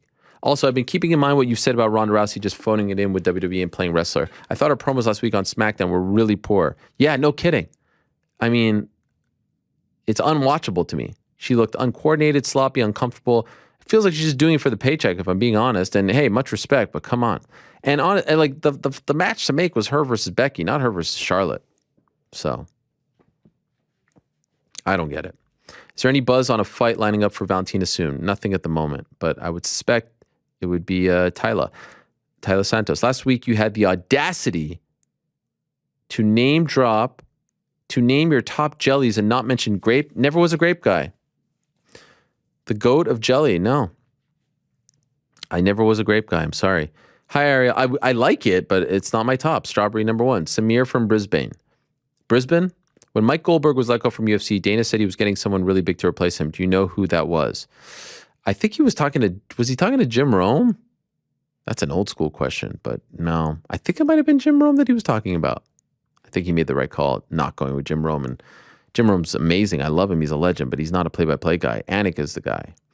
Arash, I feel so disappointed about the UK tickets were sold. Hope they come back to London again. Yeah, what's up with that? I hear a lot from the fans that they they got like boxed out and that they went to the scalpers. That sucks. That really does suck. I'm sorry. Robbie, did you drink water today? Not enough. My voice is very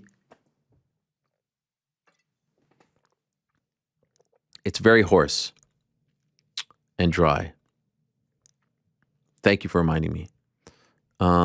Shalom, not a regular question, but can you cut the extra string on the top of your laptop stick? What? Not a regular question, but can you cut the extra string on the top of your laptop sticker. I always find myself just staring at it during your shows. Wow. That's an issue right there. It's been kind of a... It's been a thing? Yeah, for all of us. Really? Yeah.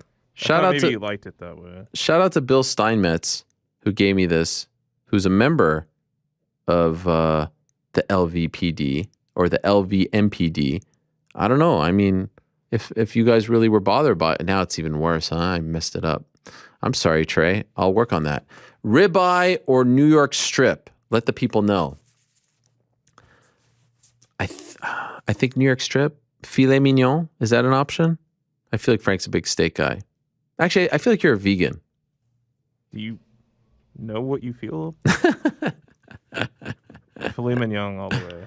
Wait, so is filet mignon, does it fall in the category of ribeye or New York strip, or is that a third option? It's a third option. Oh, all right. Well, filet mignon. I don't like it when there's the bone. GC, what do you like? New York strip, I guess. I don't know. I don't eat enough steaks. All right. Any thoughts on Brunson news that he plans on retiring? Yes, he said earlier today 2 fights. Let's see. What if he wins the belt? But yeah, I mean, he's been around. He's been around. Brunson, like the last one of the Strikeforce fighters that's still around. How crazy is that? God bless him. But I don't put too much stock into that. 2 more? Like, what if he wins this fight, knocks the guy out, knocks out Izzy? So much could happen. Then he's really making money. Que onda, Ariel? I need to know, why do the officials go crazy when the fighters sit on top of the cage? I think it's just, yeah, it's a rule. I mean, they don't want the injuries, right? What's the point? Amy, serious note, thank you and your team for the way you are creating a legacy of incredible interviews for the archives so that these fighters and their unique personalities, and yours too, are preserved for the future. Wow, thank you. You truly are an artist, using your unique voice to bring out the voices of extraordinary people. Wow. Is this my mom? It's amazing. You didn't have to do it this way, and I think it was probably very hard sometimes to stand up to various authorities, but your work will be cherished years after you and I are no longer around. I appreciate that. I will say this. I did an interview yesterday, and this is my Helwani Show interview for the week with Steve-O of Jackass. What a guy. What an incredible guy. And he said something about why he likes to document his life so much with the video blogs and whatnot. And he says that, like, he knows that these are going to outlive him. And that got me thinking about, like, the arc. Like, thank God for YouTube that there's so much there from the beginning of my career. Not all of it is there, but a large portion of it is there. And I started thinking about that. I was like, that's pretty cool.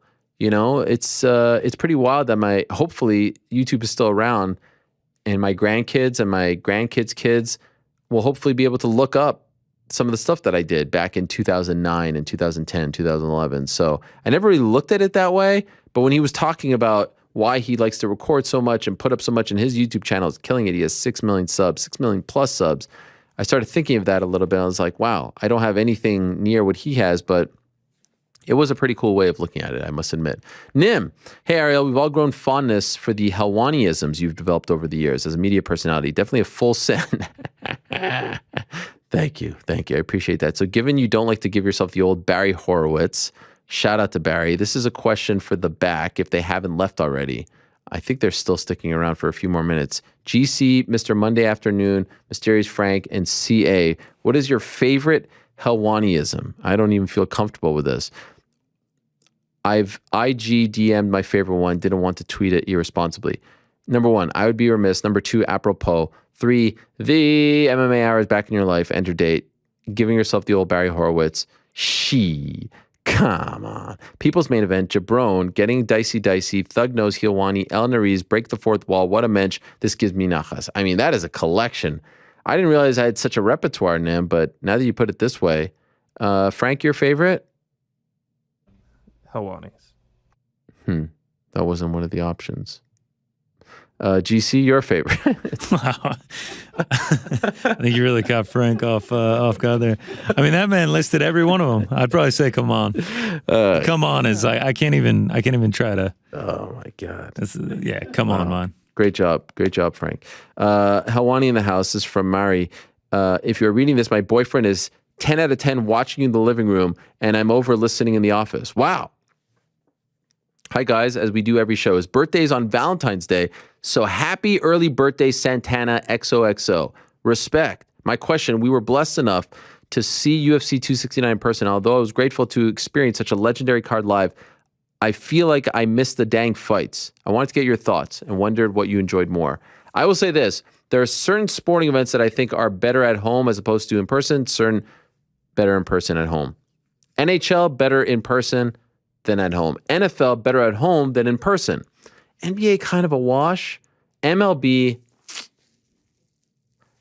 the experience is better, but if you want to truly follow the game, I think it's better at home. MMA, I would suggest anyone goes to a live UFC event at least once to experience it. But I would wholeheartedly argue that the experience, if you want to watch and follow along, is better at home. Same with pro wrestling, by the way. It's a great atmosphere. It's a great time. It's a great experience. But without the commentary and the little things that you might miss, it's tough. So I would actually say if you really want to follow along and not miss anything, it's better at home. You end up watching the screen more. Hey, Ariel, I'm currently studying sports journalism. I can easily say you're the journalist I look up to more than anyone. Thank you. How do you balance being nice and caring to the interviewees without being a fan? I mean, it's just a job, you know. I'd look like a jabron if I was acting like a fan, and I don't want that. But I wish you luck. Can we get David Helwani on the Ariel Helwani show? That's my brother. And if you were a fighter, what weight division would you fight in? People are surprised by this, but I weigh 2 bills for the record. 6 feet, 2 bills. Probably have to cut some weight. I would think 185. I can't get to 170. My whole life I was 188. But now I'm working out more, doing push-ups and stuff. Not much else. I was boxing. I really want to get back to that. As for my brother, that would be a very awkward interview. And I don't think anyone wants to see that. But go check out 20, his company. He's killing it. Mustard Face, Ariel Mon Amour. Derek Brunson just said in an interview he'll retire. Seems like a horrible mistake. Yeah. Lajwan, good afternoon. Will we be getting another IG Live Panini pack opening soon? Stay tuned. I appreciate it. And shout out to MMA Lock of the Night, Manpreet Jas. I agree, he does great work. Hi, Ariel, with what seems like more attention on fighter pay. He's asking, El Hotrod is asking, like, which organization is going to step up and give fighter better deals? I don't really see that changing. But, you know, there is the PFL that is offering you $1 million if you win the tournament. So, thoughts on Izzy's new contract being the second highest paid active fighter on the roster? I mean, Paradigm would know because Conor is their client. But do we look? It's funny because I was asking, like, what are the terms? And I was told, no, we're not telling you. MMA is the only sport where you don't truly know, at least on the highest level, what they're making. And I get it. You want to keep that going. But, like, we literally know to the cent what KD makes, what Stephen Curry makes, what, you know, Tom Brady makes, what Connor McDavid makes, what Blake Snell makes. But this sport is different. So they'll say it, and Connor is number one.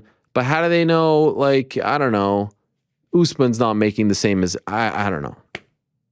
I mean, Paradigm's clued in, so I'll believe them because they have some of the top guys, but it's hard to truly know. I'm happy for Izzy. I'm happy that he got the deal. I would have been curious to see what would have happened if he would have tested the market, but alas. Interesting that he signed before this fight and not after. If you weren't an MMA journalist or sports journalist, what would you be doing? Probably working in TV production.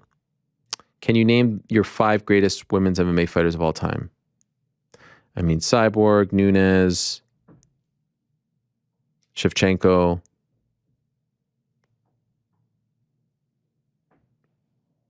Megumi Fuji, Rose.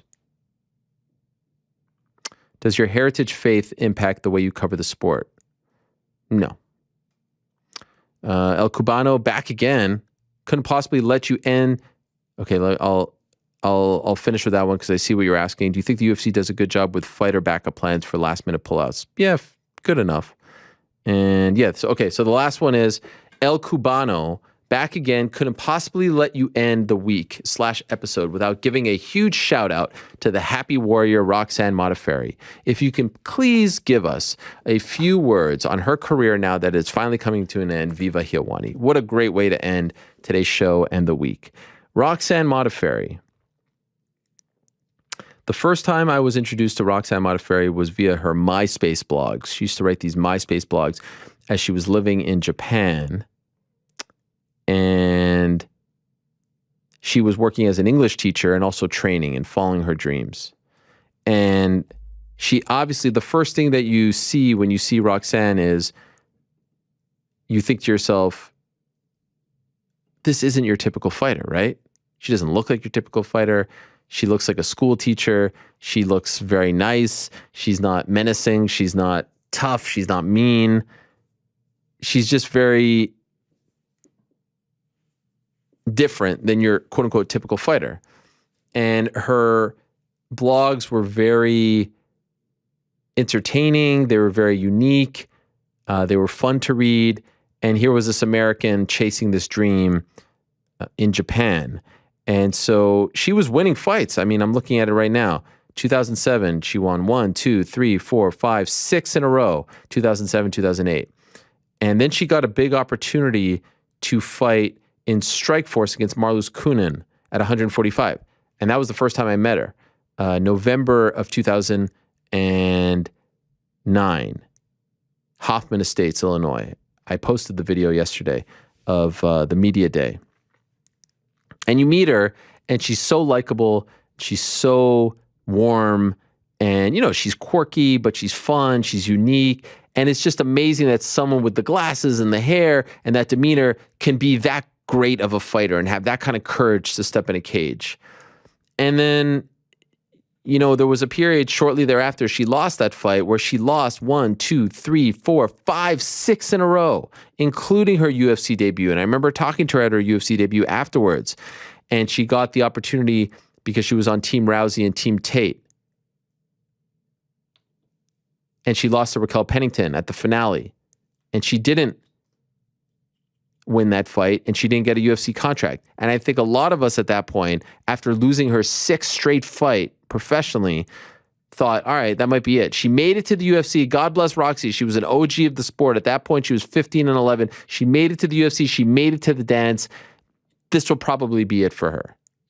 And so ultimately, I think what Roxanne Modafferi's legacy in this sport is going to be not necessarily that she looked different, that she acted different, that she wasn't tough, menacing, you know, intimidating like your typical fighter.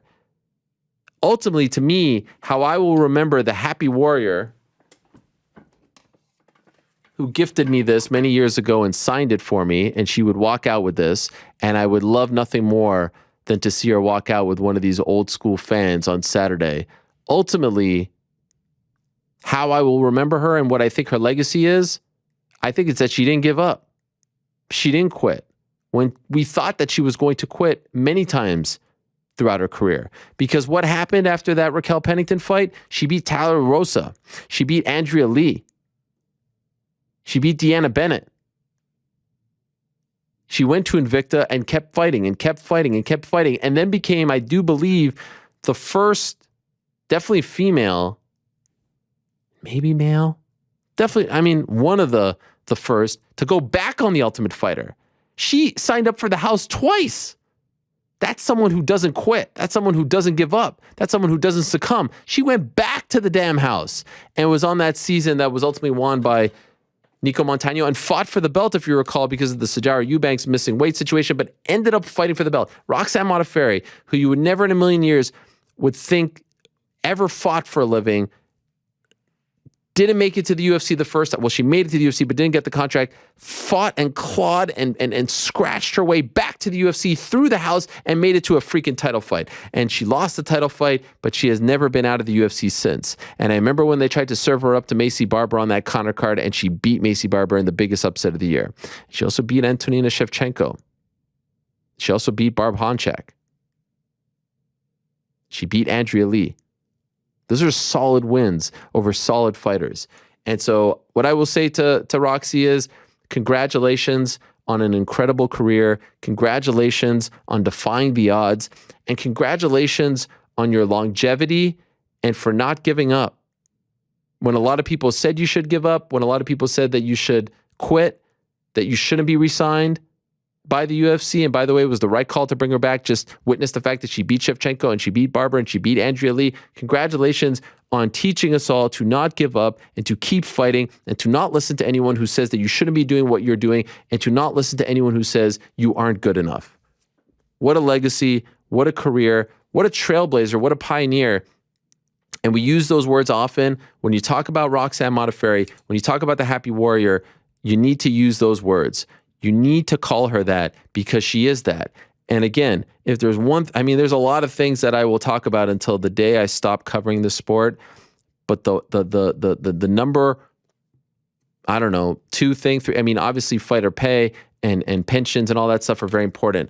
But the way we treat the heroes of this sport and the legends of this sport, and the way in which we don't remember them and honor them long after they're gone, breaks my heart. And so a Roxanne Modafferi, whenever there's an MMA Hall of Fame, she should be in there. She should be remembered. She should be immortalized there forever.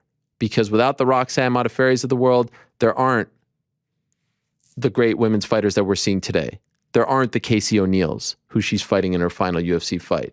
And so I hope she gets her moment. I hope she gets a massive ovation on Saturday. I hope if she wins, she gets that moment on the mic. And even if she loses, because let's be honest, the deck is stacked against her, but she's been here before.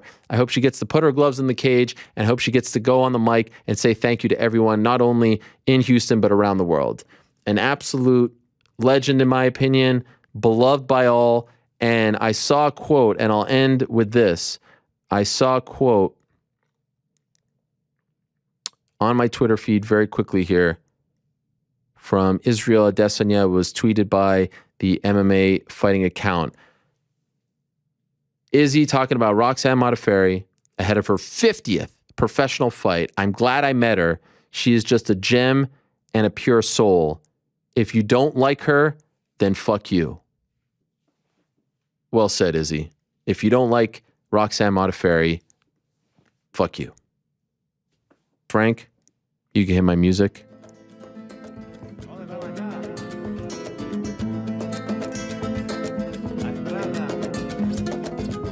Roxanne Modafferi, what a legend.